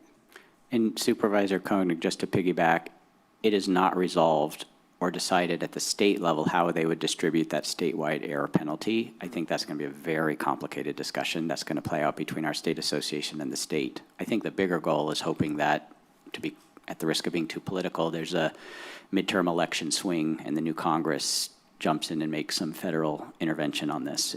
But if that doesn't happen, this next year will be a very dramatic year talking about how that penalty will land. Is that responsive, Supervisor? Yeah, no, that's helpful. I mean, you're saying it's a statewide error rate, and then in theory, the state allocates that based on actual errors rather than just people enrolled in CalFresh proportionally, per county? I mean, do we have the ability to have a county-by-county error rate? But yes, potentially. And I'm not trying to make light of something very serious. The state will probably want the counties to absorb the entire penalty, but it would not be beyond the counties to ask the state to absorb the penalty. So I think it's going to be a very righteous conversation. But the ultimate goal is to stop the cause of this, which is the HR 1 penalty rate, which is right now federal law. Is there any hope that I understand the state is improving the benefits system that we use? I mean, is there, for tracking, who's eligible for what, is there any hope that that could be improved to such a point that we wouldn't have these backlogs in updating people's status? This is the question. What efficiencies can be made in a massive system with technology advancements in AI, and this is the discussion playing out without clear answers yet. But Irma. Yeah, I can add a little bit in terms of what the state is doing to support counties with preventing these errors. There's functionality going into our system that will help as a reminder to follow up. For example, I moved, I reported a change in address. Well, ask the question, did the rent change? Is there a change in your expenses? So that can be updated at the same time and prevent underpayment or overpayments that will contribute to that error rate. They're being referred to as nudges, a little reminder for the staff to ask the question, to ask the follow-up question. And as time is moving along, there's other things that are being discussed to also contribute in supporting counties to reduce those or prevent those errors. Okay, thank you. Last question is just about HAP, the homeless assistance from the state. So we went from $1 billion in last fiscal year to zero. Well, actually, it was 2 because we're at 0 in this fiscal year and $500 million next fiscal year. I mean, so basically, if I understand correctly, that's basically a quarter of the past funding, right? Instead of 1 billion, we have 500,000 or 500 million over 2 years, so a quarter of the total funding. Yeah, so what was 1 billion, 1 billion, 1 billion, that would be 3, and it's inadequate, but let me be candid about the governor's sort of narrative he created. I've given you enough money, now solve it, and you just let locals to fight cities and counties, and with all due respect, he did not give enough money. It was one time, didn't solve the affordable housing crisis, but as part of that narrative, yes, it went from 111, which would have been 3 billion, to 1.05, so it was cut in half. And you know, we can have Dr. Ratner come up to speak to this, but the way we budget is we spread those funds around over multiple years. It's really hard to ask a community-based organization to take a contract for 1 year. So we use that money, we spread it out, and we've been putting a lot of programming in, but that money is drying up. And so this is the problem to solve, which some of these programs we've stood up don't necessarily have sustainable operating costs. And back to housing vouchers, there is no bridge yet across this country to bridge people's who are on low income, SSI, less than $1,000 a month, trying to pay market rate rent, whether it be in a facility where you have to pay for the cost of that facility and the bed in that facility, or, so this is a very complex issue, but that significant reduction in state funding is a significant variable on top of the federal funding, all going the wrong direction. Yeah, with, of course, all the additional added complexity, too, that we've talked about both in the behavioral health system, which is, of course, adjacent to this, so all the additional reporting requirements put on the county, and challenges in planning for with the budget, as you said. All right, thank you so much for all the work, for all the good work that you have delivered in the last year, and that I'm sure we will deliver again this coming year, despite the challenges. Supervisor Hernandez. Thank you. Well, first of all, thank you guys for all your hard work in this status quo budget for us. It's pleasing during these tough budgetary times. But I wanted to check in. Is there different scenarios that we could see given the Assembly plan and the Senate plan, or more so the Assembly plan, which is more beneficial to counties, that would change things? And we got folks here that are from nonprofits that want to have some concerns, and I want to just see if there's possibilities that we can correct or fund these programs that are beneficial to our residents now, or given the Assembly plan in the near future, September. What can we do to help out some of the nonprofits that are helping us with our eligibility work in our communities? Well, just to frame this, I want to make sure so there's a full understanding, and I hope this is helpful. Last we queried the CalSAWS system. There was 17 CBOs in this community, and it's probably up to 20 by now, who are registered app assisters who are authorized to go work with community members to help them submit applications. So of those, let's say for argument it's 20, 2 of them we fund. The other 18 do it in kind just because it fits within their programs, they're touching people, and they're registered to help. So I just want to make sure there's an understanding. There's almost 20 CBOs who do this. The 2 we fund are in the Medi-Cal Space Community Action Board. We had Medi-Cal administrative dollars that were trending over and above our staffing costs, and we got board approval a couple of years to go invest significantly in community action boards, significantly for undocumented immigrants who had every reason to believe, I don't want to put my name in a government database, and CAB as a partner did an excellent job. The Medi-Cal money has dried up, and in our budget we've proposed to eliminate it. The second is Second Harvest Food Bank, and they were here and made public comment. If I was them, I just want to say to Erica, who's a great partner, we would do the same thing she's doing. They do great work. At the time we cut it back to original levels, we thought we had federal entitlement funding to flow in to at least allow us to not cut it like we did the CAB contract. We now have lost that money. So we're in a tough dilemma, and if I can just then get to where to go with it, we benefit from those 20 CBOs helping app assist, but state and federal law mandates that only county human services eligibility staff can then do the work, which is about 90 to 95% of the actual work. The app assistance is helpful. Community Action Board, Second Harvest Food Bank, to what I think is your question. If we have the best case scenario of a massive infusion of state money to invest in our CalFresh and our Medi-Cal allocations, I anticipate, and I'm looking at my CEO to confirm this, what we would be confronted with is, do we take that money and help offset the pull from reserves? Or do we take that money, we would need to argue, to invest in increasing our eligibility staff because we don't have enough staff to handle volume? I think community and board would be saying, what about balancing that a little bit? And then we have the reserves we pulled from. I think that's the discussion we would have to have. But I think to your question, we sure hope we get a big infusion of eligibility money, and how much of it dictates how do we spread that around. That would be another public meeting, I think, but I want to just confirm with CEO Coburn. Yeah, no, I think we're hoping for that scenario so that we can envision putting money back into those contracts because it's so important to us. So we're waiting to see what those final numbers are, and we know the big overall numbers that the legislature is putting forward, but we don't know how much that's going to break down by county and what the final numbers are going to be. Does that answer your question, Supervisor? Well, kind of. It's, I guess, at least the we're saying process, it's a roll of dice the pathway, in the future, see if we get it or not. yeah. Well, I think if I may, because I believe this is on point, my introductory comments were intended to say, just from my experience, this is the most volatile state budget behind that federal cuts I've ever seen. I would be remiss if I think you would be in good standing if I came back to you in the fall and said, I need you to cut another many millions of dollars, and I didn't give you fair warning as you're deliberating today what to do, that I might have to come forward with more cuts if the state budget lands with where the governor landed in the May revise. That's to be determined. If the assembly version comes forward, we will have a big influx of money and we'll have the benefit of coming back to figure out how to spread it. I was just sharing you my best thinking is there's those three ways. Do we offset reserves?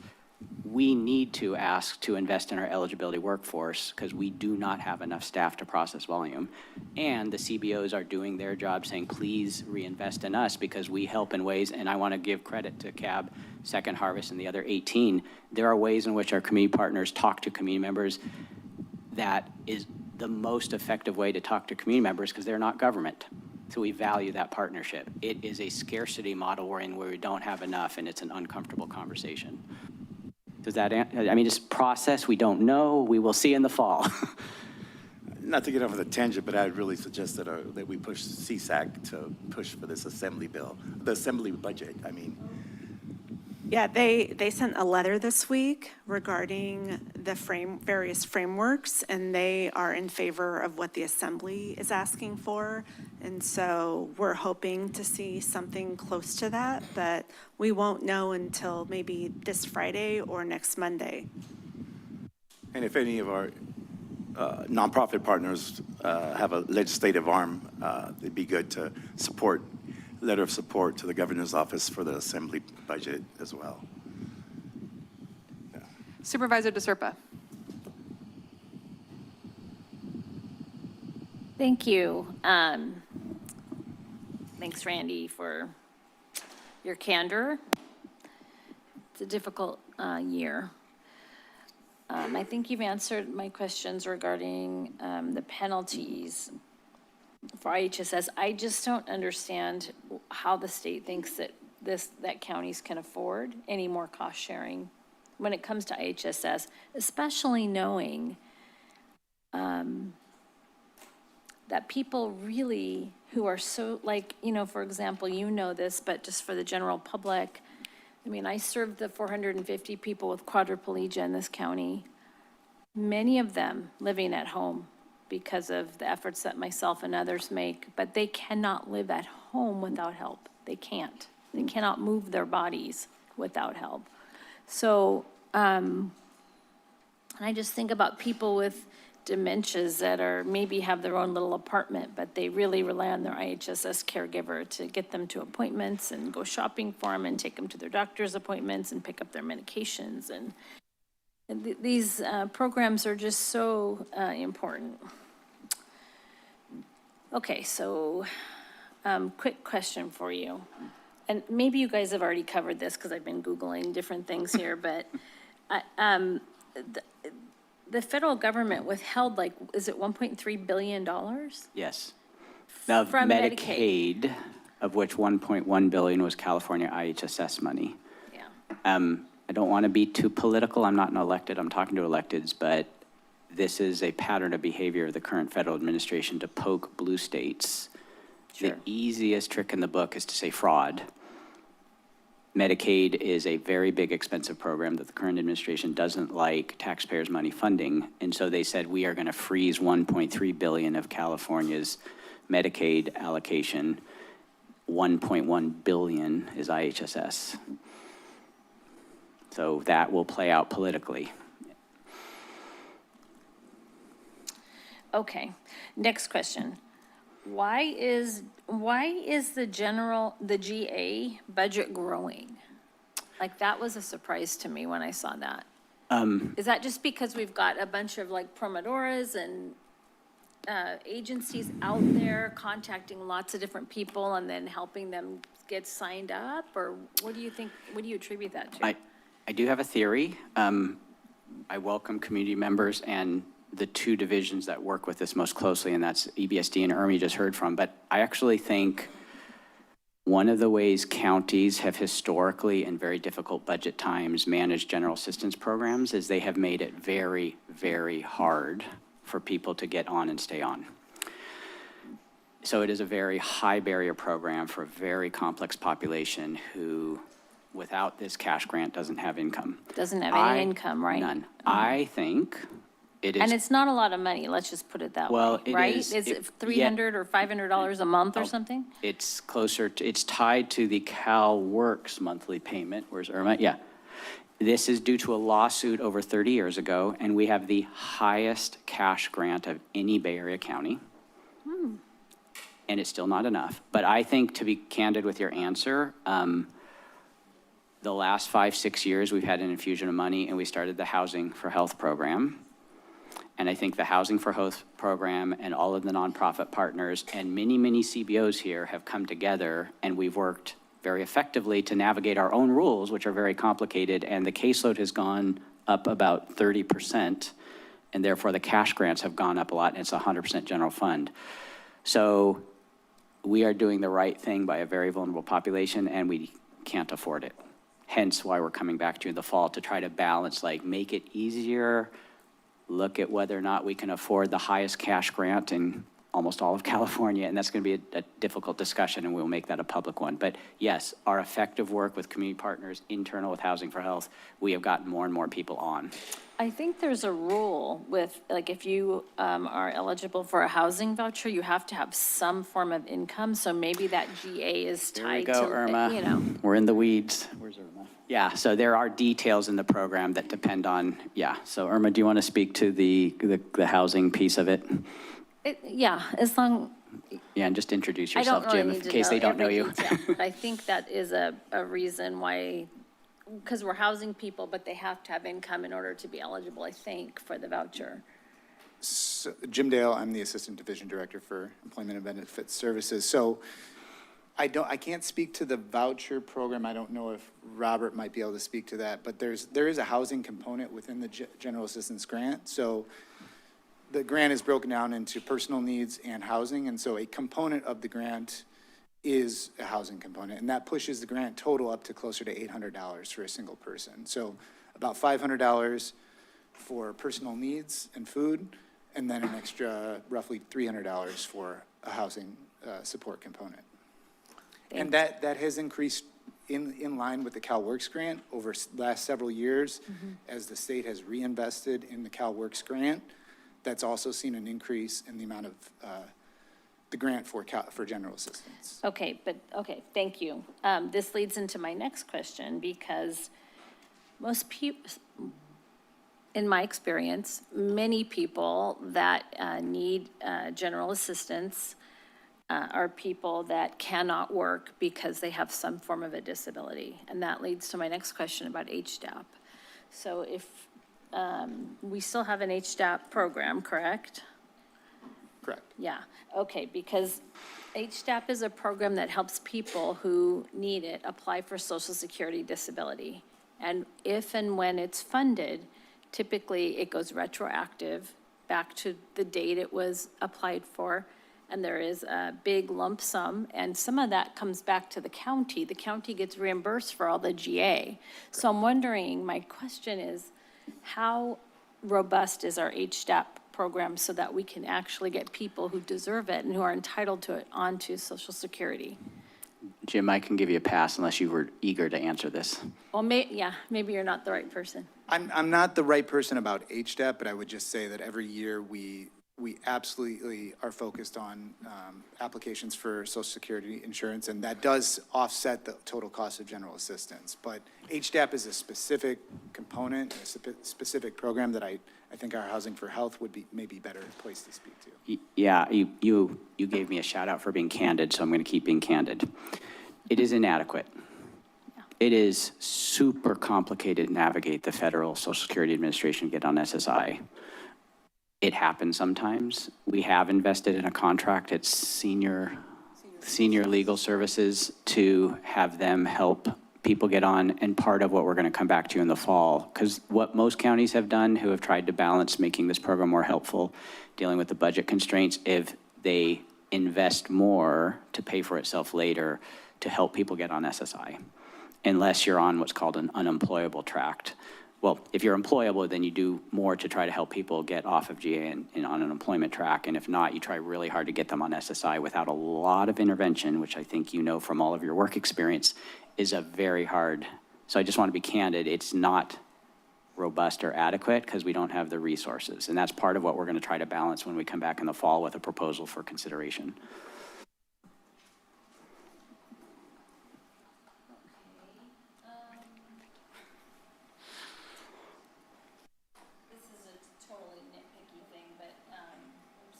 Nitpicky thing, but on, I looked at the contracts, and I saw a contract with doctors on duty for drug screens. It's like $200,000, not that much, but why aren't we doing those with our county to reduce the cost of those? Like, why are we paying Salinas Valley to do our drug screens when we could be paying our own county? I don't know if the camera's on me, but I'm looking to my team to see who holds it's a child welfare contract. So our child welfare leadership is here. So I don't know if you have the history, Gloria or Claudia, about how we contracted with them, but. Maybe because they're open in the evening, or, you know, and our county clinic isn't, but what I heard is that Watsonville's open in the evening and maybe will be open in the future, but it seems like we should be paying our own county instead of paying doctors on duty. Yeah, these, Gloria Carroll, Child Welfare Director, these are longstanding contracts that we right-sized to make them smaller because we weren't using them fully, but we can absolutely open it up and do a procurement for it. Yeah, maybe just going look into forward. it, talk with Amy Peeler. Yes. Yeah, okay, Yeah. thanks, Gloria. Okay, next is the use of per diem, what we call in healthcare per diem help. I know in the past you've had extra help in the agencies, as maybe you have a swelling or there's an extra need. That's a way to keep costs down, right? Because you're not paying benefits. I'm just wondering how often we're employing extra help instead of having an FTE. So, well, my candor is we've never had enough FTEs. So it is, how do we supplement the bench? And it's usually when we have enough revenue to not have to come to the board to hire additional full-time staff, we then supplement the bench with extra help, which is often retired annuitants, or you're calling it per diem in your former work. I will tell you one example of where we've been very helpful in doing that is in the in-home supportive services program. That is how we, in part, got ahead of the fiscal penalties that started this year, because we were able to, and I think if Alicia's still here, we had 4 or 5. We had 5 extra help, Supervisor DeSerpa, which were people who had worked in the IHS program who we were able to bring on board. Part of the budget challenges, and I had it up on that pie chart, is we've shrunk our capacity to hire extra help because we don't have enough money. But it is a very effective way to bring people on, and then you can very quickly, if you get into tough budget times, let go, and we had to let go some. But I think that is something we do. It's sometimes complicated to get extra help because our work is so complex unless they're retirees. Sure. Okay, I think that's it for me. Thank you very much, all of you. Appreciate your report. Thank you.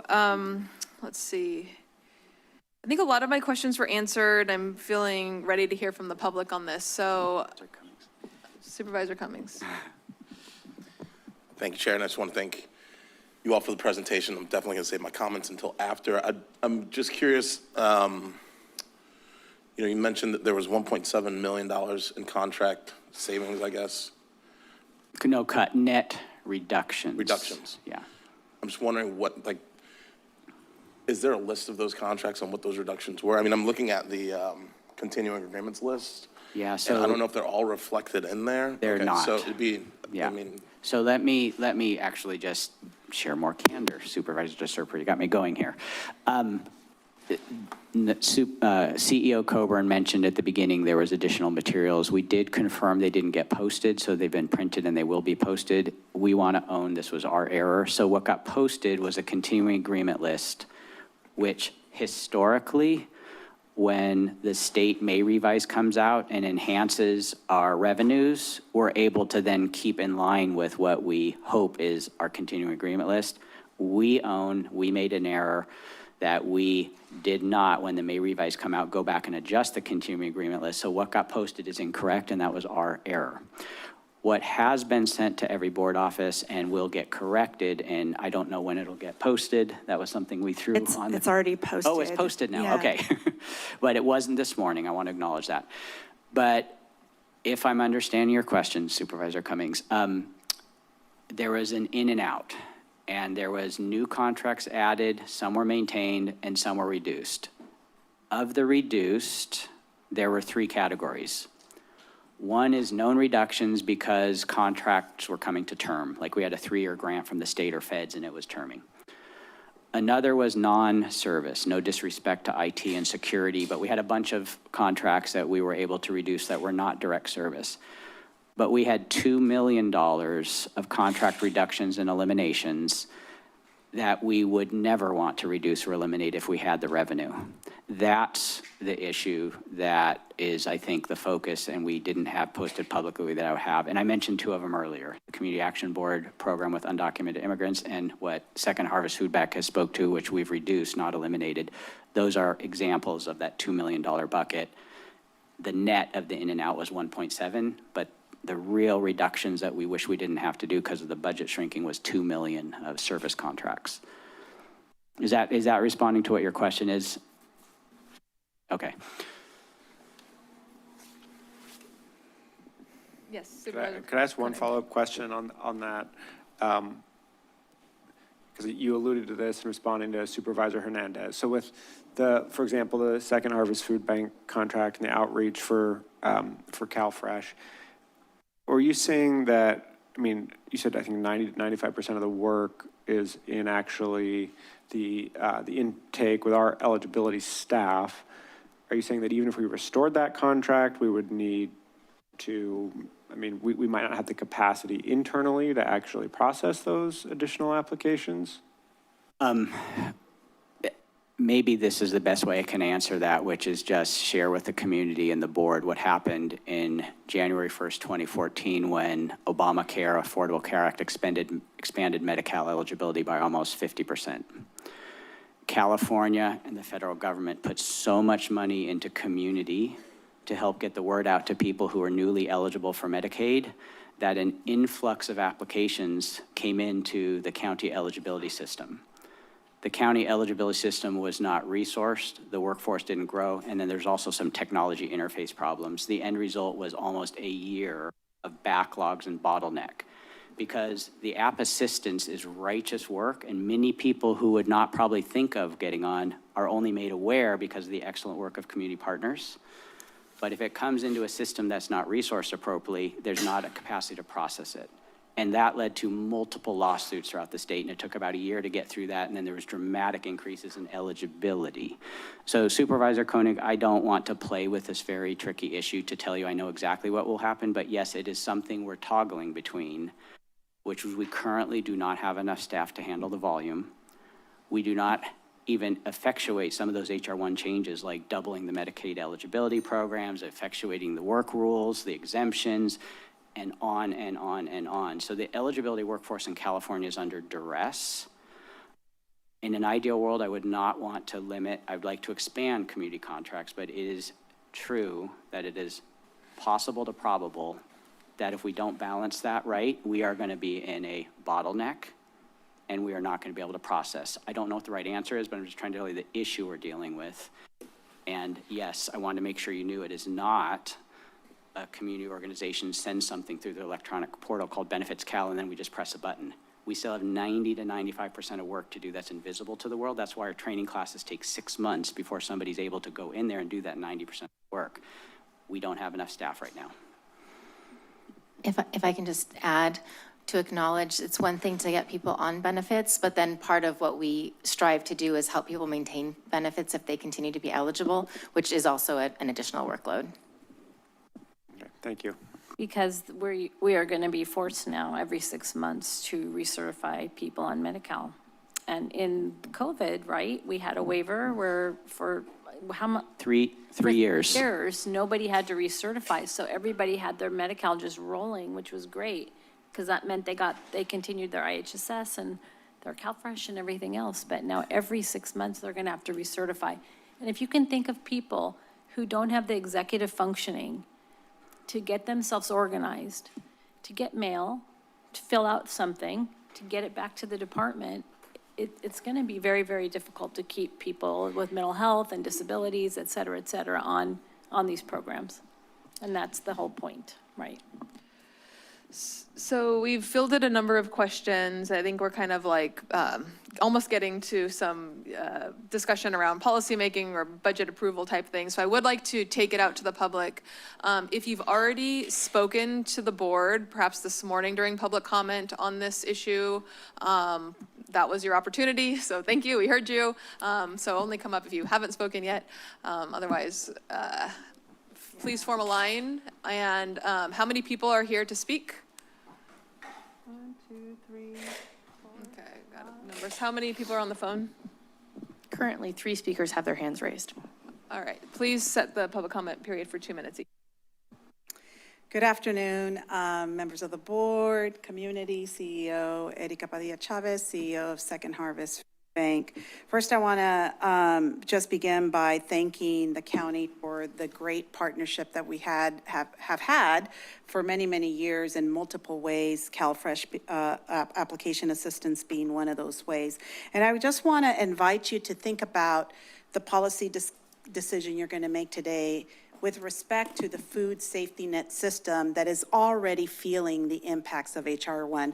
I know that you heard earlier from your budget leader that we are yet to really feel it, but the truth of the matter is that the food safety net is the first in line to feel it, right? And you're starting to hear from Randy how that's beginning to show up into our county.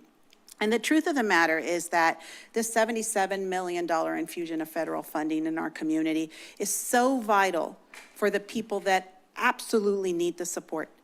And the food bank cannot absorb the loss of federal resources. A lot of the people that get these benefits go to their farmers market. They deposit their EBTs there. There is economic resolution happening.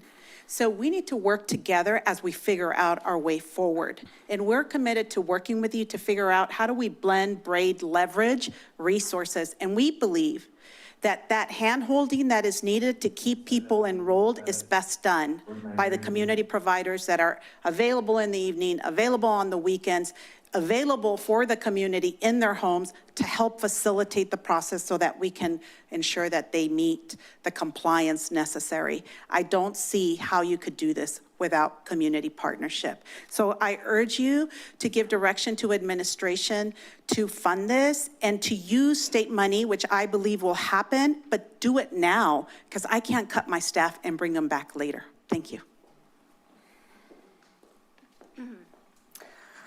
Hello, my name is Tamar, and I'm a resident of District 5. That was a really dire report. I'll keep my comments short. I can't speak to all of the details, but I can see that the federal government is trying to enforce their values or lack of values on us and trying to cut the ways that we help people who need help. And I would urge us to be creative and to find ways to adjust the way we allocate our general fund so that we can keep helping people and we can live our values and understand that this will pass and the funds will come back, and we don't want to cut things in the short term that we won't be able to bring back. So I urge us to, if we need to make cuts, I would say let's make cuts to the punishment side, let's make cuts to incarceration, and let's keep funding food and healthcare and the basic things that people need to live. Thank you.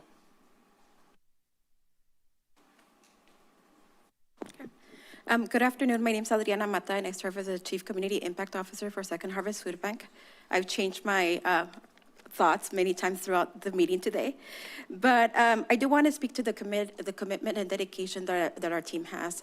Our outreach workers, as you know, they go out to the community, weekends, evening, afternoon hours, even sometimes on holidays. Somebody talked about trust. These are the community members these are the workers that our community members trust. When I first came to the food bank, I was very surprised because we get about 10 to 20 walk-ins a day, asking for resources, asking for support, asking for the team to upload their documentation out into the system, complete applications. And just so that you know how the process works, whenever somebody comes in to conduct an application or submit their application, it's about a 2.5-hour process. So we're not only conducting screenings, we're not only conducting outreach, we're submitting their paycheck stubs, we're letting them know that they have to come in and recertify.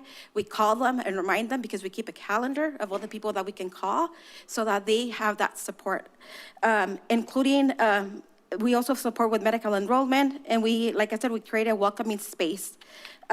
Yet, there's things that we are doing out of our scope to be able to continue to provide that resource and that support because, as we know, there's a lot of complex systems that our families don't understand, and we want to make sure that they have all the resources that they need to get the resources and benefits that they're eligible for.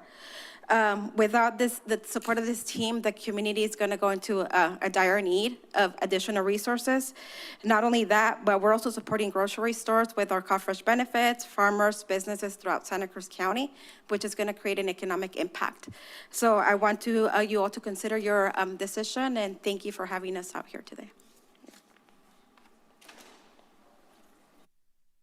Hi, I want to thank the board for taking the time to let us speak today. My name is Kelly Katie. I also work for Second Harvest Food Bank. I'm so tall, I'm sorry. Can you hear me? Amazing. My name is Kelly Katie. I also work for Second Harvest Food Bank. I want to thank you for taking the time to let us speak today. As you've heard, our team is hard at work enrolling people, making sure that they have access to their CalFresh benefits and their SNAP benefits that they're already entitled to from the federal government. And our tiny team is directly responsible for bringing in $2.5 million of federal funding into Santa Cruz County, which translates to $3.9 million of economic activity. That money is going to our local food retailers, our local small businesses. It's getting circulated back through the economy, and these reductions or these proposed reductions are not going to see a proportional reduction in that income. It's going to be a much larger deduction there, because I know that it's very easy to make an assumption that if you cut this program, that those neighbors are just going to go to a different community resource, the county, maybe their healthcare provider to get access to these benefits. But if the truth is, if they were going to do that, they would have already done that. These are the people that their doctors didn't screen them for CalFresh, or they're not eligible for those other community resources, so they're not getting those touch points. They're afraid to come into a county government building because they don't feel safe, or they don't have transportation, or they can't make it work within their schedules for any of those other reasons. Second Harvest is catching the people who slip through the cracks, and without funding those programs and these programs, it doesn't shift the work to another organization. It means that they lose benefits. Those people go without support. And it means that we leave $3.9 million on the table as a county. So I urge you to support Second Harvest, and I thank you for your time and your attention today. Good afternoon, Chair and members of the Board of the Supervisors. My name is Octavio Rivas. I serve as the Chief Financial Officer for Second Harvest Food Bank. Cuts to Second Harvest CalFresh funding would have a significant impact to our community.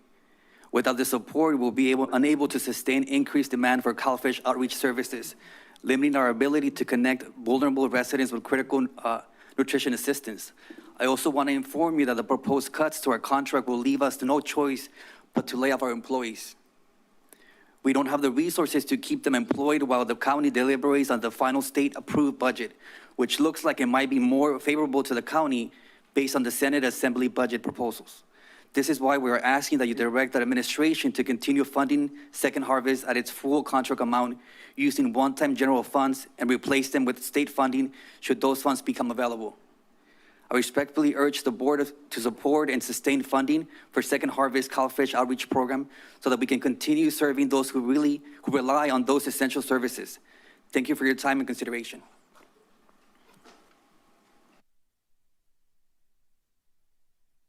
Hi, good afternoon, Chair Martinez, Supervisors.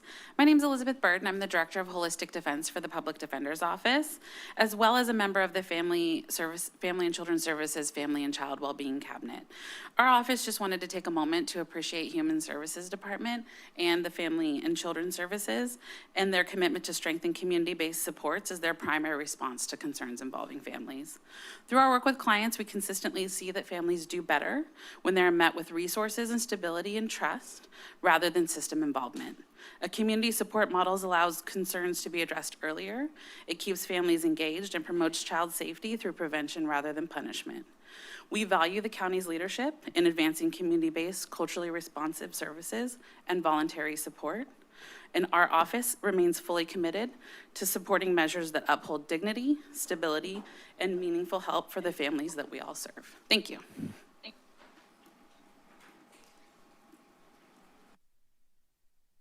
Nice to see you all again. My name is Emily Fontana. I'm in Organized with SEIU. I'm also a member of this community. I live in District 5. And so on the one hand, of course, we want to support workers' jobs and the way that HSD has brought the request with the CEO to protect those positions.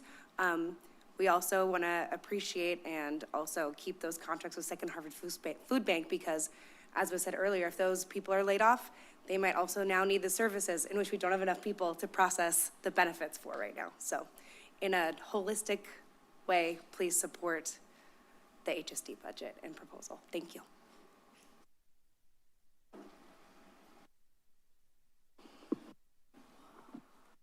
Will you please call the first caller?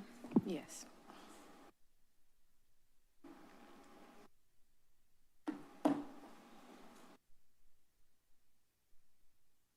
John, your microphone's now available.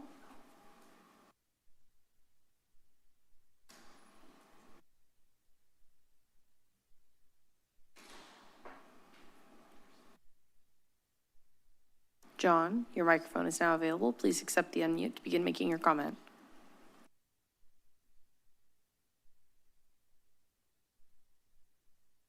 If you're on a call-in device, it's *6 to mute or unmute. I'm going to move to the next speaker, Chair. Welcoming Network, your microphone is now available.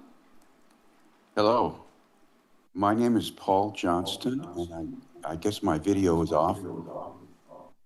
And I'm speaking to you on behalf of the Santa Cruz Welcoming Network.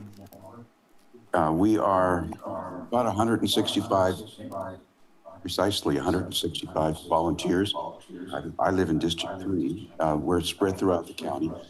And we're an all-volunteer that supports asylum seekers and other refugees here in our county. And I'm speaking to you to express our support and appreciation for the holistic services and the leadership of the Public Defender's Office. As you may know, our whole region is really an immigration legal services desert. And the biggest challenge facing not just our asylum seekers and other refugees. Sir? Yes. We are on the Human Services Department budget right now. I think you're calling in regarding the next agenda item, which is the Public Defender's Office. I'm sorry. So is there a public comment period that I should Yes, know it will be on the next item. Okay, thank you. And as a note for your comment later, if you have an additional device running in the background, Please mute that device or turn the volume down to prevent an audio feedback. Thank you. Thank you. Louisa, your microphone is now available. Hi there. I'm echoing also. I'm sorry about that. I'll be brief. I just wanted to say that these cuts, especially to food assistance, will not only create real suffering right away through hunger, but will have ripple effects throughout the community and throughout time. Just as a couple of examples, they'll impact small businesses that sell food, and they'll impact school and kids' ability to succeed in school, which will have long-term impacts throughout the community. Thank you.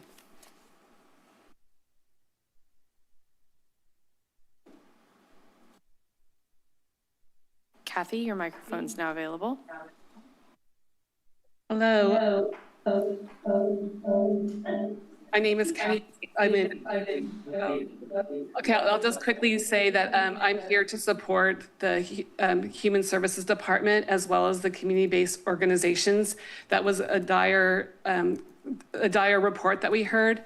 And I just agree with the previous speaker who said, like, we're feeling the impact of the federal government's values, and that our values should be to support our neighbors, and that's what keeps us safe. Thank you.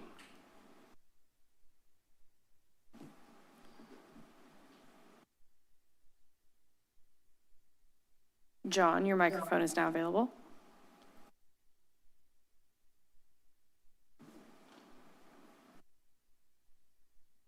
Okay, can you hear me now? Yes, we can. Yes, I'm very sorry about, please excuse me. My name is John Brown-Childs. I'm a retired professor, 83 years old from UCSC. For the past 20 years, I've been teaching courses at Soledad State Prison and DVI Tracy when that was open, on peacemaking and cooperation, as well as in Santa Cruz County Jail.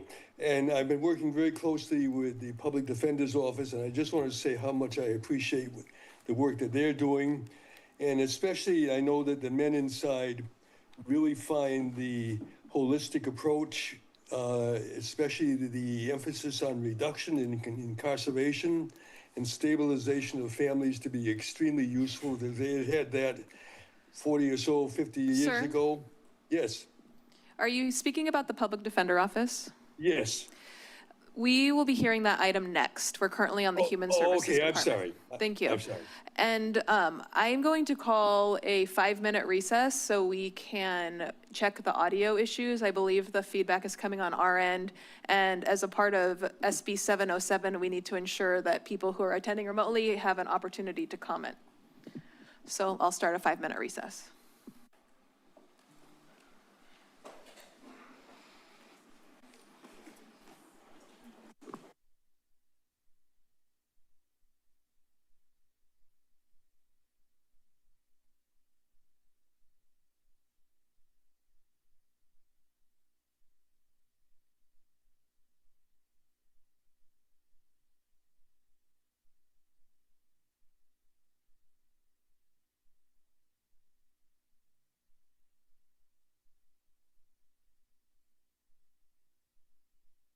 Recording stopped.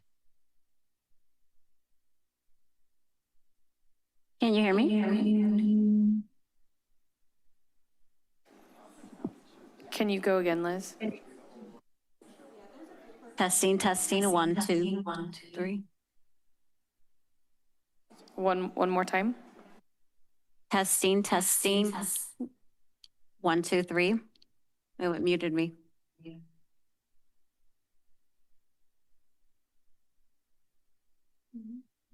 Mm-hmm. Testing, 1, 2, 3.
Mic check, mic check.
Can you turn on the recording?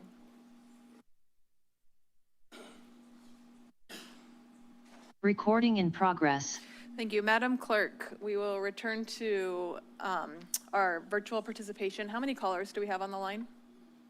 The previous speaker was the final speaker with their hand raised. And was that the one that was on the topic that's for the next item? Correct. So we're done with public comment? Correct. Okay. I will now return to the board for deliberation and a motion on the HSD budget. I do have a few more questions as well. I'll call on Supervisor Hernandez. So I wanted to ask, how long does the, I'm not sure if it's a question for the public or for Randy, but how long does the Second Harvest contract extend to? Sorry, how long does the Second Harvest contract extend to at this point? I'll share technically the answer from a budget proposal in front of us, but I want to respect that how that lands for Second Harvest. The current one, yeah. The current contract is 300, it was reduced by about 40+% from 300, and I'm looking 363 to 200. And that was based on the reduction in the CalFresh revenue, the CalFresh shifts. And at that time, we thought we had a federal match, which has now been blocked. So the reduction, though, I think for on this particular contract is 40+%. So that's what's proposed in the budget. And I was talking about time too, if there's a timeline to it. Well, okay, if this is your question, hypothetically, it's your board's prerogative. If you approve the budget as proposed, we would be effectuating contract changes effective July 1st, and we would adjust the scope of work and the budget. If that's your question, this would go into effect July 1st. For the next 12-month period? For the next fiscal year. Yeah, 12 months. And I have a feeling our community partners would have something to say about this. We have a responsibility to come back to you in the fall. Worst case scenario, we'd be asking you to cut. Best case scenario, we have new revenues, at which point there could be another opportunity to do something different. But today, what's in front of you is that cut from 363 and change to 200. Yeah. Do you have another question? I do. So I think this is for Nicole. So the governor's has until Monday, June 15th to execute the budget, to finalize the budget. They have to adopt a budget by Monday, June 15th. And then there will be all kinds of other negotiations on trailer bills. And as I was reminded during the break, we'll know the dollar amount in the budget as a whole, but we won't know our allocations probably for quite some time because of trailer bills, because of agencies at the state level getting involved in allocations. So it may not be until August that we know what our allocation is for eligibility and other things. But we'll know if he's decided on the sticking to his guns or going with the Senate or Assembly budget plan. We will know what the agreement looks like by June 15th at a high level. Got it. So I wanted to ask a question. I think it's both of you. So can we use like a one-time funding to continue the service with Second Harvest? Maybe from like the Human Services Reserve Fund that was explained today. Then if the budget comes out more favorable, we can keep all that money for eligibility workers. Is that a possibility? So at this point, we've used a lot of reserves, significant. The county's also dealing with a cash flow issue, and we need to maintain as much cash on hand and in our reserves as possible. We're hoping to issue tax revenue anticipation notes over the summer, which will also help with our cash situation. But right now, I am not comfortable using additional reserves on anything else that we'll be discussing throughout budget hearings. So I would recommend that if we wanted to restore contracts, that we look for other places to potentially take funding from. Because it's like the timelines are so close to each other. We're talking June 15th, the budget goes through, all the trailer bills and what we get apportioned is in August. We may know our allocations by the August, which we would incorporate into our final budget in September. So I'm wondering, would we need some sort of, can we wait until August? I want to ask the Second Harvest, or is there a stopgap that we can fill to make sure we get that extra month of 2 months of service? Is there?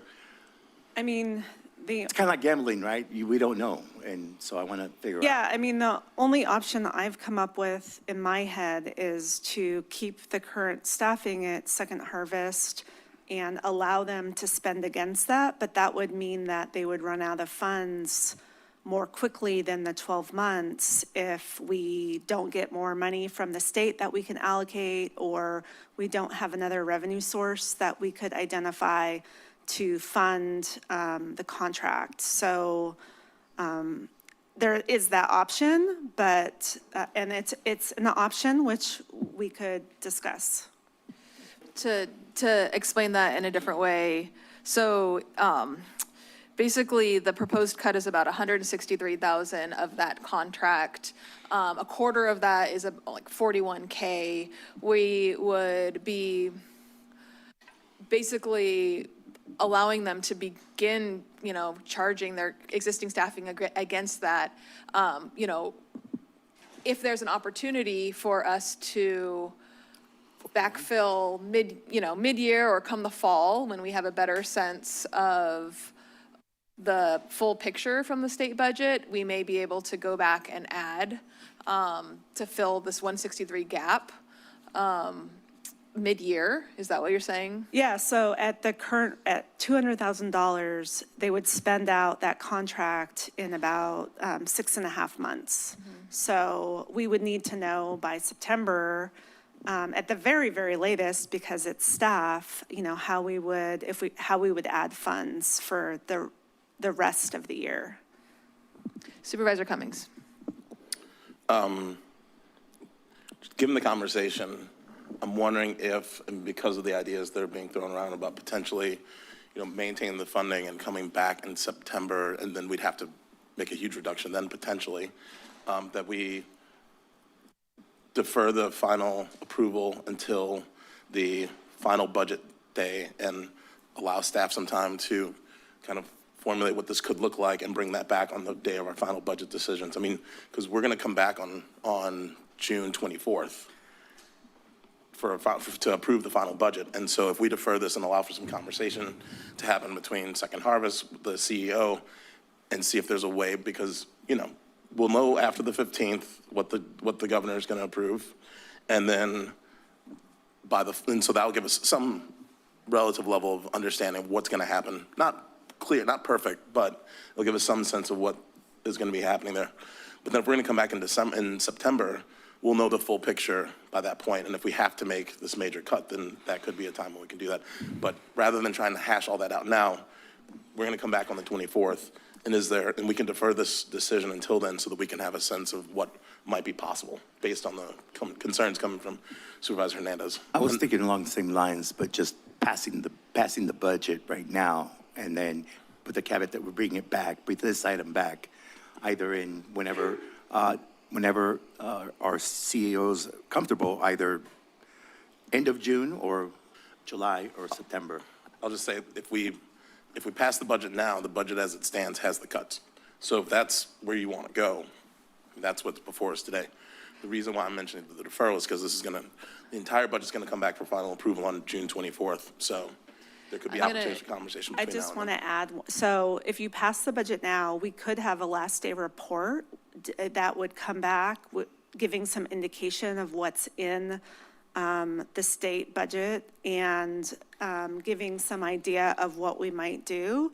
And also, you know, we have a variety of other budget hearings coming up. So I have a feeling we're going to have a variety of last day reports regarding, you know, additional information. So you could pass the budget today and then we could come back on last day with a report. And if we can identify additional funding to make an adjustment to the Second Harvest contract or others that provided outreach, we can do that.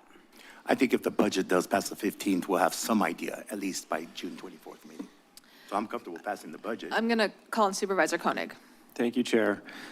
So this is where my mind goes to core and why I asked that we pull the core budget, because at the end of the day, core is 100% discretionary funds, and we've often described it as our safety net. And there are a number of ways that we could approach the core money, which totals about $4.5 million, to create some additional capacity. I mean, we could either, I mean, if you look at the core awards and it's in the additional documentation, I mean, it's clear that some of those awards are not as essential, as not as basic needs as food assistance, which we're talking about. And so and the core subcommittee has already talked about, at least certainly in future award cycles, that we should prioritize basic needs. I think we could either approach this as trying to go through that list and remove things that are not basic needs. I mean, there could always be some sort of runway. I get that we're already at the middle of June, basically, and these are our contracts. They're supposed to begin July 1. But I think that there's still potentially enough capacity there that any contracts we did not want to continue, we could sort of still provide some runway the way we did the last time around. Or we could look at just a 10% haircut to all those contracts and in order to create additional capacity. So I'm going to just make this motion to see if there's support, which would be to move the recommended actions with the exception of the continuing agreements list, direct staff to review the 26-27 core awards and suggest reductions that create additional capacity to fund food safety net services, including CalFresh outreach services, for review with last day budget actions. We have a motion from Supervisor Koenig. Is there a second? I just have a question. Supervisor Cummings? So my question, so just based on how this has been going, my thought was that we were going to have that conversation after this item because it got pulled and it was 8.1 and I wasn't under the understanding that these are both joined together. So, I mean, I think for me, my hope would be that we could get through this first conversation. We can come back and have a secondary conversation about core, since it wasn't really clear that we were talking about both at the same time right now. Because it's on the agenda. I mean, it got pulled off consent. It's on our agenda, but it wasn't clear to me that that was going to come later. Because otherwise, I'd like to hear why it was, why we had, well, then, so, okay. So, County Council, is this a joint item? No. No, those items aren't joined. Right, that's what I thought. You're going to have a core discussion next, but I actually didn't interpret the motion that way, but I interpreted the motion that basically you're just going to adopt the budget with the exception of the continuing agreements list. That's what I heard. That's effectively, I mean, yeah, and we could reduce the motion to that. I mean, the additional language in there was to look to the core awards as a potential source of funding for some of the continuing agreements in question. So we have a motion and we don't have a second yet. So before we begin further, are there questions on the motion to see if we get closer to a second? So there's not a second on the motion yet, right? So you might want to get rid of that second part of the motion and just leave it very clean. Yeah, I'll restate it as simply to move the recommended actions with the exception of the continuing agreements list.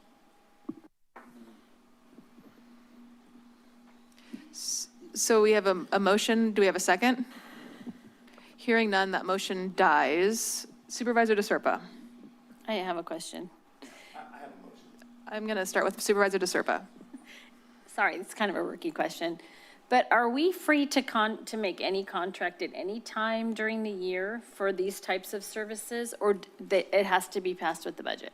I No. see heads nodding. So we could, We can amend, we could enter this contract, we can extend it whenever we want. We Okay. can amend it whenever we so it want. doesn't have to be part of the motion now, because if there's money that comes in 2 weeks, we could then amend. Or Correct. whatever, if it comes after the end of the month. Okay, thank you. So I'm gonna- Supervisor Hernandez, then Supervisor Cummings. So I'll move to approve the fiscal year 2026-27 budget as presented with direction that staff returns to the board with further direction should additional revenues become available through the state budgeting process or other funding sources on June 24th meeting. Second. We have a motion from Supervisor Hernandez, a second from Supervisor DeSerpa. Continue discussion, Supervisor Cummings. Thank you, Chair, and I just want to thank all the staff for your hard work, and it's really unfortunate that we currently have a federal administration that is like a bull in a china shop and is just wreaking havoc on healthcare and other programs, even wreaking havoc on the World Cup, which I didn't see that coming. I do want to say, though, that, and I think this is, as we move into future years, that it's really important that when we're going to be talking about having contract cuts, that some conversation with this happens earlier in the year.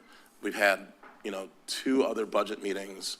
We had mid-year, we had the first budget presentation, and now we're here today. And the entire time we've been going through this process, my understanding has been that we were eliminating vacancies, and that's how we're resolving our budget. And it wasn't clear to me, and I think members of the public, some of our staff, that, there's also going to be eliminations of these contracts, because while it may seem like a small amount in the grand scheme of things, these contracts have consequences for people who live and work in our community and our service providers. And so I just think that moving forward, that's something that we can do better at. Because we're going to have another item where it kind of came as a shock that there's going to be a major, conversation we'll have around another contract.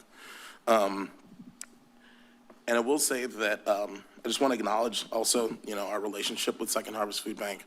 I want to acknowledge the amazing work that you all do. And I will say as a board, when times have gotten really tough, we have gone into our reserves, we pulled out money, we've supported the Second Harvest Food Bank because we have a really strong relationship.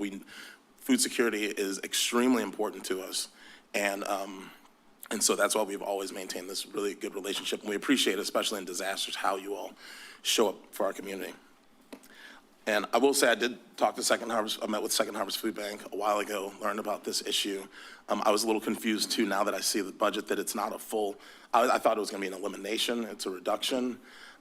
So that's, encouraging, although I know it's gonna be painful for some of the folks who work there. But I also didn't know at the time that there are these, because of HR 1, there's these new penalties that didn't exist ever before. And what can happen to us now is that if we make these errors, we're gonna have to pay for it. And that's new, and that's really concerning to me. Because if we don't have adequate staffing at the county level, as we all know, if you are overworked and overburdened, you're more likely to make errors. And having to keep up with all the administrative work, I think, is really critical at this time, because if we're in a position where we're not able to keep up with the applications and we do have more errors, that's gonna cost us more money. That's gonna lead to more cuts. And so, so I'm supportive of the motion and where this is going, but I do think that, now more than ever, we really need to be pushing on the state to get funding to our counties so that we can maintain these services and so that we can increase our staffing. And I'll just say that as the representative for CSAC, when we were just at CSAC's meeting, we met with a variety of state representatives from the governor's office, from the Senate, from the Assembly. And one of the things I made sure to express was that what we kept hearing is that we have some surplus funding coming in through AI, and the governor's putting that into a rainy day fund. And I made it explicit to say that right now, we're navigating a boat through a hurricane. like, this is the rainy day. This is when counties need this funding. And so I hope that members of the public, our partners, and even us as representatives can continue to let our state representatives know that now's the time to be supporting counties, because if this funding does go into a rainy day fund, it just means the next governor is going to have an even more broken system to deal with. And so I'm supportive of us moving in this direction to, bring back this conversation on the 24th. I hope between now and then there can be some dialogue and discussion between our CEO and Second Harvest. But the one thing I will note is that, in this list that, now is going to be public, there are a lot of cuts to a lot of organizations, some losing all their funding, some losing 57%. Second Harvest obviously losing 43%. And so I don't want us to be in a position where we are then going to be, trying to figure out how to backfill $2 million across all these different programs. And then at the same time, having folks who are funded from through core this year, being impacted as well. So it's going to be a tough conversation to have, and it's going to be a hard situation to navigate. But the fact that we're going to come back on the 24th and be able to discuss this again, I think will help us be able to move in a positive direction. So thank you. Further comments? Yes. Supervisor Hernandez? So I'm also, I think this is the best direction because going into core, I'm a little uncomfortable because we do have an ad hoc committee, not to put any pressure on you guys. They are looking at the ad hoc committee and see what could be done. And we don't have any of our nonprofit partners here at this time. And to make this decision here, it would be kind of, it'd be a slap in the face to our nonprofit partners. But I think that we do have this ad hoc committee that's working on this, so we should also honor and respect the work they're doing on the core budget as well. And I think that by the 24th, we will have, or by the 15th, we should have some sort of direction of where this budget is going that can help us lead to a better decision on the 24th. Thank you. Further comments? I want to say a couple things in reflection to what the conversation we've had and what I'm hearing from some of my colleagues. The first, I do want to extend my gratitude to Second Harvest for your work. The outreach that you provide and your relationship with our community is critically important, and food assistance continues to be a top priority. Safety net is top priority for me. And so with that, I would ask,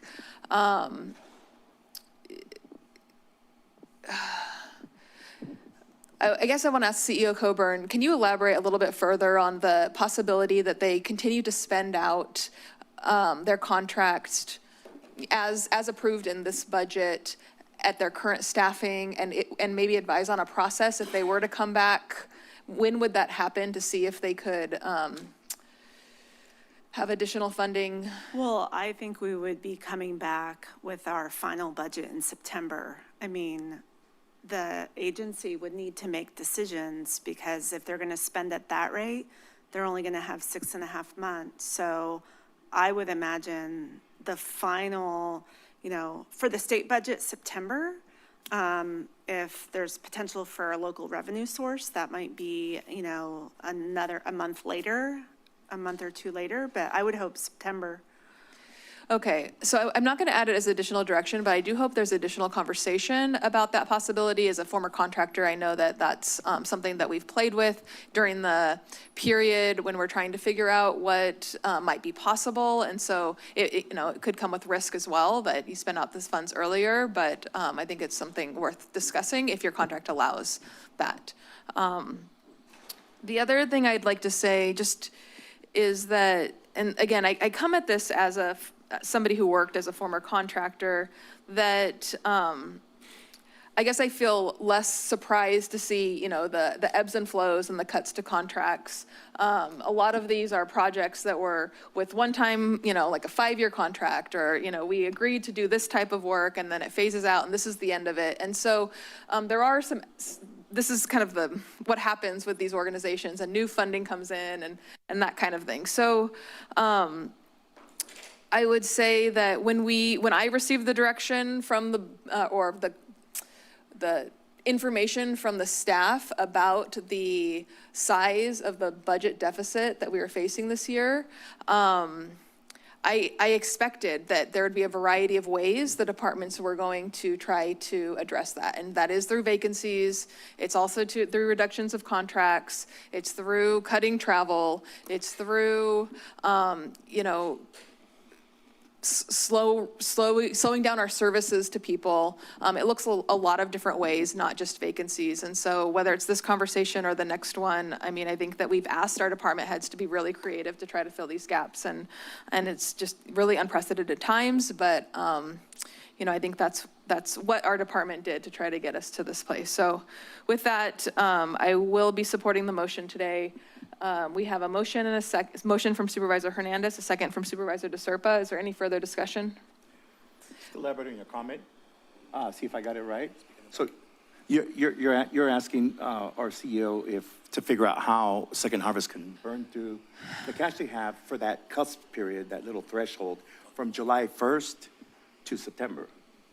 No, I encourage them to have conversation about how they might do it. I think we're just going to talk with Second Harvest about what the options are while we try to identify other funding. And not further direction. Got it.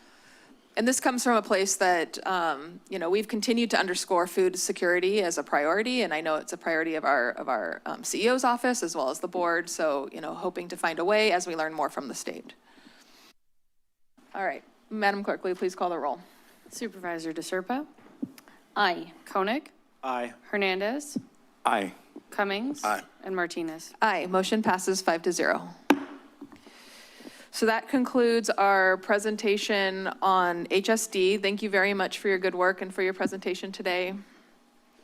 We'll now be beginning item number 9. 8.1. Sorry, 8.1, thank you. I was wondering why you weren't leaving, Mr. Morris. 8.1. Approve the proposed 2026 budget for collective of results and evidence-based investments, otherwise known as CORE, and take related actions as outlined in the reference budget documents and as recommended by the county executive officer. And this item was pulled by Supervisor Koenig, so I'll go ahead and let you take the lead. Sure, thank you, Chair. I mean, I already alluded during the last item to my motivation here, which is, I mean, we heard, particularly in the Human Services Department's budget, that there is intense uncertainty and intense need around providing for basic needs. And certainly, with our CORE program, we aim to fill gaps in the safety net. And if you look at the awards there's a variety. I mean, there's some that are, that do provide basic needs, that provide food, that provide shelter, and there are others that are more aspirational. And so I think we need to preserve as much capacity as possible for basic needs. We might come back on the 24th, final day budget with good news from the state that there's extra money. We might not. And this is one of the places where we could potentially have some give. And so was my thinking, is that we go back, look at I don't want to try to pick different contracts from the dais here today. It would just be ask staff to re-examine our CORE awards for the coming year and suggest reductions that create additional capacity to fund basic needs. And that could either, again, no specific direction on how to do that. That could either be by selecting some contracts that do not fulfill basic needs already, or just by a percentage-based decrease. I can make that as a motion. I don't know if I think we need to go to public comment. Yeah. Further discussion. Does that need to go to public comment? It will go to public comment. Do you have any questions for the motion? Not at the moment. For the idea. Bringing up well, let me just say this, actually. I don't necessarily disagree with Supervisor Koenig. My only issue has been that as we've gone through this process, we've brought this up numerous times, I think one of the things that's missing is that we have had this discussion multiple times about having 2-year contracts and having the contract be a 2-year contract rather than a 3. I don't think that that's been called out in the budget, but we also have had conversations about, and we actually wrote letters saying that we would potentially cut some of this funding this year and that we could not guarantee funding for next year. And that letter went out to all the nonprofits. I do wish that if we were going to do that, that was something that would have been recommended sooner. And again, for me, like I said earlier, while it may have been apparent for some members of the board that the contract cuts were going to be happening, the message that I had consistently gotten was that it was going to be vacancies. We don't need to cut core. And I didn't really realize the contracts, but to Supervisor Koenig's point, what we are seeing in some of these contracts is that some of the contracts that are losing funding are safety net and essential services, and there are some programs in core that are nice to have programs, but aren't fulfilling essential needs at a time when we're getting serious cuts from the federal government that are impacting our safety net services. So I'll see where the motion ends up going, but I'm not completely closed off to it. I'd also like to hear how my colleague on the core subcommittee feels, because I feel like we've been putting in a lot of work around this. And, you know, again, if we could have had this conversation, if this could have been like an agenda item that we were discussing, that could have been a better opportunity. It's kind of coming out of left field. And if we are going to make any decisions, the 24th is probably where we would need to make those decisions. But I'd like to hear from my subcommittee member, because I don't want to deviate from. Yeah, I'm not sure how much to give away. We've been working hard on this. I think we've already come to the conclusion that, again, there are some programs that were funded when some of us were not on the board yet, that we were, that we sort of scratch our head at. Nice things, but are they critical needs? No. And so we have made that our priority, to take a look at all of the programs in front of us and put an emphasis on the critical needs. We had assumed, well, we talked long and hard about when to make these changes. We felt like people had received their award and were sort of locked in with staff running programs already, and so we didn't want to pull the rug out from underneath them, and that's why it was determined, with the help of, I think, the CEO's office or somebody, that it would be a 2-year contract instead of a 3. And so that meant that the money and the programming would continue into this next year. And if that can't happen now, I mean, I'm open to re-looking at that, but I feel like that is an agenda item for later. Like, I don't think we can go through this list today. We've already actually established the ones we think are critical needs that we wanted to present to you all. And, you know, a lot of it is food insecurity and et cetera, et cetera. So anyway, the work is done. We've revamped the application for the next round, and we've developed a criteria, and yeah, we're well on our way. But if we need to start cutting this year, then I think we need to bring that back as a separate agenda item. Thank you for that. I do have one question before I go to public comment. I believe that the current contracts that they're in and the current, at least, board approval is a 3-year contract. The board hasn't yet approved changing to a 2nd-year contract. Is that correct? The funding cycle is still a 3-year. We're anticipating that as part of the core subcommittee's final recommendations, based on all the conversations and what they've had, that they're going to include switching to a 2-year. But right now, it's just it's still a 3-year. And there was additional direction at one of the items to fully evaluate the cycle related to everything that's going on. So I believe their next report is coming back to the board by this fall. So we would probably see all the changes to core as part of that. Thank you. Any other questions before I go to the public? Seeing none, is there any public comment on this issue? Is there anyone on the phone? Yes, Chair.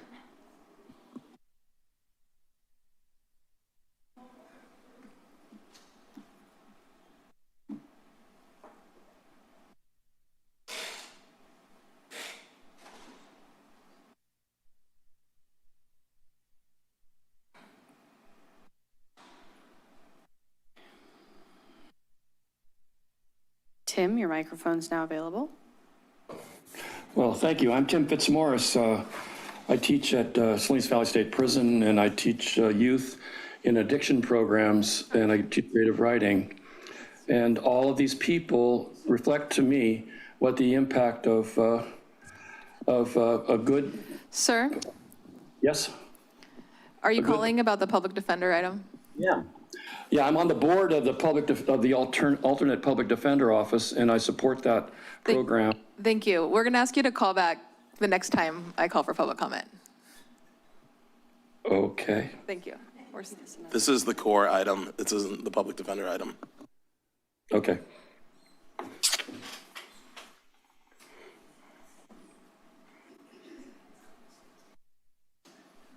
We have no speakers online, Chair. Thank you. I'll now return to the board for deliberation and a motion. Well, I didn't want to, in any way undermine the work that our core subcommittee is doing, has done. And if there's already some sense of priority that you guys have worked out and could present if needed, I think that's great. So for the time being, I guess I'll keep the motion short and simply simply move that we postpone approval of the 26, 27 core awards to final day budget hearings. A quick question. If we postpone the approving this budget today, will that also hinder us from releasing money as of July 1st for the agencies already awarded?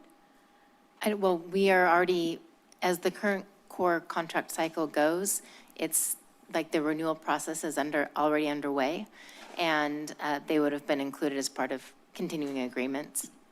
So I believe that we would still be able to move forward, but I will. Well, we do need to approve the budget and the continuing agreements for this item so that they can complete their work. Okay. All, I know. all of the contracts are always based on approval of the budget. So if your board doesn't approve the budget, then the contracts wouldn't go into place for next year. And then we would have a conversation about whether any money had been spent and whether or not it should have been spent. But that's an ongoing thing.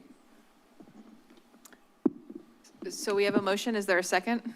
I'll second, just for the sake of conversation. But so my understanding, and this has been since the years that I've been on the board and with the city council, is that we're going to bring the budget back for final adoption on the 24th, correct? That's just the final budget incorporates all of the rollovers from this year to next year, but you need to, as a board, you're approving these budgets, so we have budgetary authority going into the new fiscal year. What you approve today will exist as you've approved it, but then there are some additional changes we make with the final budget.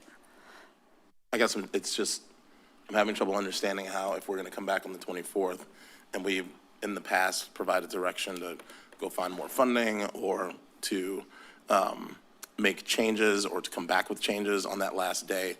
And that's similar to what I feel like is happening right now, is what we're asking for, or what Supervisor Koenig is asking for, is that we have some time to consider whether or not we want to make changes, and then this comes back to the board on the 24th for final adoption with the other items. Are you asking whether that's possible to do? Yes. Yes, that's possible to do. But if you're talking about looking at the list of current contracts for core and making changes on last day, the board won't be able to have another discussion between now and June 24th. Okay. Right. I just wanted you to be aware. Yeah, that's clear. Yeah, quick question. But sorry, can I talk? If we approve the budget today, we can still make changes, correct? Correct, yes. In the next fiscal year, because we've already put people on notice via a letter from the county that says. Yeah, the budget approved today, we're going to move forward with those contracts. So if the board wanted to take another action to make a change to those contracts, we would do that at a board meeting, and then we would notify core contractors that their agreements, we would have to give notice and we would have to adjust them. And that could happen anytime this next year, even though Yeah, That's it could feasible, happen. yes. Yeah. It would be a lot.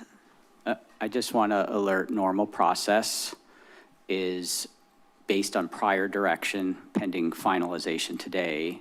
All contract negotiations with all core contractors have moved forward. They're templated, they're waiting for final approval, but all that work's been done. So the lift with the CBOs, the lift with our contracts team. What I want you to know is to the timing, I'm just confirming with our contracts team as we're speaking, we issue per board approval in the process advance payments beginning in August. Do you have the authority to make a change on June 44th? Absolutely. And whatever change you make would cause, how many contracts are there? 70? Okay, 40. Anyhow, if you have the complete authority to do that, there would be a rejiggering of 40 contracts in what's normally multiple months in 3 or 4 weeks. So there'd be an administrative impact on both sides, CBOs and us. Yes, authority, complicated. Maybe we could talk about more on the 24th, just so it's understood what would play out administratively for CBOs and for the system.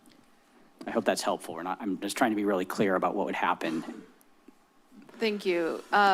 Since we have a process in place with the subcommittee to come back, and it sounds like some good work has been done, and that's coming in the fall, and it's sounds very administratively difficult to adjust course on June 24th. I'm wondering if anybody would want to make a substitute motion to adopt the recommended actions and proceed as we had originally directed the core subcommittee to come back. I'll make that alternate motion to approve the staff recommendation. I'll second it. We have a motion from Supervisor Hernandez and a second from Supervisor Martinez. Further discussion?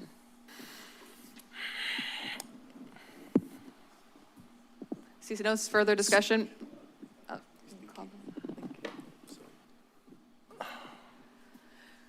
Would you? I'll leave. What's that? All right, Madam Clerk, will you please call the roll? Actually, let me just make a quick comment, actually. I'm pretty torn on this because, and I'm looking at the list, and I will say that there are a lot of really good programs here, and I wish we had had this conversation before, because when we had brought these back, and I will say, part of the direction, maybe this wasn't received 100%, but when we mentioned a 2-year cycle, we meant that during this grant cycle. So I just hope that's clear, that in terms of this current core cycle, the discussions that we've had and what we brought forward is a reduction to this current 3-year cycle to a 2-year cycle. The board supported that, and so I hope that's being communicated out, that is the direction that we're going to be moving into. That from the board item, I think that was back in October, November of 2025, it said that we interpreted that to be that that will be considered to be a 2-year cycle, and also that it could also be interpreted that future cycles will be 2 years, but we did not take a clear direction that this cycle is being changed to a 2-year cycle. So we did not adjust contracts or notify vendors of that change. I'll just say that the reason, and the way I picked up on it too, was because Supervisor Serpa had mentioned, and this was part of the concern on the 2 years, that coming into this, coming onto the board, like the board members would only have one time to make a decision on core contracts if it was a 3-year contract, and that was a concern that I thought that I heard and we've discussed, and that's why we've been discussing reducing it to a 2-year cycle so that new board members would actually be able to make recommendations and to fund programs rather than just like their 4th year when they're then, campaigning and trying to get reelected. And so that's what I heard, and that's what I thought that we've been working out. So I just wanted to clarify that. The other point is that it would have been beneficial in our previous meetings to have had this as a suggestion in terms of potential reductions to core. And I think that's come up in some of our other conversations as well, that there could be 10% reductions to help fund some of these other services. So I'm a bit on the fence at the moment. If we move forward, we'll just have to see in the fall And if we have to make, recommendations to reduce these somewhere because of what we see happening at the state, I think people should just be aware. And we did send them a letter a few months ago saying that, there was no guarantee that they would get funding in this cycle or in, not just the cycle, this calendar year or in the next calendar years because of how badly we're being impacted. So it's just worth keeping in mind. And on top of that, I have a feeling that if we start going into reductions, that we're going to have a packed room on the 24th of folks who, may be seeing reductions to their contract. So I'm leaning in the direction of supporting the substitute motion today, but I think it's still worth making sure that those folks who have contracts, that they keep in mind that there could be reductions at any point in time, depending on how negatively impacted we are by the federal government and the decisions that are being made. So I'm still kind of on the fence, but I'll end my comments there. Any further comments? Madam Clerk, will you please call the roll? Yes, and to be clear, this is a roll call vote for the substitute motion, which is simply approving the recommended actions as provided by staff. Supervisor Koenig. No. DeSerpa. Aye. Cummings. Aye. Hernandez. Aye. And Martinez. Aye. Motion passes 4-1. Now, we will move on to item number 9. Alert the caller. Poor gentleman. We're moving on to item number 9, which is to consider approval of the proposed 26-27 budget for the public defender, including any supplemental materials and take related actions as outlined in the referenced budget documents and as recommended by the county executive officer. Welcome. As always, before you begin your presentation, please introduce yourself and your department.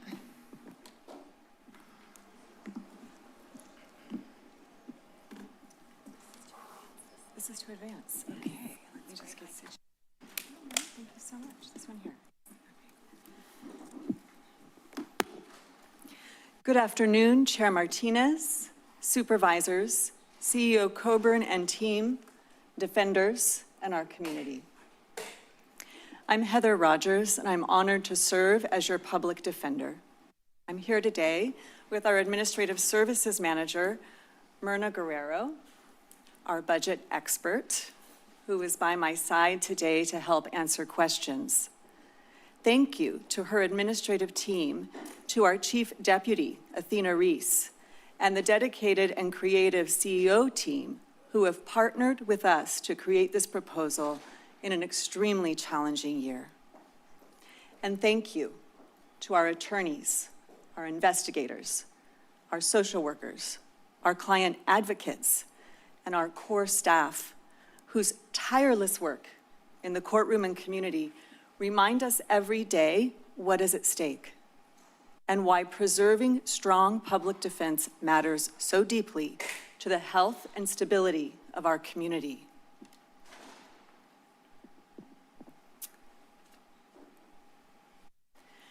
What follows is the story behind this budget request. It's a story of rising pressures. It's a story of difficult trade-offs. And it's a story of our collective effort to preserve a public defense system that protects constitutional rights and strengthens community stability in a very challenging year. This is us, attorneys, investigators, social workers, client advocates, paralegals, and core staff working together on interdisciplinary teams. Together, we serve over 5,500 clients in nearly 8,000 cases per year, using a holistic, whole-person defense model that's designed to meet the unique needs of the people we serve in Santa Cruz County. Strong public defense works like a levee. We invest in it before crisis becomes catastrophe. When public defense fails, the costs don't disappear, they shift elsewhere, into our jails, our emergency rooms, our foster care systems, homelessness services, and fractured families. Effective public defense stabilizes people early. It promotes efficient case resolution. It protects constitutional rights, reduces unnecessary incarceration, and it connects people to services that disrupt harmful cycles. For clients like Jake, that meant meeting with an advocate in jail before his first court appearance. Through a holistic intake, we learned that Jake's children were at risk of foster placement. Early interdisciplinary intervention by a defense attorney, family law attorney, a client advocate, and a social worker helped stabilize Jake and his family, preserve his job, and connect him to treatment and services. Jake completed treatment, parenting, anger management programming, and his case is now moving toward a resolution that focuses on rehabilitation, not punishment that would have fallen hardest on his family. In Jake's case, the levee held. And Jake's story isn't unique. Every day, these defenders help stabilize people before crises deepen, preserving families, supporting public safety, and strengthening our community. Our office provides constitutionally mandated representation to adults and children facing criminal charges, involuntary commitment, post-conviction proceedings, and collaborative court matters, including care court, behavioral health court, and veteran court. We use a holistic interdisciplinary model that includes these attorneys, investigators, social workers, advocates, and core staff working together with our clients to address their legal needs that include the underlying conditions that lead to repeated system involvement. We courageously defend our clients during some of the most difficult moments of their lives. We demand equal justice for all in a system that disproportionately impacts people of color. And we empower our clients with inspired advocacy in the courtroom and community. We're on a mission to elevate public defense one client at a time for real people, people like Jake. And our work ripples outward, making us safer, making us stronger.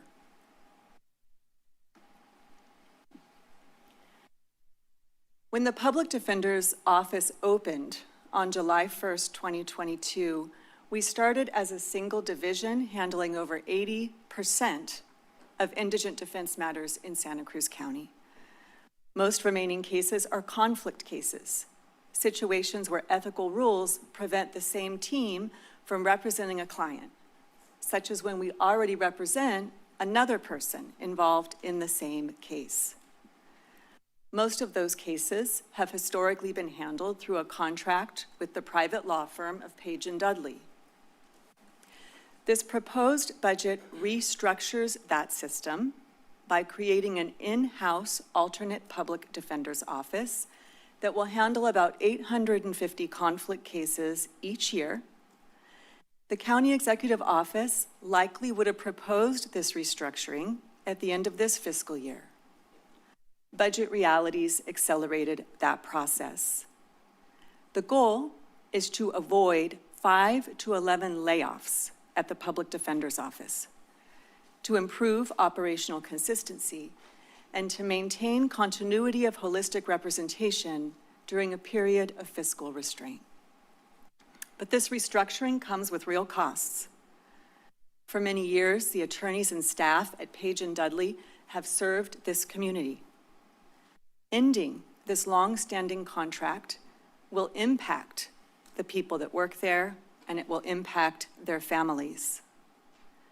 We want to acknowledge their contributions and the difficulty of this proposed transition. The County Executive Office has identified ways to lessen some of that disruption, but not all of it. This change will be incredibly challenging. This transition is also challenging for our team. To fund this new division, staffing capacity within the primary public defender's office will be reduced by 6.25% at a time when workloads already exceed national standards, and this team is working incredibly, incredibly hard. To avoid layoffs, several of our most experienced defenders would move to the new division. Some positions would be unfilled, some positions would be unfunded, others would be backfilled at lower classifications. Simply put, we are expected to do more with less. Despite these challenges, we support the County Executive Office's proposal. We support it because the alternatives are large-scale layoffs, deep furloughs, or substantially greater general fund impacts that affect other departments that serve the same vulnerable people that we serve. These are difficult trade-offs. They have real consequences. None of the available options are without cost. On balance, however, we are persuaded that this approach best preserves our ability to continue providing effective representation while minimizing harm to our staff, our clients, and the broader community. Next, we'll give an overview of what this budget looks like.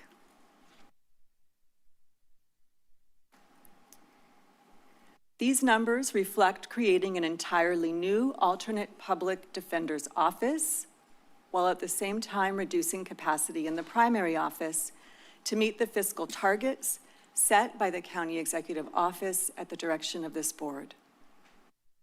Although the new division adds 8 positions, the department nets only 5 because 3 remain unfunded, a limited term position will be deleted, and 1 funded position will remain vacant to cut costs.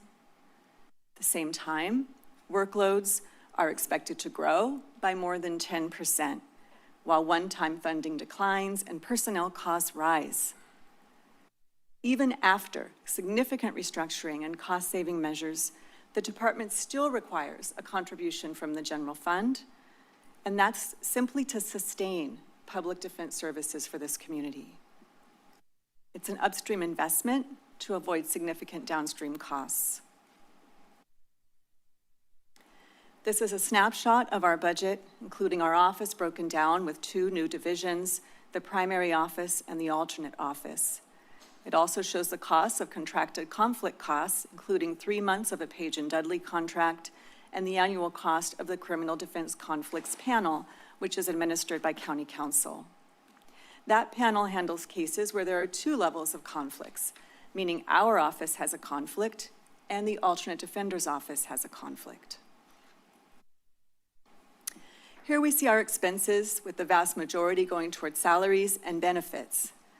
This increased by 16% this year, over $1 million, mostly due to negotiated increased salaries and benefits for county employees, including our defenders, who are working very hard to provide essential services on a public servant salary in one of the most expensive places in the world. Services and supplies go up to reflect the new needs of the alternate defense office, while conflict costs go down as first-tier conflict cases are shifted to the Public Defender's Office starting on October 1st, 2026.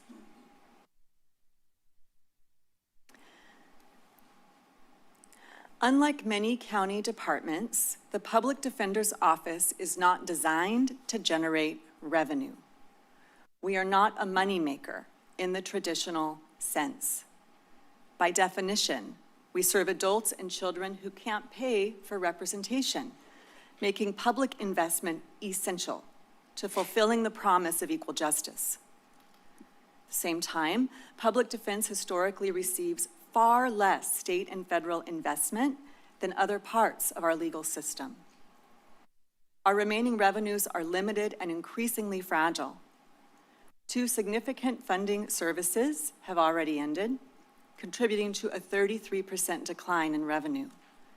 The remaining funding primarily supports CARE Act representation, AB 109 client advocacy work, state backfill funding tied to eliminated fees, and Medi-Cal administrative reimbursement connected to our social work services. What this chart cannot fully capture is the value of public defense. Strong public defense reduces unnecessary incarceration. It stabilizes families, connects people to treatment, interrupts repeated legal system involvement, and those avoided downstream costs rarely appear in a spreadsheet, but they are real, not only in dollars saved, but in lives saved. You heard from some of those people earlier today.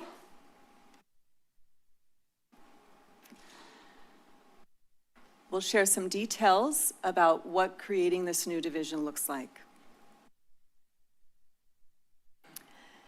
This slide reflects the tough operational realities behind the proposed restructuring. To create a new division and meet fiscal targets, we're shifting our most experienced defenders and core staff out of the primary office while simultaneously assuming responsibility for about 850 additional conflict cases each year. While we'll fill 2 of our 3 transferred attorney positions, several positions in the primary office will remain unfunded or vacant, reducing capacity at a time when we are already overworked. Practical effect is straightforward: fewer people doing more work in a system already stretched. But we're committed to making this model work, and we are committed to preserving services for our clients. The obvious question for me as a public defender is, why would you recommend this? The answer is simple. This board and our county leaders have impressed upon us that this is a uniquely challenging budget year. I've listened to my colleagues in Health and Human Services discuss the difficult trade-offs they have made to balance their budget. And we're persuaded that we must do more with less to ensure that our most vulnerable community members can continue to access essential services, including public defense, as we work together toward a more sustainable long-term solution in the coming year. We will continue to closely monitor our workloads, our staffing levels, and our case outcomes to make sure that we are providing ethical constitutional defense to this community. While this restructuring helps preserve jobs and it helps stabilize this budget today, it doesn't eliminate our underlying workload pressure. It doesn't change the fact that our team is working too hard. This slide reflects the cost of launching this alternate public defender's office on October 1st, 2026. The new division will consist of 8 full-time positions, 7 of which will be filled through reassignment of existing experienced defenders to the new division. That will allow this new division to handle 850 first-tier conflict cases per year while operating completely independently from the primary office to meet ethical standards. The budget also anticipates medical administrative activities. These are reimbursements tied to social work that connects clients to treatments, benefits, and stabilizing services. The restructuring relies heavily on the experience and flexibility of an already stretched team to build a second functioning defense division while preserving as much system stability as possible. This slide shows the cost of conflicts, including a partial year of the Page and Dudley contract and the ongoing costs of our criminal defense conflict panel.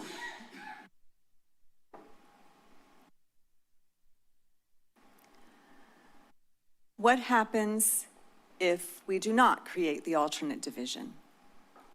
Without restructuring, our department faces a budget gap of approximately $2.67 million.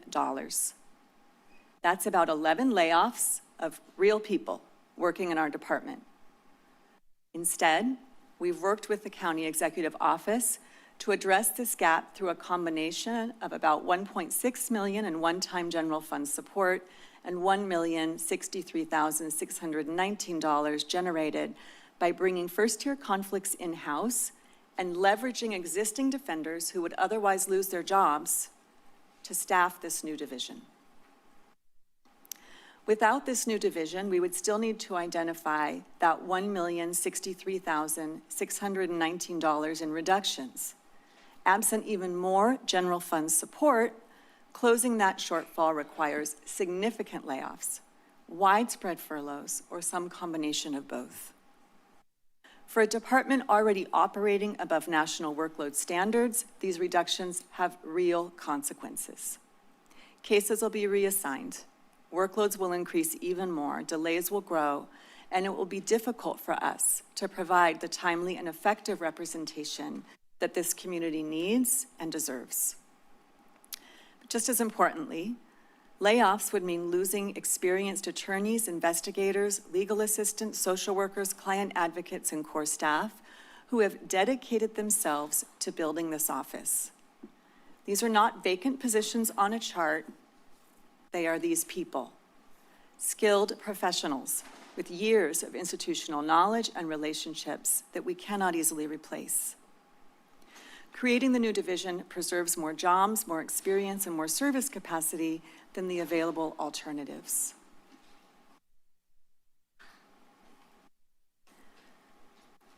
Holistic interdisciplinary defense is at the heart of what we do, and many of the clients served by our social workers and our advocates are people with serious mental illness, substance use disorders, trauma history, and housing instability.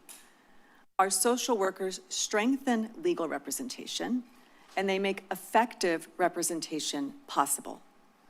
Without them, we expect that more clients would be unable to assist in their defense, leading to expensive, protracted competency proceedings that can do tremendous harm to the people we serve.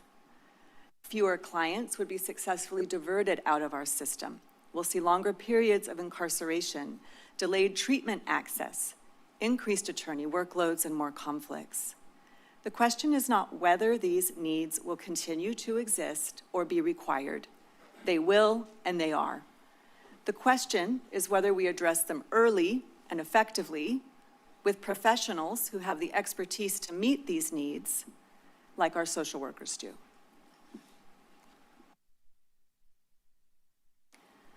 So one question that we've heard is whether social work services can simply be contracted out or eliminated to help bridge this budget gap.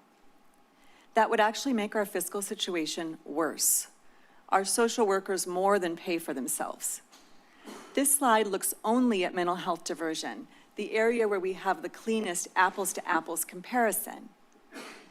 4 social workers and 1 supervisor cost about $749,000 annually. After accounting for about $227,000 in MA revenue that only county employees can generate, the county's net cost is about $522,000. If we contract out only mental health diversion plan writing and case management currently performed by these social workers, the estimated cost is about $569,000. That's $47,000 more than our social workers cost the county. Importantly, this comparison significantly understates the value of our social workers. It captures only mental health diversion-related services and not competency support, treatment engagement, mitigation development, housing stabilization, reentry planning, benefits advocacy, record clearance support, client stabilization, and the many other services that our social workers provide so that our attorneys and legal teams can provide effective representation.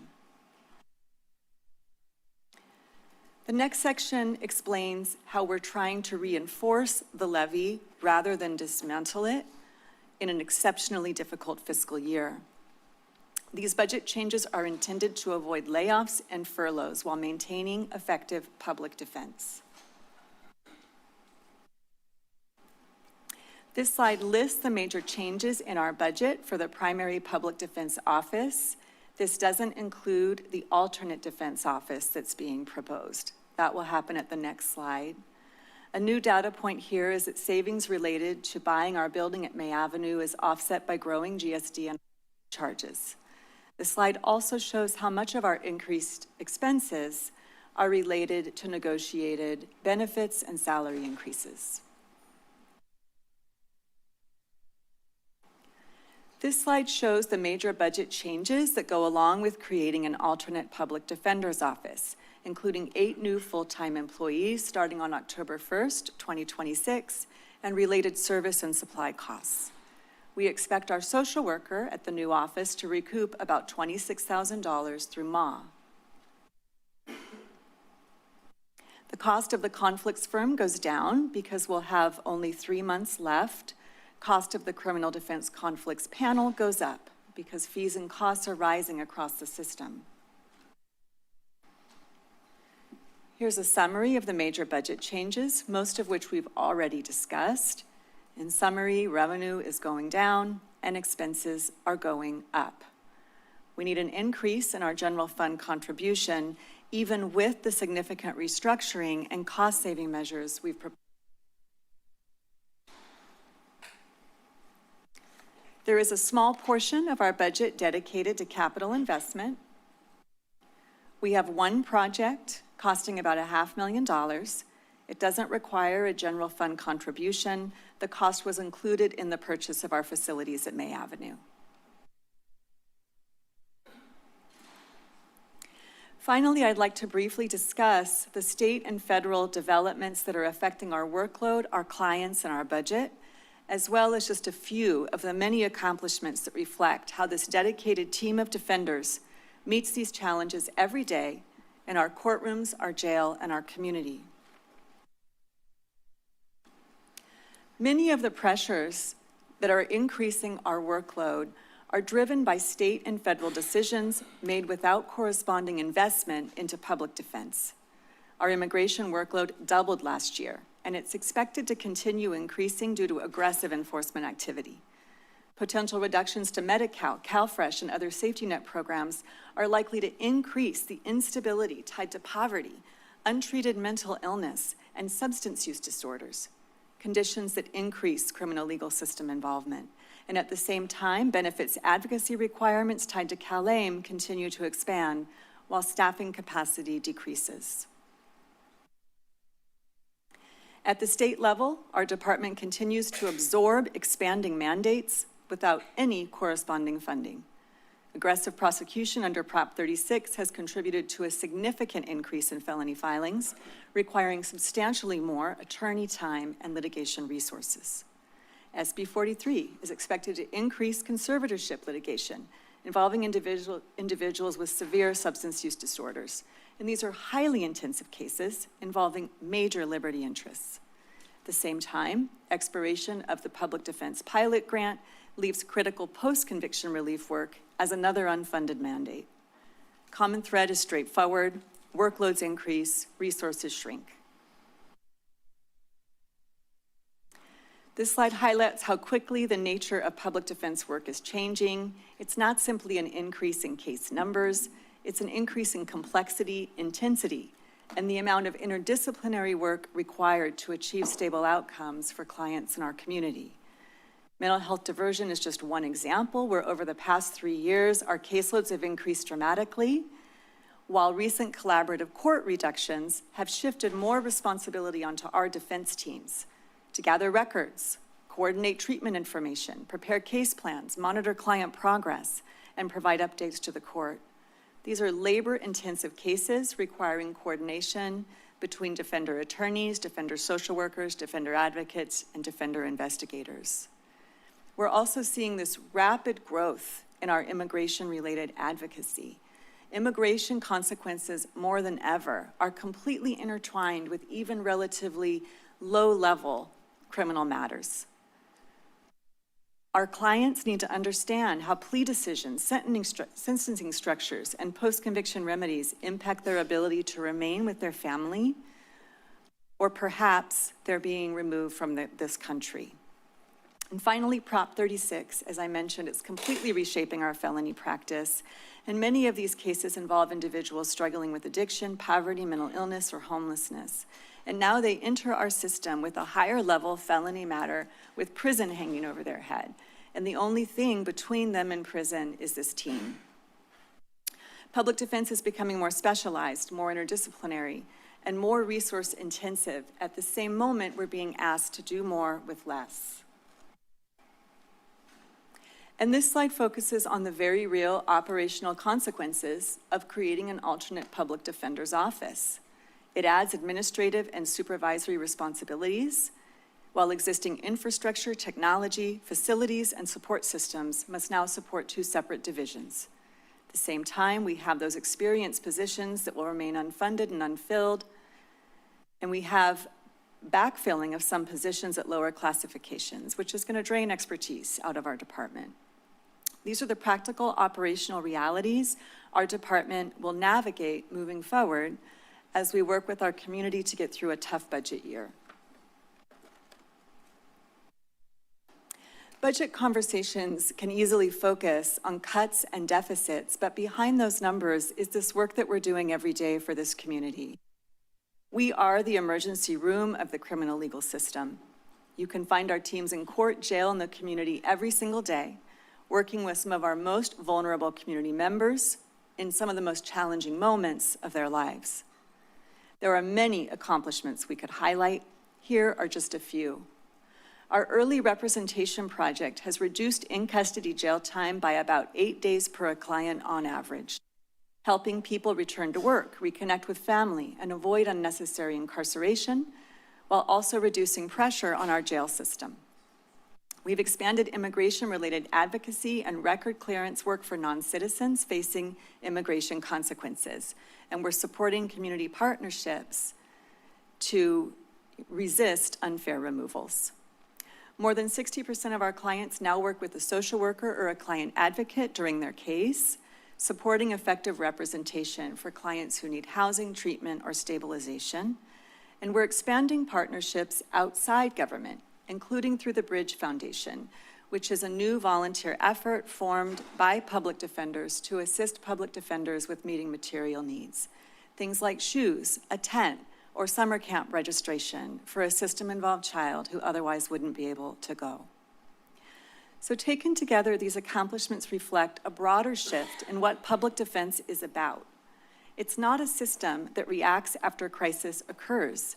It doesn't have to be that way anymore. It can be a system that intervenes earlier to reduce harm, strengthen families, and improve public safety. This budget proposal is about preserving capacity during a period of extraordinary strain while recognizing that public defense is at the intersection of public health and public safety, where untreated trauma, mental illness, substance use disorders, poverty, and instability often lead to criminal legal system involvement. It's part of the county's levy system, and when it works well, we interrupt crises early. Families stay intact. People access treatment, and our communities remain more stable. When it fails, the costs appear elsewhere, in jails, emergency rooms, foster care, homelessness, litigation, fractured lives. For clients like Jake, effective public defense meant the difference between losing everything and keeping his family together. We could share thousands of similar stories. Behind every single case that we handle is a person, a family, a set of choices that this board and this community makes together, a set of choices that either disrupts a harmful cycle or allows it to continue. We're asking you to approve the proposed fiscal year 2026-27 budget for our office, including the listed supplemental materials. This budget is a painful compromise. It is a compromise that aims to preserve a public defense system that is strong enough to hold as pressure rises, one that can intervene early, reduce harm, and stabilize people. Every single unnecessary incarceration avoided, every family preserved, and every person redirected towards stability and treatment advances equity, improves public safety, and strengthens our community. Thank you. Thank you for your presentation. I'm mindful of time. It's 4 o'clock, and I'm wondering if my colleagues would be open for us to go to public comment before we do board questions. Okay, so if you are here to speak, can I ask you to raise your hand so I can get a sense of how many people? And how many people are on the phone? Hold on, people are still raising their hands. We have approximately 15 speakers online. Okay, so we have a couple of options. And I would love to hear as many voices as possible, so I'm going to make the difficult choice to set the public comment period for 1 minute each. And so that will allow us to hear more people. My other option would be 2 minutes each, but cutting it off at an hour. So I'm making that choice with the hope that we can hear as many voices as possible. And I hope you understand the flexibility. I really want to hear from folks. So with that, we're also going to do back and forth, 1 minute each in public and then 1 minute each here on the phone. Yeah, one, yeah. So feel free to join a line. And I know many of you prepared comments. My apologies that you're going to have to sort of shorten them. But I really do want to hear as many voices as possible. Thank you. Welcome. Hello, my name is TJ Brewer. I work for the Page firm. I have been a public defender here in Santa Cruz County for roughly 8 years now. Hello? Yeah. A lot of what we've heard today used to be done by the attorneys. When we had holistic defense, it's kind of a new term, but it's been around for years. Anybody who's been doing this job and caring about this job and caring about helping the people has been practicing holistically their entire career. Anybody who's tried, any attorney who's sat there on the phone, calling social workers, calling programs, has done the work holistically that is needed to be done. And for years, we were the ones who did it, and we were the ones who made it happen. And that's not impossible to go back to that. Having social workers is a luxury, but what Gideon promised was an attorney. He promised effective representation by an attorney in court. Thank you. Leslie, your microphone's now available. Oh, I'm sorry, 5. I see what you mean, your question was. Never mind, Leslie, please hold. Thank you. We're going to do 5 and then 5. Thank you. Good afternoon, members of the board. My name is Christopher Davis, and I serve as case manager and certified Housing for Health connector with Page & Dudley. I'm here today not to make a political argument, but to speak from what I witness every week, standing alongside of our county's most vulnerable residents in court. As this discussion moves toward a decision, I hope we continue to center the human impact. Every week I work with people trying to secure housing, engage in treatment, maintain employment, reunite with family, and rebuild their lives while navigating the criminal legal system. What I've learned is this: trust, continuity, and stability matter. They are often the difference between someone moving forward and someone falling deeper into crisis. Whatever decision is ultimately made, I urge the board to prioritize continuity of care, continuity of representation, and the relationships that have been built with clients who are often skeptical of systems and support services. Thank you for your time and consideration.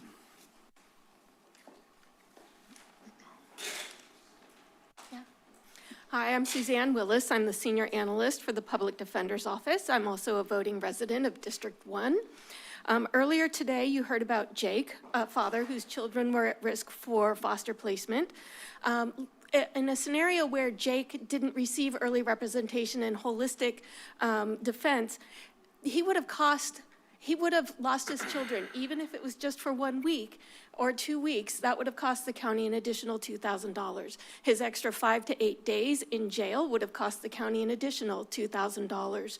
There's so many studies on the effects of incarceration, incarcerated parents, and the effects on the children. I won't go into that. But the holistic defense approach at the Public Defender's Office is the only defense unit that takes the whole person approach in Santa Cruz and is helping to break these ongoing patterns. Incarceration generates a larger cost to the whole community, and we're just now starting to see the downstream results of this. It would be a tragedy to interrupt this process. Good afternoon, Valerie Thompson. I'm the Assistant Chief of Probation. We partner with the Public Defender's Office to support the same clients. It is imperative that we recognize the collective impact approach. No one person can do everything. No one department can do everything. So we do this work together. For us, the social workers are a critical piece of the success of being able to sustain our clients in the community, connect them to the services and the resources that they need, afford them the opportunity to be able to participate in and contribute to their own defense. We know that when we think about equitable opportunities and access to services, sometimes this starts at the very beginning of their contact with the justice system. When the social workers can connect with these clients and support their connections to services, it supports our department and our ability to assess next steps, to provide adequate supervision, and even determine supervision levels. These partnerships are important, and we hope you will support their budget. Thank you. Good morning. My name's Sarah Schumacher, and I'm an attorney at the Page Firm. Everyone at the Page Firm is highly experienced. I have nearly 14 years as a public defender, and I'm the newest person there. And because we're not county employees, we receive lower salaries without annual step increases or CalPERS benefits. But in exchange for the lower salary, we can employ a greater number of attorneys, which means more reasonable caseloads, greater employee retention, and better quality representation. The county's proposal would serve the same number of Page Firm clients with half the number of attorneys who are less experienced and paid more. Additionally, taking APD staff from the main PD office will cause both offices to be understaffed, kicking off yet another round of employee turnover. This will increase costs to the personnel department, the courts as cases are continued longer, the sheriff as clients are incarcerated longer, and the conflicts administrator as the public defender has implied that they intend to start declaring conflicts on the basis of IAC, ineffective assistance of counsel, if their caseloads become too high. No one in the courts wants this. Thank you. That was 5. So as the clerk brings up the first virtual caller, I just want to again extend my gratitude for your willingness to go down to 1 minute. You guys are doing a wonderful job, and I hate doing it, but I really, really appreciate how you're doing so far. Leslie, your microphone is now available.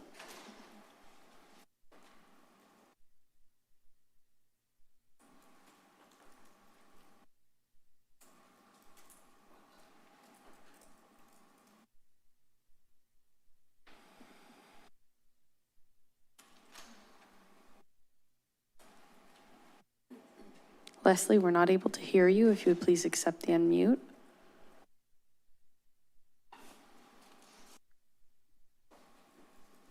Can you hear me now? Yes, we can. Thank you very much. Sorry about that. My name's Leslie Potenzo. I live in District 1. As a county, we talk about the critical importance of equity and culturally responsive services, to name just a few, because we know that how we do something makes a huge difference in outcomes and the quality of life for all people. I support a commitment to building these values into our programs and practices.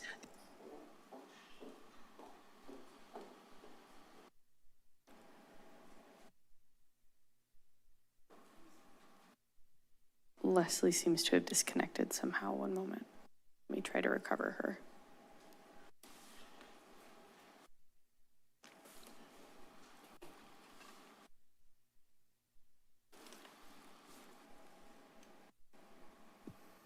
Leslie, are you able to reconnect? Can you hear me? Yes, we can. Thank you. I apologize. Thank you. We talk about the decriminalization of people with mental illness, substance use disorders, homelessness, trauma, and poverty, because we know that incarceration is a detrimental and failed response to these conditions. It is also the most costly approach to public health and safety by far. Healthy communities depend on prevention and addressing root causes. The programs and practices that the Public Defender's Office have in place are a more sane, potentially transformative and effective response to these public health conditions. For that and other reasons, I support the county in making a commitment to grow the Public Defender's Office budget to increase these successful programs and services as soon as possible. Please prioritize proven approaches to public safety and public health over old carceral paradigms that are wasteful, toxic, harmful, and violent, and perpetuate the very conditions we are wanting to heal and transform. Thank you. Marianne, your microphone is now available. I'm Marianne Reberg. I'm a retired licensed clinical social worker from the county, and I'm currently a member of the board of directors of the Santa Cruz Alternative Public Defender's Office, AKA Mitchell Page's firm. I joined the board last year after Mitchell reached out to me and asked me to join their team to further strengthen their holistic defense efforts. An interdisciplinary model, which I wholeheartedly support, and therefore an offer I couldn't refuse. I'm very concerned about the financial implications of creating an entirely new county office at a time when local government resources, as we've heard today, are under unprecedented pressure.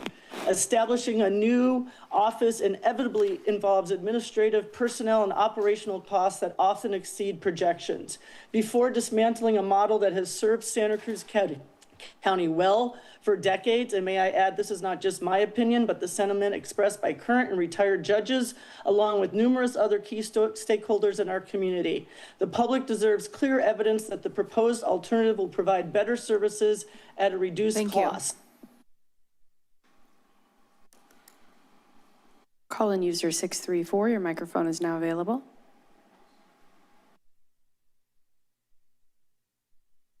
Good afternoon, Chair and Supervisors. I'm Jeffrey Arlt, Secretary of the Santa Cruz County Behavioral Health Advisory Board. Thank you all for your dedication and service to our community.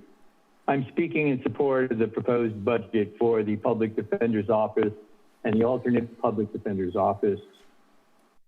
I want to thank you again for your dedication and service.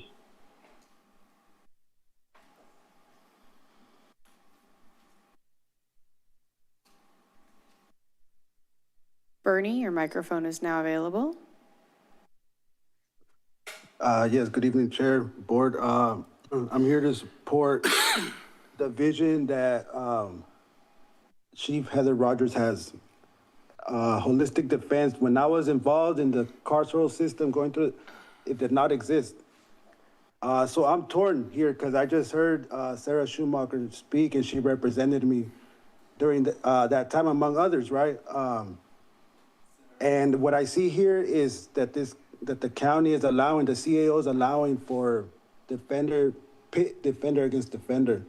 So I had a whole speech, but I'm just gonna ask the board to do what it can to ensure that the vision that this new department, that this chief, right, has is fully supported, and find extra ways to, I don't know, just this is the first line of defense of people that are struggling, so make something happen.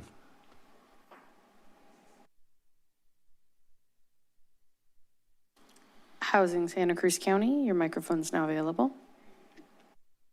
Good afternoon, Chair and Supervisor. My name is Elaine Johnson, Executive Director of Housing Santa Cruz County.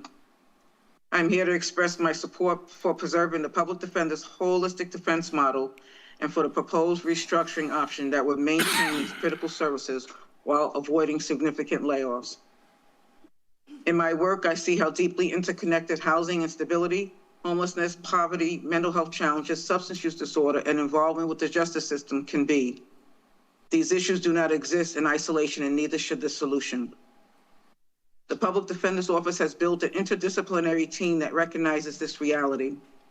Social workers and client advocates are not ancillary to the work, they are essential.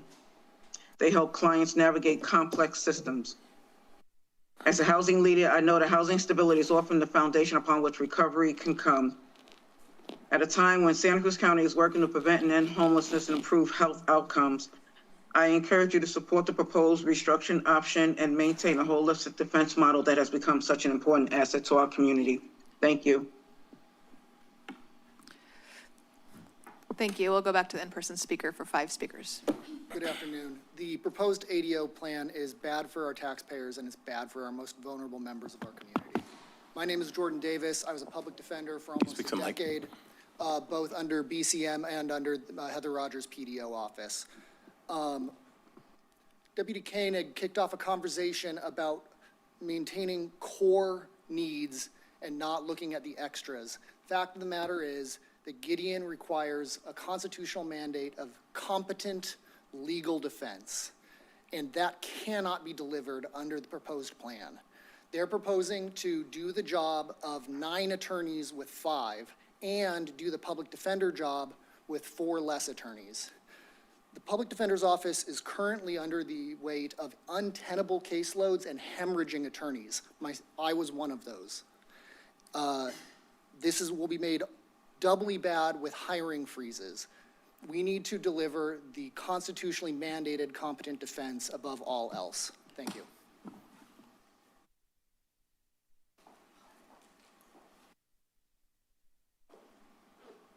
Nice to see you again. As you know, my name is Emily Fontana. Not only am I an organizer with SEIU 521, but I was also born and raised in Santa Cruz County. I'm raising my own 2 children here.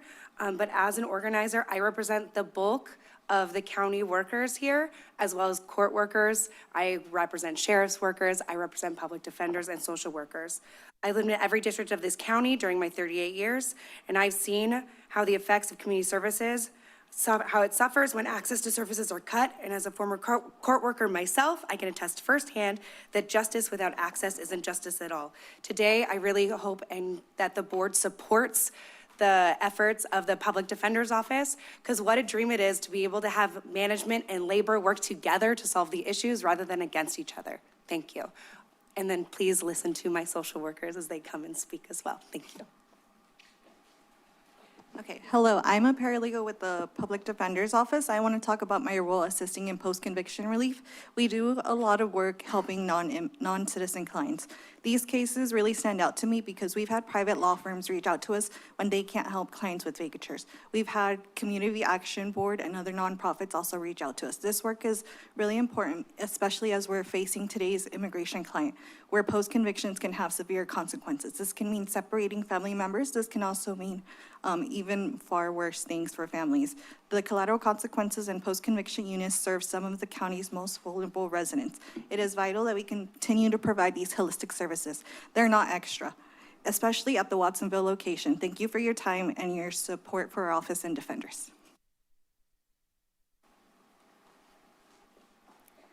Good afternoon. My name is Lillian Nathanson, and I'm a social worker at the Santa Cruz County Public Defender's Office. I've worked at the Public Defender's Office for the past 4 years as a Partners for Justice client advocate and now as defense social worker. Many of the clients we serve are navigating challenges related to mental health, substance use, housing instability, poverty, trauma, and involvement with multiple public systems. I help identify their needs, connect them with community resources, create treatment plans, connect with treatment services, develop release and diversion plans, as well as prepare pretrial mitigation.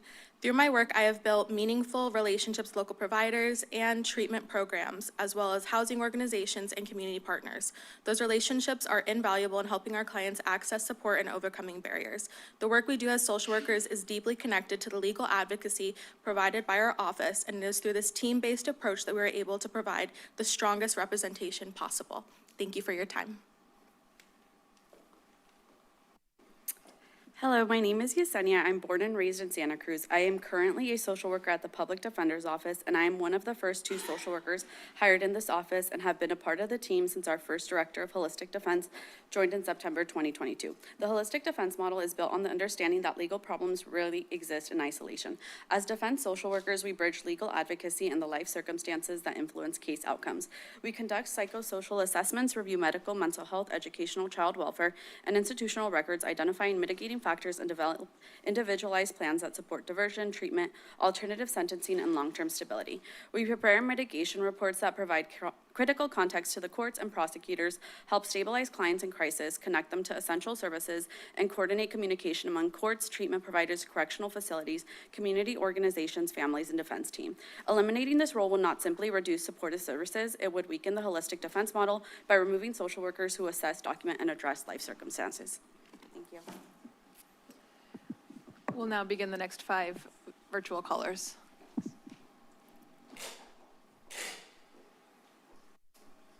PDO 090, your microphone's now available. Hi, thank you. Can you hear me? Yes, we can. Thank you. My name is Max Hare. Firstly, I'm the Vice President of the Santa Cruz County Government Attorneys Association. And in that role, I want to say that we oppose any and all layoffs, either for the District Attorney's Office or public defense. Also, I'm an attorney with the Santa Cruz County Public Defender's Office, and as part of this office, I represent clients charged with felonies who can't afford an attorney. And what representation means for our office is something I think special. Some of my clients get diagnosed with mental health disorders and receive treatment for the first time in their lives. Some former clients are now sponsors for others struggling with alcohol and drug addiction. I've had clients turn their lives around and operate their own businesses, and clients reunite with children who were taken away from them in infancy. These stories leave me with more pride than any not guilty verdict could, but social workers are the basis of what my office does and necessary for these sorts of outcomes. Thank you.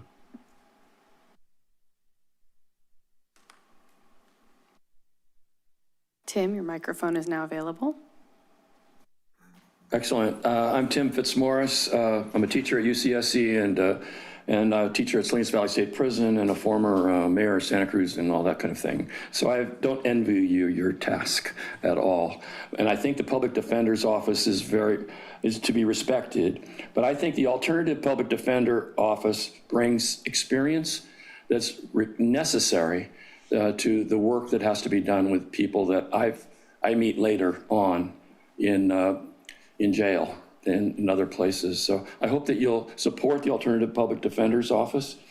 And I think it's all about experience. It's what matters. And it matters more than it matters more now than ever because of ICE and other issues that are in the mix. So thank you so much and good luck.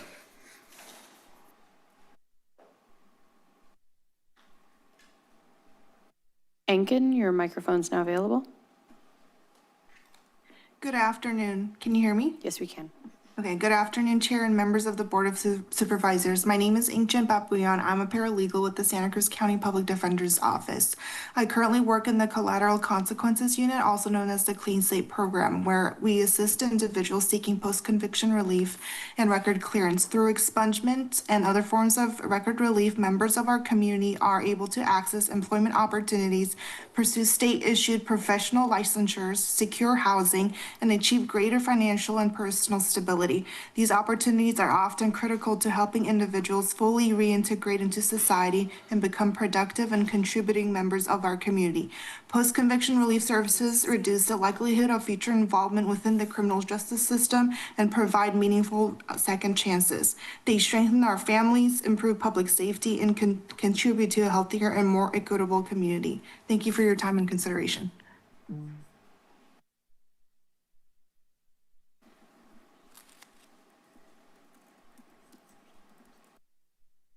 Monarch, your microphone is now available.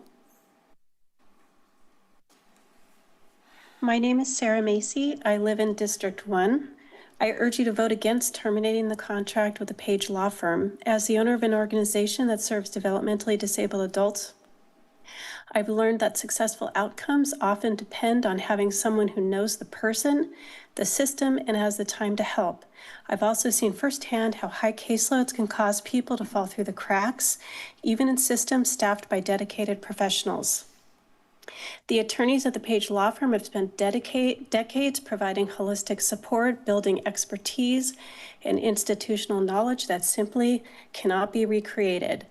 I'm especially concerned about the future of specialized juvenile defense services. Young people need more than legal representation. They need advocates who can connect them to support systems that can change the trajectory of their lives.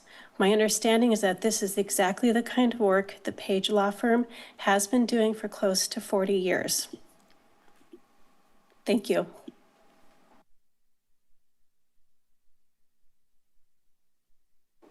Louisa, your microphone is now available. Yes, the public defender and Page and Dudley are both doing essential work that is mandated by the US Constitution. And as we heard today, the holistic defense model is really essential for breaking cycles of recidivism, which has tremendous impacts leading to greater public safety, greater individual, family, and community well-being, and also saves money actually by averting all those expensive downstream crises in other departments. So cutting funding to the public defense is actually a false economy. It increases costs elsewhere and creates more harm. What I'd like you to do is take a look at the sheriff and DA budgets because they were already larger and they increased more. So I wonder why that is and if we could distribute more equitably.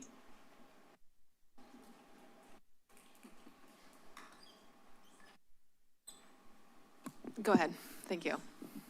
Good afternoon. My name is Mara Hickey. I'm the Chief Investigator at the Public Defender's Office, and I've been proud to lead a dedicated team of investigators there for the past year. When I joined the Public Defender, it was because of the holistic defense model pioneered here in Santa Cruz by Heather. My background and training are in holistic defense, a perspective I learned to appreciate studying social psychology at UC Santa Cruz 30 years ago. This model, what we practice at the Public Defender, it was once novel. Now it's the standard that public defense offices nationwide strive to embody. It's not because it's easy. It's because it works. It works for community safety and stability. It works for just outcomes for the accused, and it works for fiscally responsible governments. I hope that you can approve this budget. It will be hard, but we are ready to do it. We're doing it for the communities that we serve. Thank you. Good afternoon. My name is Isla Hosich, and I'm a Deputy Public Defender. Can you speak into the mic a little bit more? Thanks. I'm the office's immigration and probate lawyer, and a few months ago, you gave me an award for my work. I quit private practice and took a pay cut. That's how much I believed in Heather's vision for our community, and I still believe in it today more than ever. When immigration enforcement pressures are increasing nationwide, and when a significant portion of our community's residents live in immigrant and mixed status families, public defense is not optional. It is essential because criminal court outcomes don't just determine jail time. They determine deportation, family separation, loss of employment, loss of housing. The true cost of underfunding public defense is paid through wrongful outcomes and families and communities left to deal with the consequences.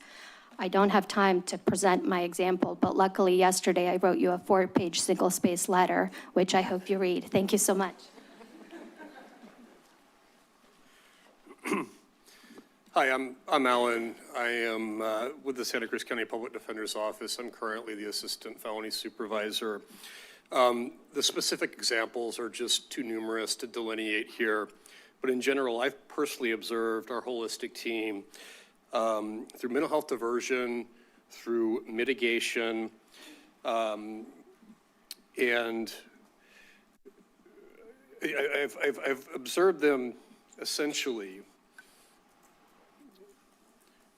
empower our clients to keep their jobs, to stay with their own families, and in some cases to keep their housing.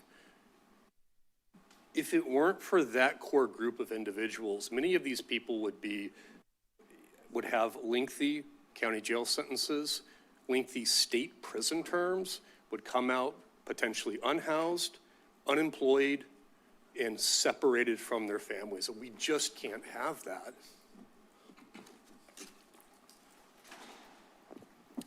Hi, hello board.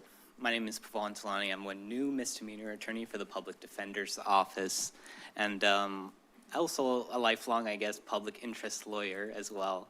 I've been in the past working at nonprofits, and I understand the strain from social work and things like that. And I want to give a big emphasis to understanding that public defense work is one of the biggest barriers to stopping the strain on an already strained social services net, safety net in this county. And I just want to emphasize that.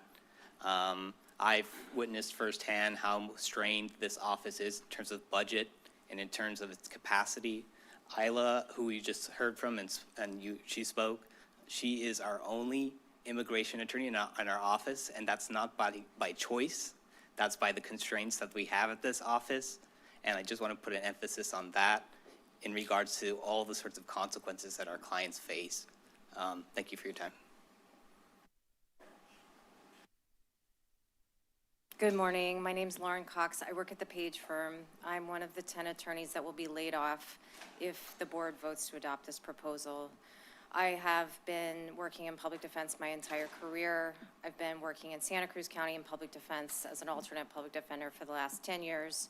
Before that, I worked for a county office in the Central Valley as a deputy public defender. I know myself and all my colleagues care very deeply about our clients and about justice.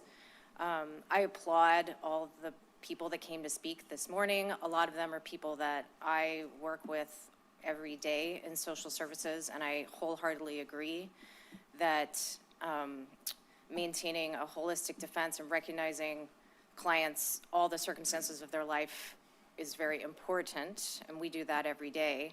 I believe that is inconsistent with the proposal that's being offered to reduce the number of attorneys from 9 to 4. Thank you.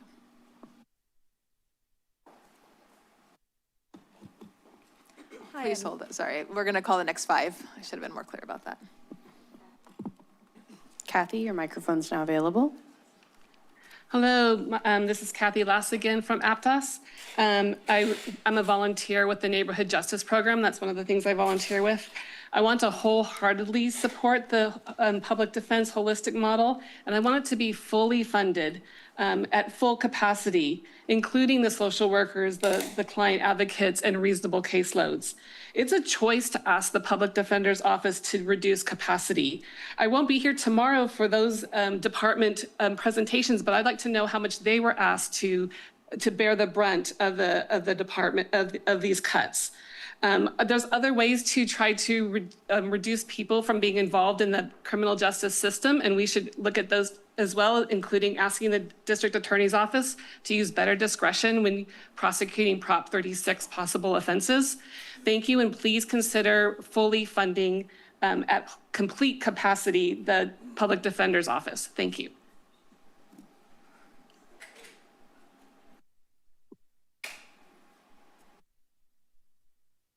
Rachel, your microphone is now available. My name is Rachel Kaufman. I'm a 30-year Santa Cruz resident in District 5. I want to express my strong opposition to terminating the Page Firm alternate defender contract. I am deeply concerned that ending this contract and creating a new department will significantly impact the quality of legal representation available to some of the most vulnerable members of our community. Increasing the caseloads of already overworked attorneys will inevitably reduce the time and attention given to individuals who cannot afford private counsel. I'm particularly concerned about the impact this decision will have on youth in our community. Quality defense can make the difference between a young person becoming trapped in the criminal justice system or finding a path towards stability, employment, and success. In my work, I've created volunteer opportunities for youth seeking community service hours and specifically supported youth referred by attorneys from the Page Firm office. These attorneys are true champions for their clients in our community and take a holistic viewpoint. It is vitally important that young people receive strong legal representation and individualized attention to their cases. Thank you. KH, your microphone is now available. Good afternoon. This is Catherine Hedges from Live Oak. I'm a member of SURGE. And I agree with the previous speakers that we need to preserve the holistic defense system. We need to have a system that continues to rehabilitate people and divert people instead of just throwing people in the carceral system, which runs up costs. I'm pretty sure part of why our crime rates are going down is the success of programs like this, as well as providing other community supports. A thriving community is a safer community, and we shouldn't be cutting back and increasing caseloads, and all of that is just going to lead to higher carceral costs. And it seems like the carceral system is getting more, is getting proportionally more funding increase than the other departments who should not be sacrificed to fund the jails. Thank you very much.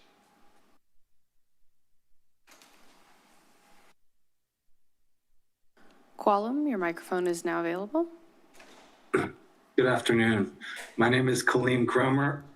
I wish to comment today in support of the Public Defender's proposed budget. I own an immigration legal practice in District 2 and previously served as the immigration legal director at Catholic Charities for the Diocese of Monterey. I represent members of our community in deportation proceedings. I'm familiar with the PDO's holistic model because my clients have benefited from it. The majority of my clients are in deportation proceedings. This work has given me a clear understanding of what terms like at-risk and vulnerable actually mean in practice. Every day I see these people, what they're vulnerable to and at risk for. Proper staffing is essential to achieve any meaningful outcome.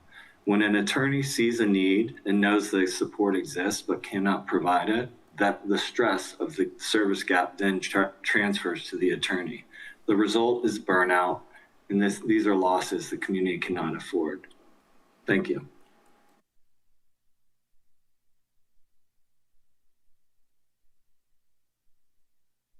Jilly, your microphone is now available.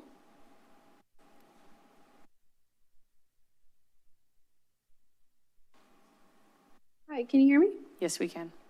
Okay, good afternoon. My name is Jilly. I'm a Partners for Justice client advocate at the Santa Cruz Public Defender's Office, and I'm here to emphasize the importance of holistic defense. As it has already been said, clients who are involved in the criminal legal system often face complex challenges that attempt to cycle them through the system without actually addressing the root causes of their incarceration, such as mental health, substance use, housing, etc. Client advocates and social workers connect with clients every single day to help them get into treatment, services, and navigate systemic barriers.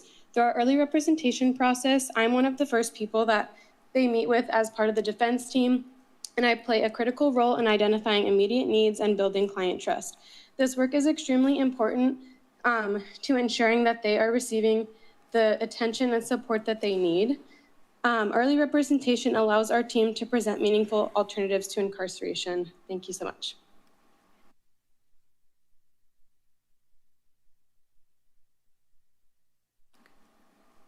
Hi, I'm Nikki Pennebaker. I'm a real person, and I've worked for Mitchell Page for over 25 years.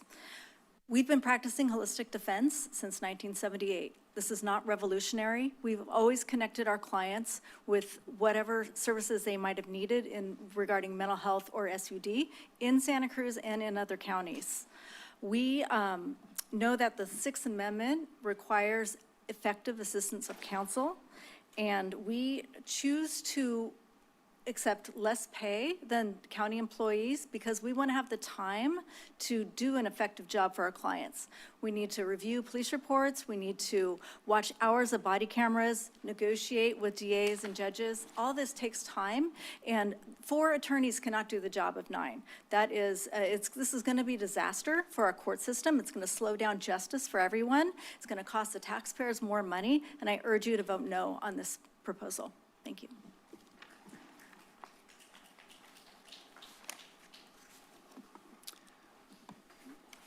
My name is Mike Dudley. I'm an attorney with Page & Dudley. I've been a criminal defense attorney for over 20 years. There's no version of this proposal that results in savings. What it produces is delay. Higher caseloads, longer jail stays, heavier court calendars, increased pressure on an already strained public defender's office. Those costs don't just disappear. They simply are shifted to other parts of the budget. We're a small business that's contracted with Santa Cruz for 47 years. We have 200 years of combined legal experience. During my time at the office, we've lost all of 3 attorneys, all due to retirement. Most importantly, we're in the final stage of transitioning to a nonprofit to address accountability and transparency. I respectfully ask you to maintain the continuity and stability of Page & Dudley by preserving our contract and continuing partnering with us as we complete our transition to become California's first nonprofit alternate defender's office. Thank you.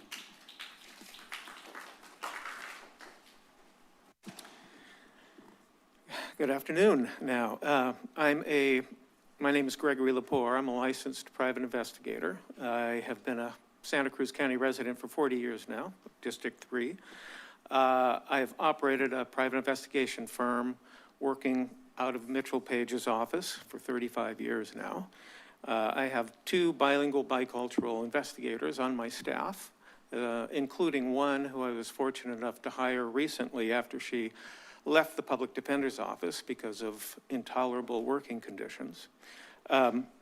Over the many years that I've been working with the Page firm, I've found the attorneys to be earnest, skilled, and dedicated to representing indigent defendants in Santa Cruz County.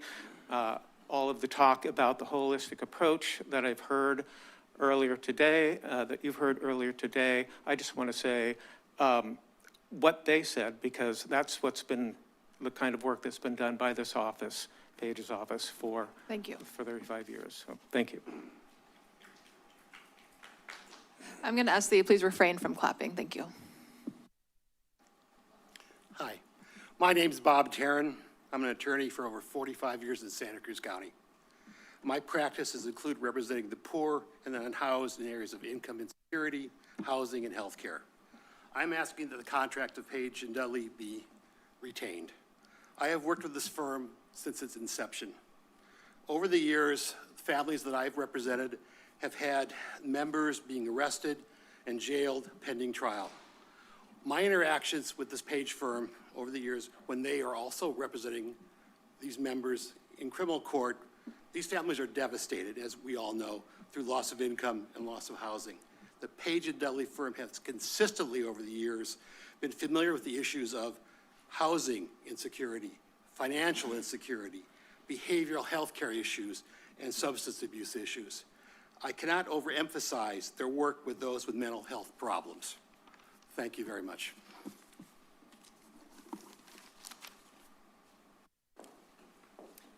Good afternoon. My name is Anne Ray Angel, and I work for Page Dudley, formerly Page Dudley, now the Page firm. We are colleagues. We work together. The Public Defender's Office and our office has worked together for the 10 years that I've been working in Santa Cruz County. This whole conversation today is troubling for me because they're our colleagues, they are our friends, and I hope that they will continue to be. But that's not your issue today. Your issue today is your budget. And the question that you have to ask yourselves is this: will the new budget proposal, I'll say this side, but I think it's both sides, will the new budget proposal save you money, save this county money so that they can put it back into First Harvest Food Bank and everywhere else? And the answer to that is absolutely not. If you look at the numbers and you look at them well, and not all the pieces of information that keep coming in and changing, you will see that you will not save money. And if you do not save money, then why are you destroying Page Dudley, which you have heard is perfect? Good afternoon. My name is Jay Rorty. I'm an attorney here in town. I serve on the conflicts panel taking homicides and serious felonies through County Council. I'm familiar with all the actors who've spoken this afternoon. They are my wonderful colleagues with the Public Defender and Page Dudley. My association and admiration for them leads me to recommend that you do not now take the extraordinary step of an early termination of an existing contract, but instead defer this discussion, this very important public budget discussion, until next year, when the very thoughtful proposal of the public defender to create an alternate defender can be compared and contrasted with other proposals, including an extension of the Page Dudley firm and any other proponents of an alternate firm who may come forward. The early termination, allowing only 4 months for a very significant shift in the provision of criminal defense indigent services in this county, is premature, and the board should step back and allow consideration of cuts to other agencies. Thank you. Thank you. We're now going to move to our virtual callers. Thanks. Joanna, your microphone is now available. Hi, can you hear me? Yes, we can. Hi, my name is Joanna, and I work as a paralegal in the Public Defender's Office of Santa Cruz. A large part of my work is done in our collateral consequences and reentry unit, where we help eligible clients clear their criminal records to remove obstacles to employment, housing, and citizenship opportunities. We also work on resentencing motions and vacatures for immigration. This work is incredibly impactful and has helped thousands of Santa Cruz residents re-enter society successfully after encountering the criminal justice system. No matter what path our clients have walked, they all share a common goal, and that is to reshape their lives so they can positively contribute to the community of Santa Cruz. Without the essential service our unit provides, the community of Santa Cruz will suffer. People who have turned to us to help move their lives forward may lose their employment, housing, citizenship, and opportunities that they are more than qualified for. As public servants, we have a duty to protect our residents and foster an environment that promotes rehabilitation, growth, and stability. Our services not only open doors, but they also provide guidance and ensure our clients remain on their path of betterment and reduce their risk. Call-in user 611, your microphone is now available. Hello, my name is Edward Wiley. I am the IT lead for the Public Defender Office, and I've worked with them for the last 2.5 years. I don't understand the complexities of making a county budget, and I don't understand the complexities of navigating the legal system.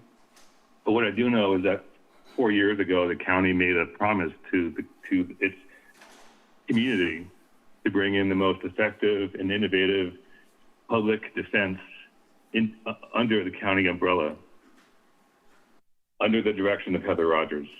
And they've done an extraordinary job. Any diminishment of the holistic services or the public defender office would do a disservice to our community. I'd like to ask the county to consider funding the public defender office at its current level for the next year, funding the Page and Dudley contract at its current level, and put together a working group so that this year they can spend time coming up with a more workable solution. Chair, I see no further speakers online. Thank you. We'll now continue with the rest of the people in the room who'd like to speak. Yes. Good afternoon. My name is Michelle Lippert. I have been a public defender for over 30 years, 20 of those in Santa Cruz County. Through my career, I've handled every type of criminal case that has come before the courts, and I have helped our clients navigate a system that is often very overwhelming and unforgiving for them. And I'm always trying to be mindful of taking the person and making sure that I am representing the whole person. It is not difficult. It is not easy, but it is difficult. And having the social workers and our holistic advocates available to us is very helpful. Currently, I am in charge of our collateral consequences and reentry unit that helps clear up public past record, criminal records. And my unit is very successful. We have filed over 800 record clearance motions a year, and we have a 95% success rate. And this work is very impactful. Our clients' records, they get jobs, they get housing, they get education, they get dignity. They are our neighbors, they are our coworkers, they are our writing buddies. They are people that we want to support. Thank you. Good afternoon. My name is Catalina Huang. I'm a public defender at the Public Defender's Office. I'm also a resident of District 2. I wanted to let the board know how much social work helps. They're essential to my work. My colleagues will let you know that we've seen very heartbreaking stories. We've seen stories of redemption, of change, and it's not possible without our social workers. However, I would also like to let you know that I have come to respect my colleagues at the Page firm as well, and I'd like to leave you with some words by Brian Stevenson. He says that each of us is more than the worst thing we've ever done. The opposite of poverty is not wealth. The opposite of poverty is justice. And I hope that you consider these words when you make your proposal today with the budget. Thank you. Good afternoon, members of the board. My name is Olga Torres, and I have been an employee of the Page firm for almost 30 years. Page and Dudley has provided conflict defense services to this county for more than 40 years, with professionalism, dedication, and commitment to those we represent. In that time, the firm has handled thousands of cases, served countless clients, and worked closely with the courts, county agencies, and our community. For many of us, Page and Dudley is more than a workplace. It's a family. I began working at the firm before my son and daughter were born. Through this job, I was able to put them through college, and today they are part of our team, carrying forward the same commitment to public services. Their journey reflects the environment built at Page and Dudley and rooted in loyalty, mentorship, opportunity, and mutual respect. Thank you for your time.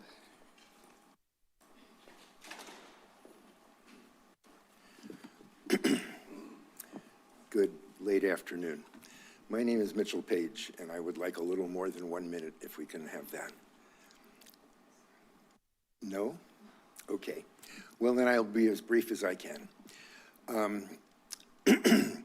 Getting rid of all this experience is a major tragedy. People with these kinds of skills will make much more money doing insurance defense, malpractice cases, working for OSHA, one person here. Losing that talent is a tragedy, and that's what you're destroying. We have those hundreds of years that were spoken of. There has been no one here saying we've done anything less than a sterling job. They wouldn't dare, because that's the case. It has not been the case for 47 years, as lots of my employees say. They haven't been around. It was a cheap contract early. My clients were routinely dumped upon. Things have changed much for the better. We are thrilled, and we do that work.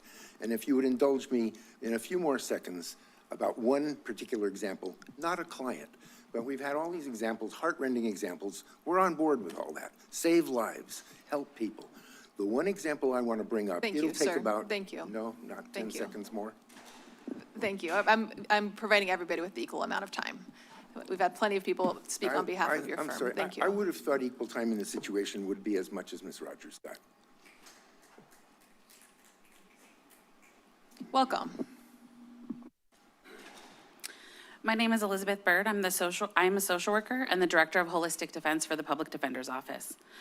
I was born at Dominican Hospital, raised in Live Oak, and I'm a proud Harbor Pirate. This is my home. My father owned Randy's Auto Repair on 17th and Bromer for 25 years. And when some people tagged his shop, he went to the court and asked the court to let them paint a mural instead of a more punitive approach. They did that and the tagging stopped. That was my introduction to diversion and the power of accountability paired with opportunity. This taught me what this community values, and that is people. As a lifelong public servant, it is the honor of my career to lead and support this team. Our defense social workers support our community every day by connecting people to treatment, shelter beds, and helping families navigate crises. They address practical barriers like transportation and medical care. Our timely representation reduces jail beds for an average of 8 nights per client. This last quarter, we saved $515,000 in incarceration costs and $1.75 million over this last fiscal year. The savings far outweigh the cost, and the human impact is even greater. Defense social workers are foundational to public defense. Thank you. Good afternoon. My name's Hannah Taylor. I'm a felony attorney with the Public Defender's Office. Alongside that, and while I don't speak for these organizations right now, I'm also the current co-chair of the Justice and Gender Commission, and I have sat on 2 different judicial commissions over the last 12 months. Prior to joining the Public Defender's Office 2.5 years ago, I worked for myself. I had a law firm in Santa Clara County where I provided conflict services for Santa Clara County. I was one of about 70 attorneys that did that. And I had so many clients that would come to me and say, well, can we try this? Can't we do this? And unfortunately, I had to tell them, no, I don't have a way of doing that for you.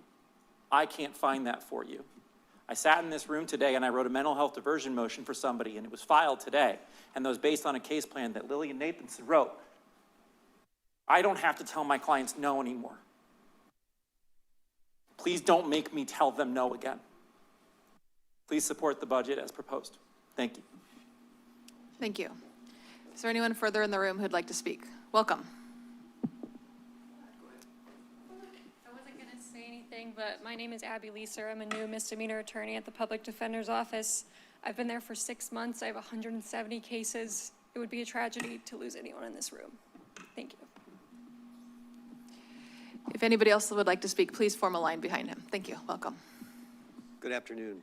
My name is Ben Rice. I was a criminal defense lawyer for 45 years. I started as a public defender in Santa Clara County, and then I was a public defender here for 3 more years. I've been all over the state of California, and I've been around the country in various places and seen how public defender offices work. And I came here because I wanted to be sort of a person that knows what that stuff could look like and how terrible it is in most places, and how much I respect what's happening in our public defender's office. When Heather Rogers came here, she already had a great reputation, and then I was the chair for the Juvenile Justice and Delinquency Prevention. She joined us. She's a fantastic, and if you have a strong, not only brilliant leader, but someone that inspires you, you can fight. And I had 60, 70 jury trials because I had that as a youth. Thank you. All right. This is the last chance to jump up.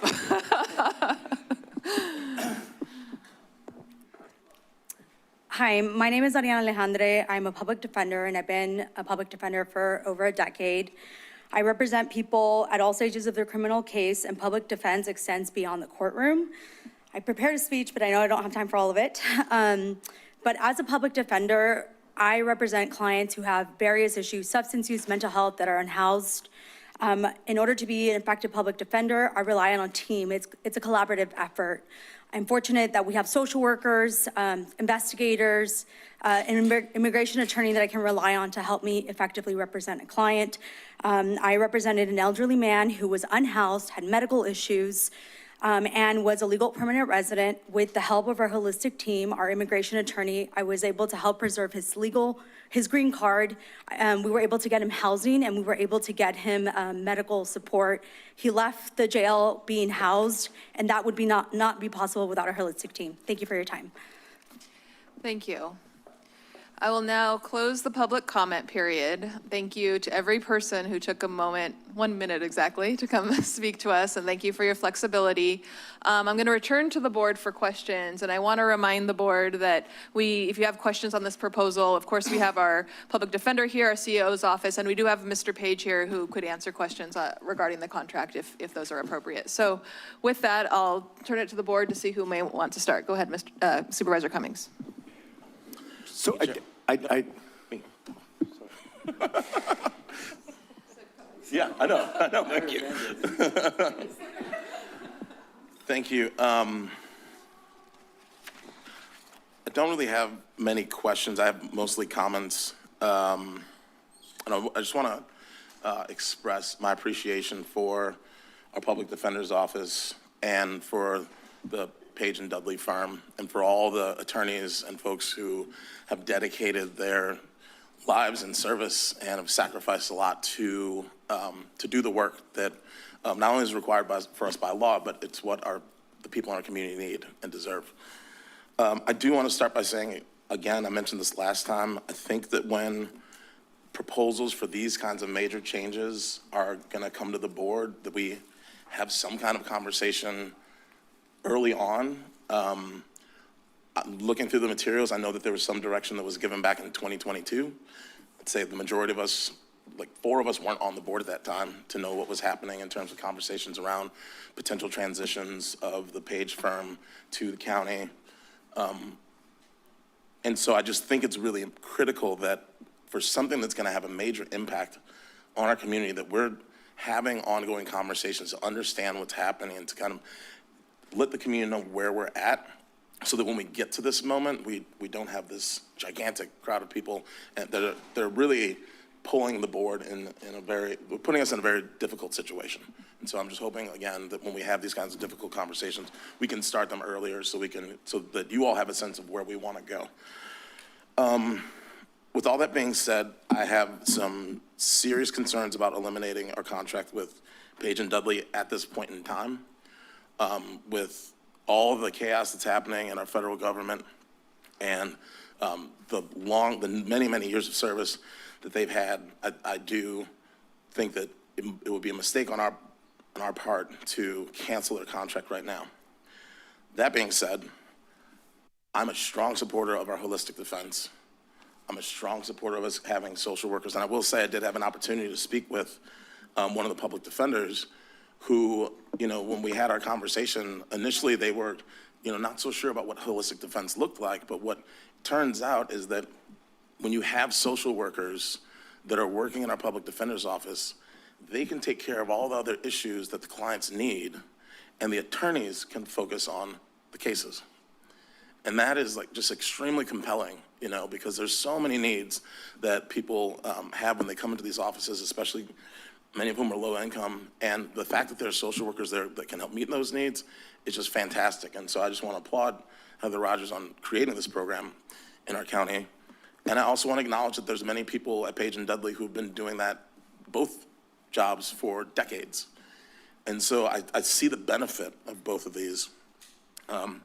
And I think that, just based on the budget that's presented to us right now, I will say that looking at the district attorney's budget, they're getting $28 million roughly.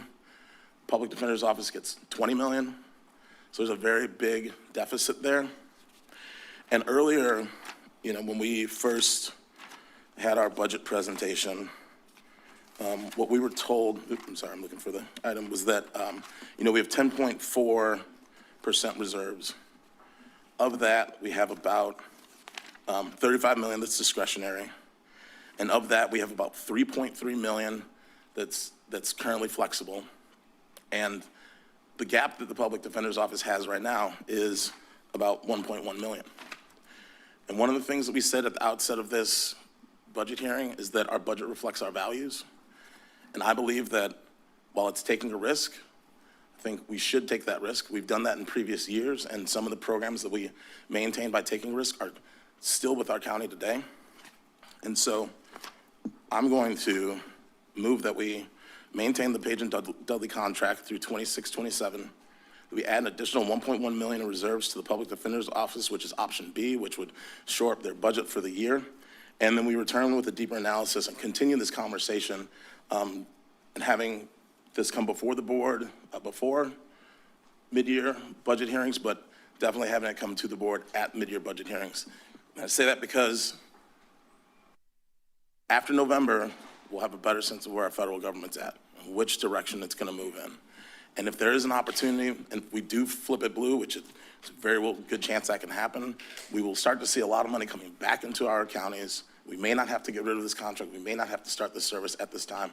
But I do think that if we can make this investment right now, we will be able to maintain the Public Defender Services. We'll be able to maintain our contract with Page and Dudley. We won't drop below our 10% threshold with reserves, and we can continue to figure out a path forward. Again, I think this is a good investment for us to make at this time. The $1 million we're investing is way less than the experience that we will lose and the investment that these folks have made in our community. And so that's my motion. We have a motion on the floor. Is there a second? I'll second. We have a motion from Supervisor Cummings and a second from Supervisor DeSerpa. Further discussion? A question. So before even the motion that suggests we add additional reserves or spend down additional reserves to support this office, the question is just, what's the plan for replacing the 1.6 million in reserves that we're spending this year? How are we going to fill that gap next year? Yeah, we are going to have to look really hard, and I'm planning starting very early for budget development for next year. This fall, countywide, we're probably going to be looking at all of our mandated versus discretionary services and the level of service within that, so that we can start to identify where we may need to make changes to address our fiscal challenges. And so that's the public defender, and that's many other departments that's across the county that we're going to have to be looking at that and having study sessions most likely with the board about what are our priorities within all the services that we provide, because we definitely have big challenges. As you've heard, we're using significant reserves. Depending on what happens with the state budget and the federal government, we could see some improvement, but chances are we're going to be having to make very hard decisions. Right.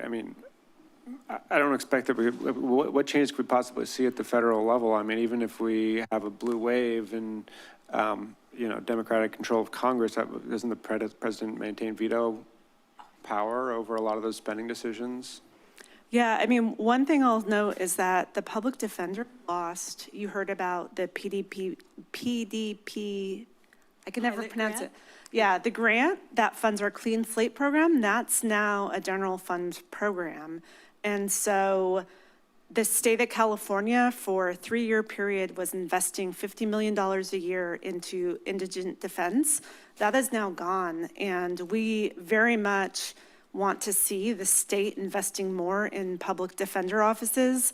They have an obligation along with us to fund indigent defense. And so we would love to see that program come back or other programs. So I think there is a possibility of that with the change in governor.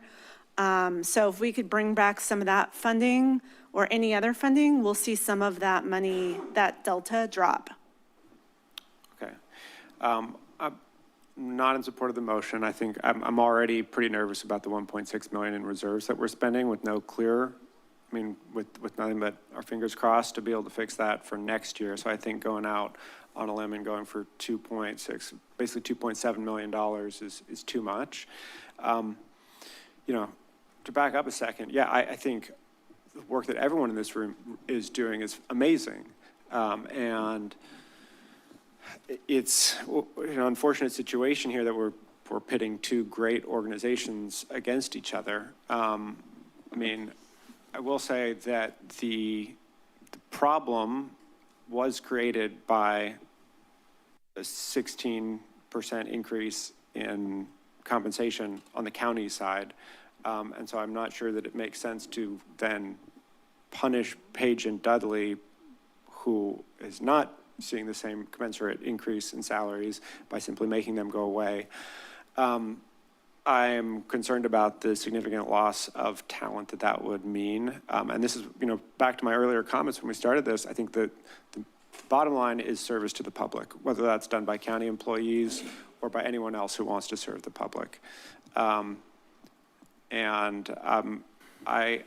Looking at the savings that are proposed through the creation of this new alternative public defender office, it's about around $300,000 a year, but there's still would probably see increased conflicts cases going to the panel, and still is assuming that 4 attorneys are going to do the work of 9. I'm just not convinced that's possible.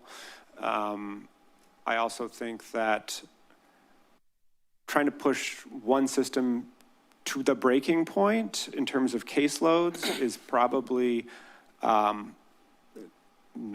a great strategy, putting all our eggs in one basket, and that ultimately a hybrid approach is going to be stronger and better serve the community. I do think that there's room here to look at the Page firm contract, and maybe there's opportunities to improve that to get more of what the county needs.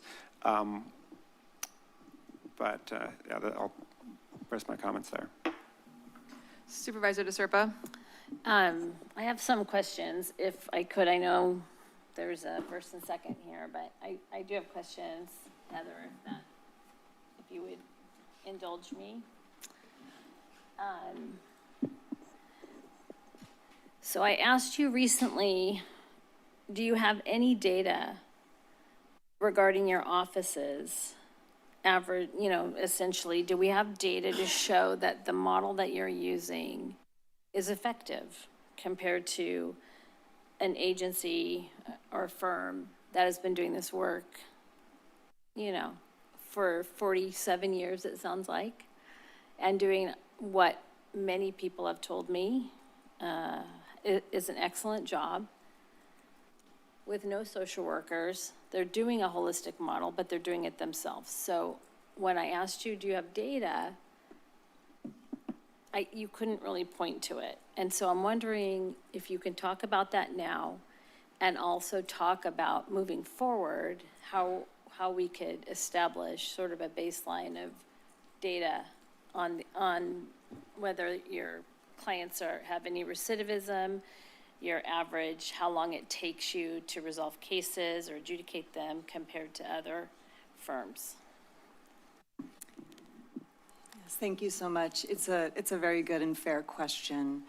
So one data point that I don't want to get lost in this conversation is that our timely early representation project at last count was saving us 8 jail bed days for every person who gets that service versus a similarly situated client who does not. And it's even gotten up to 10 days at points. 8 is a conservative average.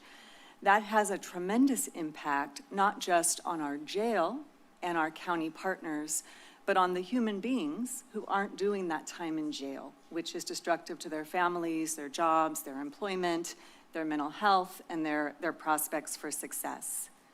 You heard from our collateral consequences supervisor, along with many of the people who spoke on behalf of that unit, about the over 800 motions that are filed a year with an over 95% success rate, removing barriers to employment, housing, and benefits. A tremendous asset for this community that we've been able to measure. We have, in any given year, our social workers supporting an approximately 3,700% increase in mental health diversion efforts. They're doing case plans, record collection, and client support. I can't tell you how much we would have without social workers because we are a new office that's always had them. But I think the gains we're seeing there are tremendous. And every single person who's diverted out of the system is somebody who is breaking what would otherwise be a harmful cycle that is often intergenerational. In a single quarter, our client advocates on average serve around 408 clients. They complete holistic intakes, they provide early rep, they do work to get people released at first appearance, with 76% of the clients they touch getting that release. They help 112 clients with at least one service goal. Those are related to housing, benefits, mental health, and substance use disorders. And 61 clients in any given quarter engage in treatment. I think those are tremendous results that really, I can't overestimate. Those results are because we have social workers. I, too, have been an attorney for over 20 years in a lot of different systems. I never worked in an office like the one that we've built. I never had social work support. I never had advocate support. And like my colleagues at Page and Dudley, who are tremendous attorneys, tremendous people, dedicated advocates, doing the same work that we are doing in the trenches of the emergency room of the criminal legal system, I have no doubt that they're spending their time after hours making calls to treatment centers, that they're hitting the streets trying to save their clients. Because me and my colleagues here who worked at another flat fee contract firm were doing the same thing night and day to serve people. But the difference is that social workers are good at it. They're trained, they have expertise. They know what they are doing. I'm trained at something else. And as much as my good intentions wanted me to find all the things my clients needed, I couldn't do it. The other amazing thing about our model is that people are doing what they're trained and skilled to do, working together to wrap around clients, and it's efficient. It's not just efficient because social workers know how to do social work, investigators know how to investigate, and advocates know how to advocate. It's efficient and fiscally responsible because all of these different classifications of professionals are working, doing what they are trained to do in the job that they are classified to do. And that is what makes us so efficient and makes us the most cost-effective model for the county. At last count, the average cost per case out of our office was $1,755. That is compared to the conflict firm at $2,922 and the conflict panel at $4,209. And I don't tell you those numbers to pit defender against defender. I hate this.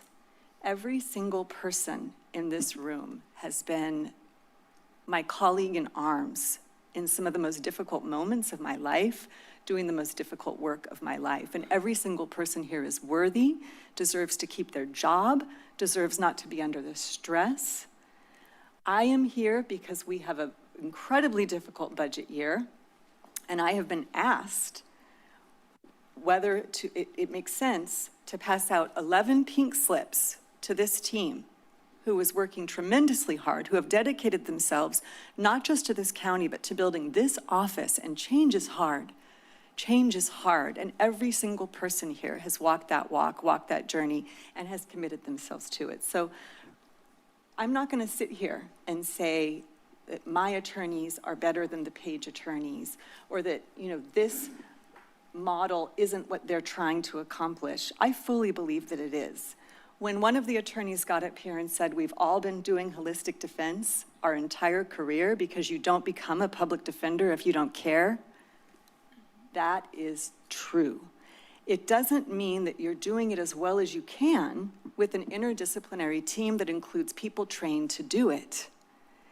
And I'm also hearing from the Page firm about the creation of a nonprofit and the embracing of this model and these efforts to move in that direction. And I love that. I really love that. You know, I think a rising tide lifts all ships. I think we're better when we're not, you know, scrapping, when we're not going after scraps, fighting each other, right? Defender on defender, it makes no sense. But I also truly, truly believe that this is a fiscal crisis, and I trust the leadership of our County Executive Officer Coburn, who's looking not just at my budget, but health, human, all of these different agencies that serve the same people I serve. And when she and her team tell me, this is a real crisis and we need to cut things, we need to get more efficient, and this contract is a place where we can do that, I believe her and I trust her. I also fully embrace this idea that this may be a space where an additional investment that buys us a little more time is the right choice for our community, the right choice for these defenders who've dedicated their lives to the same work that our team has done. We're all the same team. We're representing the same people, right? They just happen to be representing somebody with a conflict. It's the same folks. So I think that you're faced with a really tough decision. One of them is a lot more expensive than the other. And again, our CEO team has looked at that expense and I think concluded we cannot afford it. And I trust that conclusion. If there is some way to find funds somewhere else, that you see somewhere else that can be trimmed to keep this entire public defense system whole, that makes a lot of sense to me. That makes a lot of sense to me. We're all working super, super hard, and reducing capacity right now at this time when our clients are facing cuts to every other service that they have is a hard pill. So my answer to what we're doing to get more data is I'm super excited that we have a new case management system coming online, actually. And we use the system that we inherited from the private law firm, and we've tried to make it work, but it's been really, really difficult to capture robust data and outcomes. And we are baking into this new system ways to capture all of those data points that you want to see. I want to see them too. In the meantime, I can tell you that a study done on the Bronx defenders that looked at holistic defense over many decades showed that it improved outcomes tremendously without having a negative impact on recidivism. That's the best study that's been done. I think that we're going to be a laboratory of what holistic defense looks like. We're going to have data, we're going to show outcomes, and I believe, based on my experience with this hardworking team and our clients, that what you're going to see is going to be impressive, and that every single person here pays for themselves in the money that they save downstream. And I believe that's true of my colleagues at Page and Dudley too, that strong public defense, effective public defense pays for itself. Thank you. Sorry, I have some more comments. So I started getting some calls saying that I was trying to kill holistic defense, or other people that I know would call me and say, are you trying to do this? And, you know, just for the record, I'm a social worker.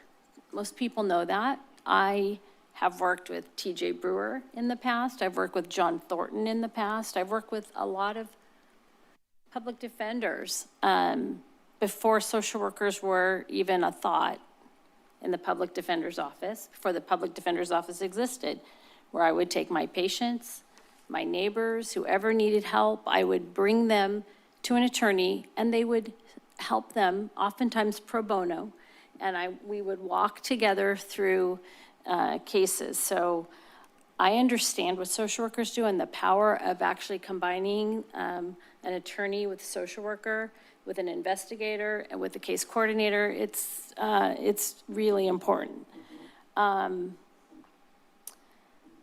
You know, I will say one of my concerns in general is that, like you were talking about Jake's story, but if Jake was in danger of losing his children, he would have had a social worker from child welfare who is trained and has a master's degree and is trained in sort of a holistic model, because we're all on board with the Annie Casey Foundation, Similarly, on the back end, there would be a probation officer and a whole probation program, cafes, helping that person. So is there a duplication of service between all of these systems? It just seems like these are people who have oftentimes committed violent criminal offenses, and yet they're getting multiple duplications of service over and over. And if you could just talk to me a little bit about why it is important to start early if there are already all of these other services being provided. It's just a little hard for, I think, some people to swallow down that people that are committing very horrible crimes, difficult crimes, violent crimes, are getting all this free service. So, because when we have to make hard choices, other things have to go, right? So help me and help the public understand. Yeah, absolutely. And so first I want to say that most of the people that we serve are pre-trial, which means that they've been arrested, they've been put into jail, their cases have not been adjudicated, they remain innocent. And so to assume that, that Jake is a violent criminal is really putting the cart before the horse. Jake is somebody who was arrested. We know that policing and arrests fall hardest on our communities of color, our communities who are experiencing poverty, our residents who have mental health and substance use disorders, who are experiencing homelessness and other forms of instability. And so, I think the assumptions that we're making about Jake need to be that he is a hardworking father who deserves support and shouldn't be in jail simply because he's poor. So starting there. Timely representation with a social worker, an advocate, and an interdisciplinary team is what's saving us those jail bed days. It's also what is getting Jake the support he needs early on so that he can stabilize and keep his kids. And so each of the people that you've mentioned, Supervisor, have a very important role in the system, but it's not our role. And so the difference is that our defense social workers are defenders. And so they are there to really provide support to a legal team that is working toward providing effective representation. And in our view, effective representation is not a warm body in the courtroom. Effective representation is what you get when you go to a private lawyer who says, how did you get into this mess? How can we get you out of it? And how will I never see you again, right? And that is what our teams are doing.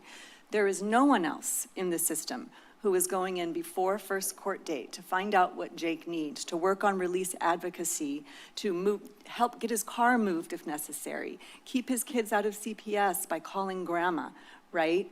Start release advocacy, look at treatment programs, get him on waiting lists so that we can get him treatment as quickly as possible. And then beyond that, our social workers are the ones who are gathering mitigation documents, they're writing social histories, they're writing those mental health diversion plans that can divert Jake out of the system. They're there during jury trials to make sure that our clients understand what's going on and can participate in their defense, which is a constitutional right under Gideon. They're there at sentencing to make sure that Jake's story is told in a trauma-informed, appropriate way.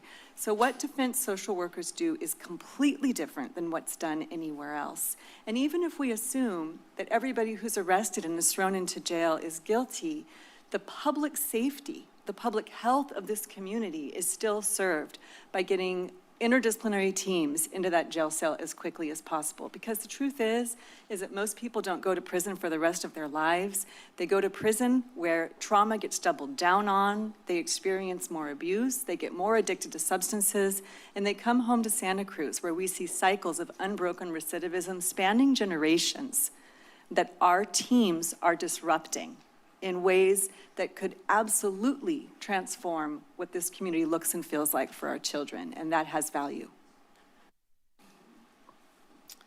Thank you.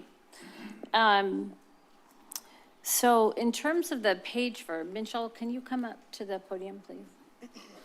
Thank you. I do have a question for you.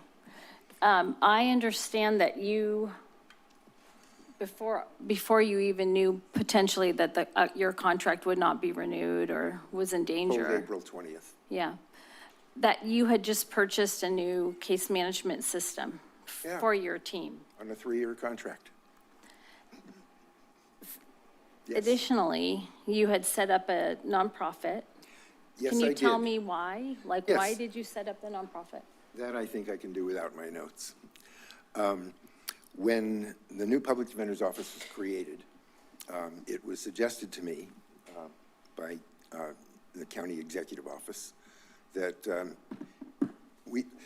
they were having helpers, social workers, helpers in the courtroom. And it was suggested to me that if we got those helpers, we could reduce the number of attorneys, which didn't interest me, but that was the representation. And from what I can observe, I only go to the courthouse, I don't go to their offices, I don't go to jail visits with them, but they have an awful lot of people helping their attorneys with a massive crushing caseload. Ms. Rogers is now traveling the state, appropriately so, highlighting this statewide, and maybe national, but certainly a statewide problem. But the reality is, and so it's not her fault, but the reality is the turnover is enormous, and we don't have that. And that is huge and important. There is not just one way that we get cases. And by the way, we can't start any of that early stuff until we're appointed. We can't get appointed till they identify a conflict of interest. So boasting about the early intervention work that they do, which we are not asked to, can't possibly do until we're appointed, it's kind of an unfair comparison. They're serving all the clients, as they should, in early intervention until they find out they can't touch that case. But moreover, the stress imposed on her office by these crushing caseloads, by her own statements, she needs 43 more attorneys on top of the 31 she has. A turnover of 24 attorneys in the first, 21 attorneys in the first few years on a staff of 31 attorneys. That's not functional. It doesn't help. It's not Ms. Rogers' fault, and she's campaigning against it. But it is the reality. I didn't create this idea. I didn't come up with it on my own. I stumbled upon it. But what we have is an opportunity for attorneys to work a reasonable caseload, a manageable caseload, to not feel like they have to flee the profession and take their skills elsewhere, and they can get to do what they're passionate about doing. So we do that, pretty simple structure. They take about 2/3 of what they could earn at the Public Defender's Office. The benefits package is probably about 1/10 or 1/5 of what the public office has to offer. I can't change that, there are contracts. But people who love this work and love doing it well and hate doing it badly and would leave the profession in its entirety if they had to do it badly, have found a home. And I discovered that that's really functional. So I know that the predecessor in the CEO job was very concerned about the privatized nature of the provision of these services, and that is not incorrect, that is appropriate. We've never had that in Santa Cruz County. Well, excuse me, when I am really old. Before Bigham and Christensen formed, there was another firm, and yes, they were giving secondary treatment to their criminal appointments. They were a civil firm. Since Bigham and Christensen and Mintzloff, and there were 2 other partners at the outset, was created, profiteering has not been a problem. They were private about how much they made, and they probably made a hefty sum, and they earned it because they could have put a good product in the courtroom, an excellent product. Larry Bigham became a leader in the state on progressive issues about public defense. So they did a great job. It's long past time that it shouldn't be privatized. They managed to get away with it without profiteering because people want to come live here. So they had the pick of the crop of people who want to live here and got a lot of talented lawyers.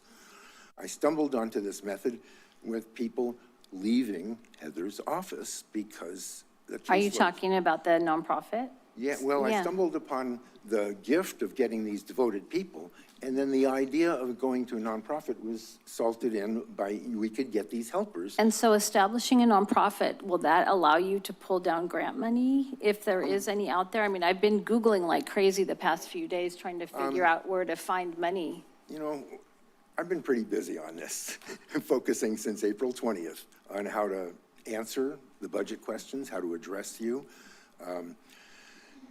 So yes, I do have plans for that. I haven't gotten around to it. The state bar is available, and I'll ask Chris Davis, who's doing wonderful work for us. I don't think he has a degree as a social worker, but if we had a moment to give you the one example I wanted to give you, it wasn't about a client, it's about our provision of these services. Thank you. I appreciate you coming to the podium. I feel like I might have overstayed my welcome in terms of question. Okay. Thank you. Thank you for the opportunity. Mr. Page. Thank you. We turn to Supervisor Hernandez, and then I have some comments. You know, I do have some questions, but, you know, first of all, I want to say that a while back, I had some discussions with Heather Rogers prior to forming the PDO, and I just want to say she has the capability of running a successful office. You know, back then there was some doubt, but in the community, but she and her team successfully prevailed, bringing in the PDO's office into the county. But I did want to ask, just because some of the public comment that came in, and I got a packet the other day, and I went through it really quick. But, you know, this decision, I think, is about fiscal efficiencies or cutting costs.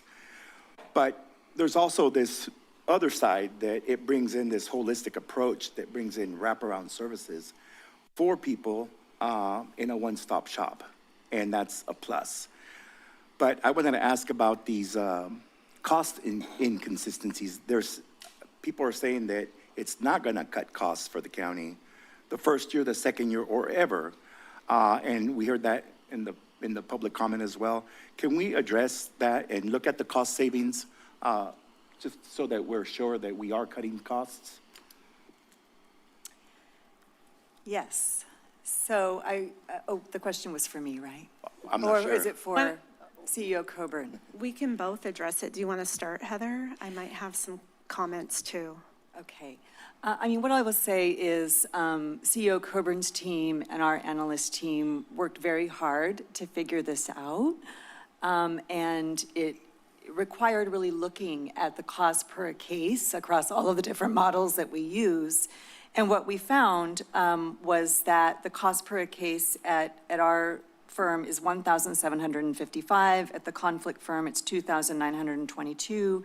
And on the panel, it's $4,209. That was for fiscal year 24-25. And so it gives you pause. If you divide it by the number of attorneys we all have, it's true that our workloads are high, 264 per an attorney, 75 per an attorney at Page, and 9 per an attorney on the conflict panel. And so the question is, how can you do this with that few attorneys and that high of a workload?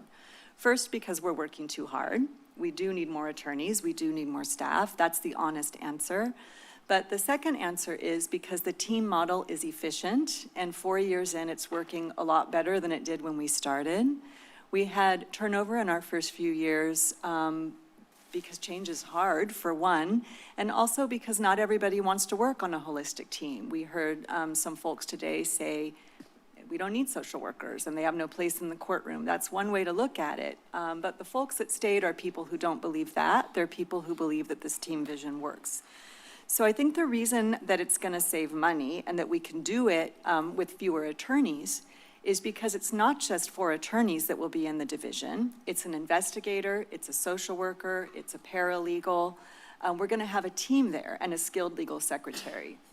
We're talking about experience levels. We're sending our most experienced team. If you direct us to create this division, it will be a team with the most experience of anyone in our office. It will be our A team because I know firsthand that change is hard, and the best chance of success there is if we have our most skilled defenders leading that charge. I do trust the analysis that's been done. I think it's very conservative. It's very cautious. I'm looking at so many members of this team who did it. We tried to be very conservative. We tried to be very cautious. And I believe the answer for why we can do it for less is economies of scale, leveraging existing resources, leveraging the expertise we've gained in building something new, and the simple average cost per case math, which is just undeniable. And I think it's due in large part to the efficiencies of interdisciplinary defense, but it's also due in large part because the people who stayed at my office are willing to really work with these high workloads that others may not be willing to work under, and those are very fair decisions, right?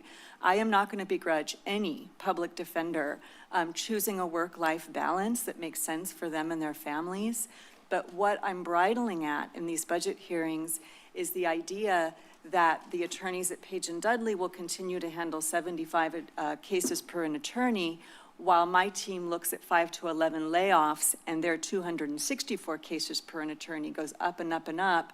When this is the team that decided to stay with this office and build it despite high workloads because they believed in this vision, they believed in the leadership of this county team, and they believed in what you created.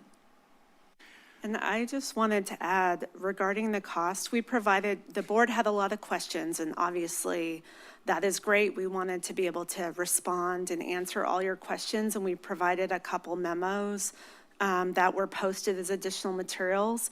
And in the first memo that we provided, it had the table 5 showed the cost savings compared to the current contract. And Heather said, this is a conservative estimate, and that is true. The Page and Dudley contract costs that we included were just the contract costs. They also bill the county that we pay for some ancillary services. So I got an estimate, that's about $50,000 additional dollars that is added that the county's paying for expert services for various high-level cases. So I would say this is conservative, and the estimates would probably be higher. And we're looking at this as a proposal to really be most efficient with a multidisciplinary team, like Heather said. Further questions? Yeah. So, there's no doubt in my mind that I have full confidence in you opening this division because I've seen what you've done with the PDO's office. And I have to say, it's also one of the most front-facing offices that I've been around, The sheriff is always there, too. Every event I'm at, they're always there. And I'm everywhere, every event, every community event, I'm there. Supporting the community, and so is the PDO's office. But again, I think when I made my comments about the budget at the beginning of the meeting and our values, I think that, number one, this is, we do have a fiscal responsibility, and this is saving us money. But our values, I think, lie in just the holistic approach and having the one-stop shop for people that face possible incarceration. If we can have this office work from top to bottom in a holistic approach, I think that is our values that we have as a county. I do have some concerns, though. I mean, it's 274 clients versus 75, and also all the folks that came and spoke today. Is there a way that we can help? My two concerns, right? What's going to happen to the firm?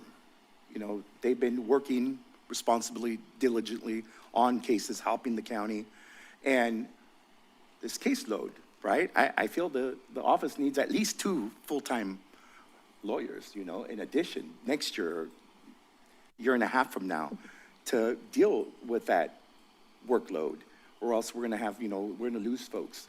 We do need those positions to be filled. Those are my two concerns, but is there anything like a soft landing for Page? Like, what could we do to help them out, too, in this difficult transition? Well, we outlined in our first memo some of the thoughts we had on some of the soft landings for staff. For instance, we could use help with our panel in administering that. We're open to looking at having an attorney manage the panel and establishing a contract for that, which would relieve some of the work of the staff in the county counsel's office. We also noted that the Page and Dudley firm would be completing their cases through September and then transitioning potentially to the panel where they could be assigned cases there. We are going to be having to hire some staff, so similar to when we had the Bigham transition, we are offering a bump up, a leg up to staff who are interested in seeking county employment, and that would be true of the Public Defender's Office or really any of our departments that they wanted to apply to. I mentioned the panel participation and the panel administration. So those are just some of our initial thoughts. Yeah, because, you know, the need, 275 caseload is very high. I'm looking at my SCIU representative over there. 275 clients is a lot. So we do have to have a plan, you know, to, if we do go with this division, a plan to really, you know, kind of fill those positions as well. Yeah, it's a tough decision, but for me, it's like our values. I have to stay with our values as a county in our strategic plan, but I think that holistic approach is something that's valuable to clients that have possible facing incarceration. Thank you. Thank you for the presentation. A number of my questions were answered already through the very good dialogue and the tremendous amount of prep you've done. It is clear you've done your homework, and both of you have done your homework in bringing this presentation forward and this proposal forward. And really what I see what's before us is transformation. When the County of Santa Cruz made the difficult decision to move the Public Defender Office in-house, that was a hard decision. And a tremendous amount of political capital was spent on that, and it was difficult. It was a change, but it was under the values of holistic defense, of cost efficiency, of serving our community, our Santa Cruz residents, in the way that we know they deserve to be served. We're now in that time again, where we have trusted a transformational leader to bring us a proposal under dire financial circumstances. This isn't in a moment of growth and a moment of opportunity. This is a moment of, you know, devastation across the safety net and across, you know, everything that's been put in place to support our vulnerable population. And we asked her to do a very difficult job that the board approved back when we were first given the budget numbers. The board said, you know, we need you to come back with this limited amount of general fund and come back with a proposal. And this is what the CEO's office and the public defender came back with. Not because they want to, but because they were doing what we asked. And we aren't in a place where we can afford to punt every time there's a difficult decision. We've had a few today, and we keep chipping around the edges, and we're trying to not make difficult decisions. I am shocked that there's a proposal for $1.1 million of reserves when we have just about 2 payrolls of reserves at our disposal, that proposal is before us in order to serve a private law firm. If we're gonna use 1.1 million, which I'm not recommending, of reserve on anything, I mean, why not put it in the public defender's office and allow her to have lower caseloads? You know, we're gonna have a conversation about roads tomorrow. We just, look at this, today, I can't see anymore, $2.1 million of contracts to our community providers that we cut today. But we're talking about 1.1 million for a private law firm? I know your work is good. I know your work is good, and I'm grateful. But we are in a time, and I know I'm not making any friends. I'm so sorry. I've already cut you down to 1 minute each, and now I'm telling you how I feel about this. I'm sorry to be the one who has to say, are we, you know, a reality check here? It's a difficult decision, and I'm so grateful for the work up to, in the lives that you've saved up to this point. I cannot support the motion as it is. And I'll ask, hearing what I heard from Supervisor Fernandez, if you'd be willing to make a substitute motion to accept the recommended actions. I will move the recommended actions for the budget and everything, all related matters. I would like I'll second it. I would like to make sure that those discussions do happen with the Page firm. Especially, you know, if there's any contract work that can be done, individual contract work, or anything that make it a softer landing, I would say. So we have a motion and a second, and I need do we the have further motion discussion? repeated so that I could understand completely what it is. It's just the recommended action, the budget that Public Defender brought forward today. Any further discussion? Yep. Supervisor Cummings. Yeah, I just want to respond to some of what's been said, because the 1.1 million in reserves, that would go to the public defender's office. That's the recommendation. I mean, because I just heard that, why don't we To get, fund the Page and Dudley. to fund the public defender currently has a gap of $1.1 million. Option B that was presented in our staff report said that we could spend 1.1 million if we wanted to. And so that's what drove my recommendation. And, you know, the reason why I'm making this recommendation now, and yes, this is a very tough decision during a very tough budget season. It's also a time when do we want to have a major shift in how we provide services to people who need public defense. Some of my other concerns are that there are attorneys that are working on cases. What's being proposed is that we eliminate this service in September. The original, and what was provided, what was discussed back in 2022 had this going through next year. And the reason why I'm making this recommendation is so we can address some of the concerns that Supervisor Hernandez just brought up. I mean, he was just saying, is there any way to have continuity of services? How can we best support Page and Dudley? This is to give us that bridge so that we can have those conversations. And then by November or after November of this year, we will have a better understanding of what our federal landscape looks like, what our state landscape looks like. And this is to buy us a little bit more time, because once we eliminate this contract with the firm we've been with for 47 years, and they've been partners with the county for over 40 years, we cannot get that back. And there's no guarantee that, and at this point in time, there's no guarantee that these attorneys are going to want to move over to the public defender's office.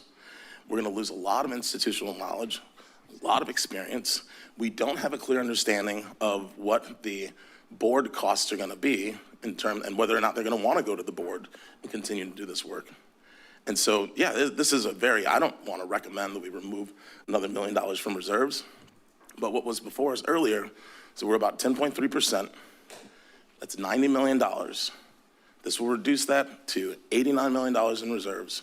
So we'll have a pretty healthy reserve, and that 1.1 million will be a significant investment in continuing our public defender's office, maintaining all of their staff, maintaining the staff at Page and Dudley, who are people who live in our community. They have families in our community on both sides, and having an opportunity for us to dive deeper into this topic as a whole. I mean, this is the first time I've had a conversation, like that we've had this conversation in public, and I wish we could have had it sooner. Because if we'd had it sooner, we could have had staff understand, you know, to Felipe's point, well, I want to see there be a soft landing. What does that look like? We could have had that conversation a long time ago if we had been able to have this before the board. But right now, what's going to happen is if we move forward with the recommendation, that is signaling to them that by September, you're done. And I have very strong concerns about the clients that they serve. I mean, these people are working on cases currently. They were under the impression that they would have a contract through this next funding cycle. So there may be cases that they've just recently taken on, and to remove their attorneys in the middle of a case is destructive to a person and to their livelihoods. And I'm the son of an attorney. My dad was a criminal defense attorney. So I know the type, and he served low-income people who were people of color. And so I understand the importance of maintaining legal representation and what the damage that could cause if you remove it in the middle of the case. And so, yeah, that's why I'm proposing this, because this is not something I would normally want to do in terms of making this recommendation, but it will be able to maintain both services while we can start figuring out a path forward. Because while I appreciate the effort that's been made, I feel like it's an effort that's been made because the public defender was tasked with, you got to come up with a balanced budget. This isn't something she probably wants to do. And I think that if we want to vote our values, this is an opportunity for us to support people who do good work in our community and to figure out a pathway forward that provides people with enough time to find alternative work, to settle their cases, but it can be done so in a way that's not an abrupt immediate stop in the services they've been providing, because these people were under the impression that they were going to have a longer contract, and now we're pulling the rug out from under them. I read in the report that there was a plan for people to finish out their cases. So can I turn it over to either the public defender or CO Coburn to talk about what that plan was? That was my next question. I had exactly those same concerns when this proposal was brought to me, and CEO Coburn has agreed that it makes sense for our clients and the community for the Page and Dudley attorneys to be able to finish out all cases that they have now and all cases they receive up until September 30th. One more thing I want to say is that the gaps that I've been talking about are in the overall public defense budget, and so it includes my office, the conflict firm, and the conflict panel. The proposed budget only allots $17 million to my actual office as it exists now. So it's a little complicated because I'm talking about the entire public defense budget, part of which is right now administered by county council and the CEO's office. At the same time, I really respect Supervisor Cummings, the investment you're willing to make into the overall public defense system, and I appreciate your analysis of how that reflects our values. Thank you.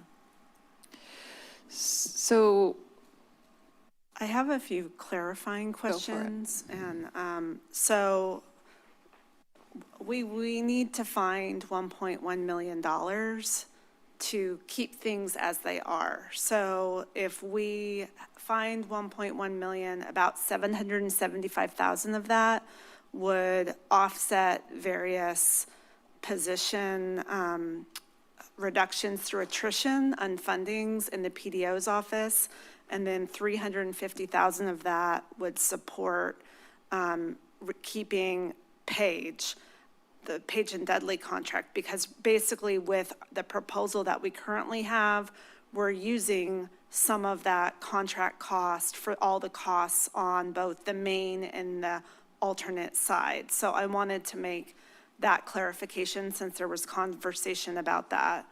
And then secondly, for the reserves, I highly recommend we don't take anything from reserves. We have a major cash flow issue that we're dealing with. We could entertain, I mean, if the board wants to go there and put in $1.1 million to retain the status quo, basically, I would suggest we look at contingencies before we look at reserves. It's a slight difference, and right now we're funded at the 1% of expenditures. If we took it from contingencies, depending on where we end this fiscal year, usually in our last and concluding actions, we put any savings or excess funds back into contingencies and reserves. So I can't say for certain we're going to have anything more, but we will know when we come back to you in September. So the final budget would reflect that. But my first option would be to find cuts before we went to contingencies, to find cuts or to find additional revenues. We started having a conversation with Ms. Mitchell Page about could we achieve any savings on the contract? Is there anything that we could negotiate with you on to reduce the contract cost? So we started that conversation. We've been in budget hearings and haven't been able to conclude, but that would be another option for us, would be for you to direct me to have a conversation with the Page and Dudley firm about any savings. Thank you. So we do have a motion and a second. And the motion again is the budget as presented by the Public Defender's Office. It terrifies me to talk about using contingencies. That's the money that when the super El Nino hits and people can't get home or can't pick up their kids from school because the road washed out, that's the money that we use out of contingency in an emergency, which isn't very much.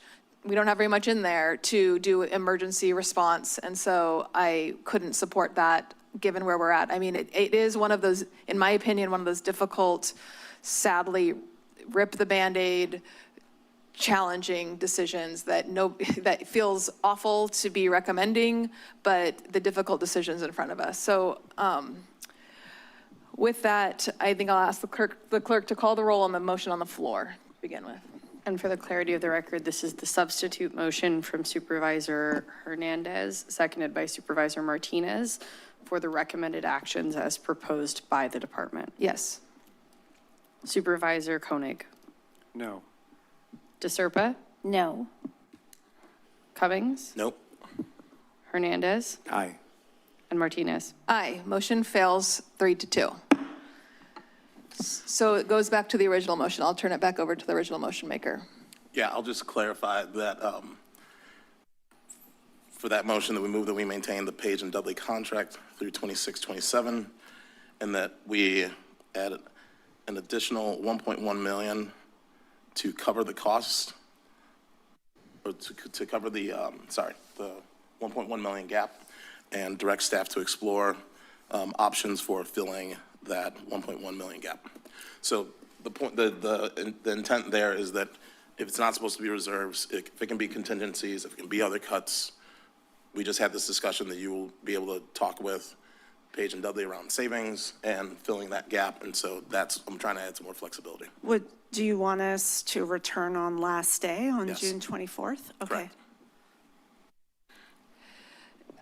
CEO Coburn, is there a chance that that may include layoffs? It could, depending on what conversation, but what I'm hearing is you're looking for funding, no layoffs? Okay. So contingencies, Reserves, contingencies. reserves, And any or other- savings. or savings, Other correct. than layoffs. Correct. That we look in all areas. Yep. Yeah. So we have a motion. We have a second from Supervisor DeSerpa. Let's say, yeah, second. Is there other further discussion? So the motion is to preserve Page and Dudley and fund the $1.1 million gap by looking at other revenue sources and excluding layoffs. Correct.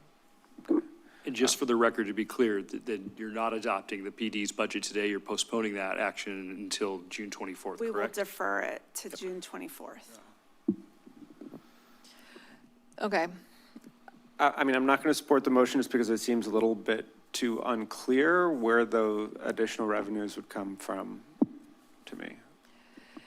And I'll just say, I'm leaving it broad so that there is flexibility. If we say just reserves or just contingencies, then that kind of restricts where they can look for funding. It could be a mix of reserves and contingencies and other savings. It could be, savings through Page and Dudley.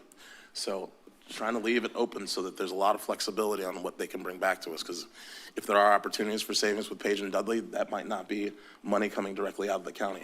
If there are there's potential for reserves, if there's potential for contingencies, if there's something that we haven't thought of, it's just really trying to leave the opportunities and the options open.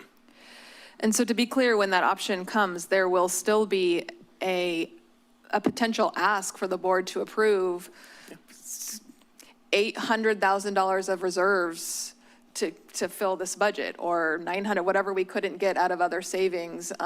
We haven't approved that yet, Right. but the request will still come to us. And I want to be explicitly clear that I'm not somebody who can support our use of reserves or contingency for this purpose, given that we have 2 payrolls in our reserves. We have cash flow challenges. We've already done a tremendous amount of borrowing.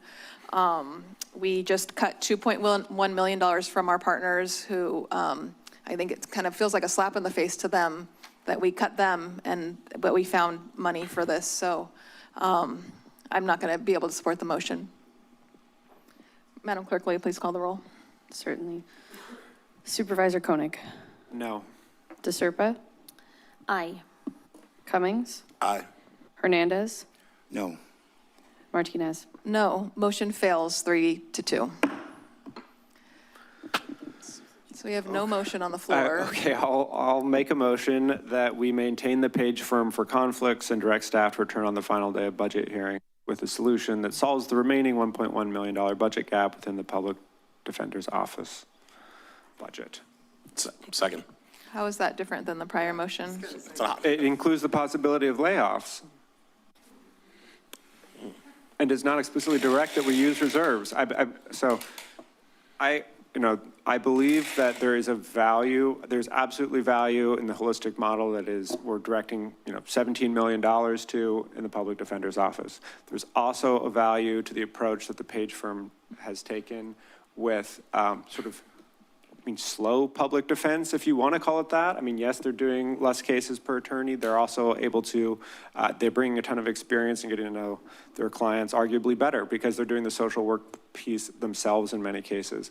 I also think that there's a value to enabling people who want to practice public defense, both to do the fast model and to do the slow model. To have both options in our community means that there's just going to be more people practicing public defense in our community.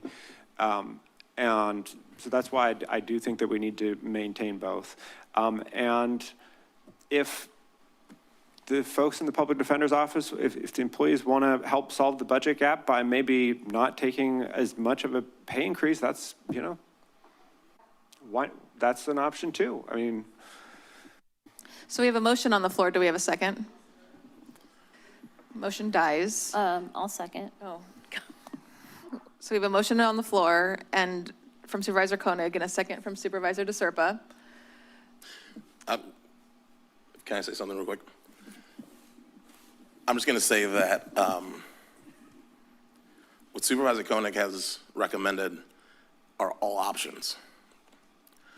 I'm just going to let you all know right now that I'm going to, because I tried staying away from this conversation of layoffs, which I think is bad, and I will not support that when it comes back. We need to move tonight, and so I'm going to support the motion, but I'm just going to say that the options that I'm going to be supportive of when this comes back is not going to be layoffs. And I think between now and then, there's going to be folks on this board who I think, SEIU and other labor groups are going to need to have some conversations with. But I will say right now, I will not support layoffs. And I'm going to be looking at how we can fund this gap through contingencies and reserves, which are also an option because they didn't take those off the table. But we need to get out of here tonight. And, we're kind of exhausting all of our options here. So for the purposes of moving and getting out of here and bringing this back on the last day, I'm going to support the motion that's before us. So I hear where we're going with this. I want to just underscore that it's a time when difficult decisions are needed. I have a really clear, hard line at, we're not at the expense of our workforce and not at the expense of our community and also not at the expense of fiscal responsibility. And so I think that the proposal that came from our public defender is sound. And I trust you, Heather. Thank you for your tremendous work. I trust you, CEO Coburn. Thank you. And I'm sorry that it's a painful proposal for members of our community. I really am. But I feel very clear about the transformation that you've been leading for the last 4 years and where you're headed. And so it seems like we're trying to have our cake and eat it too. I'm not sure how it's going to end up on the last day because you can't pull something out of nothing. So with that, Madam Clerk, will you please call the roll? Chair, if I may, for the clarity of the record, would the maker of the current motion restate the motion? Sure. I move that we maintain the Page firm for conflicts and direct staff to return on the final day of budget hearings with a solution that solves the remaining budget gap within the public defender's office's budget. And to be clear, is that the full $1.1 million amount? Correct, yeah. Thank you. Supervisor Koenig. Aye. DeSerpa. Aye. Cummings. Aye. Hernandez. No. And Martinez. No. Motion passes 3-2. That concludes our budget hearings for the day. At 6:08, we will adjourn, and we'll see you back 9 a.m. tomorrow morning at the county building, 5th floor.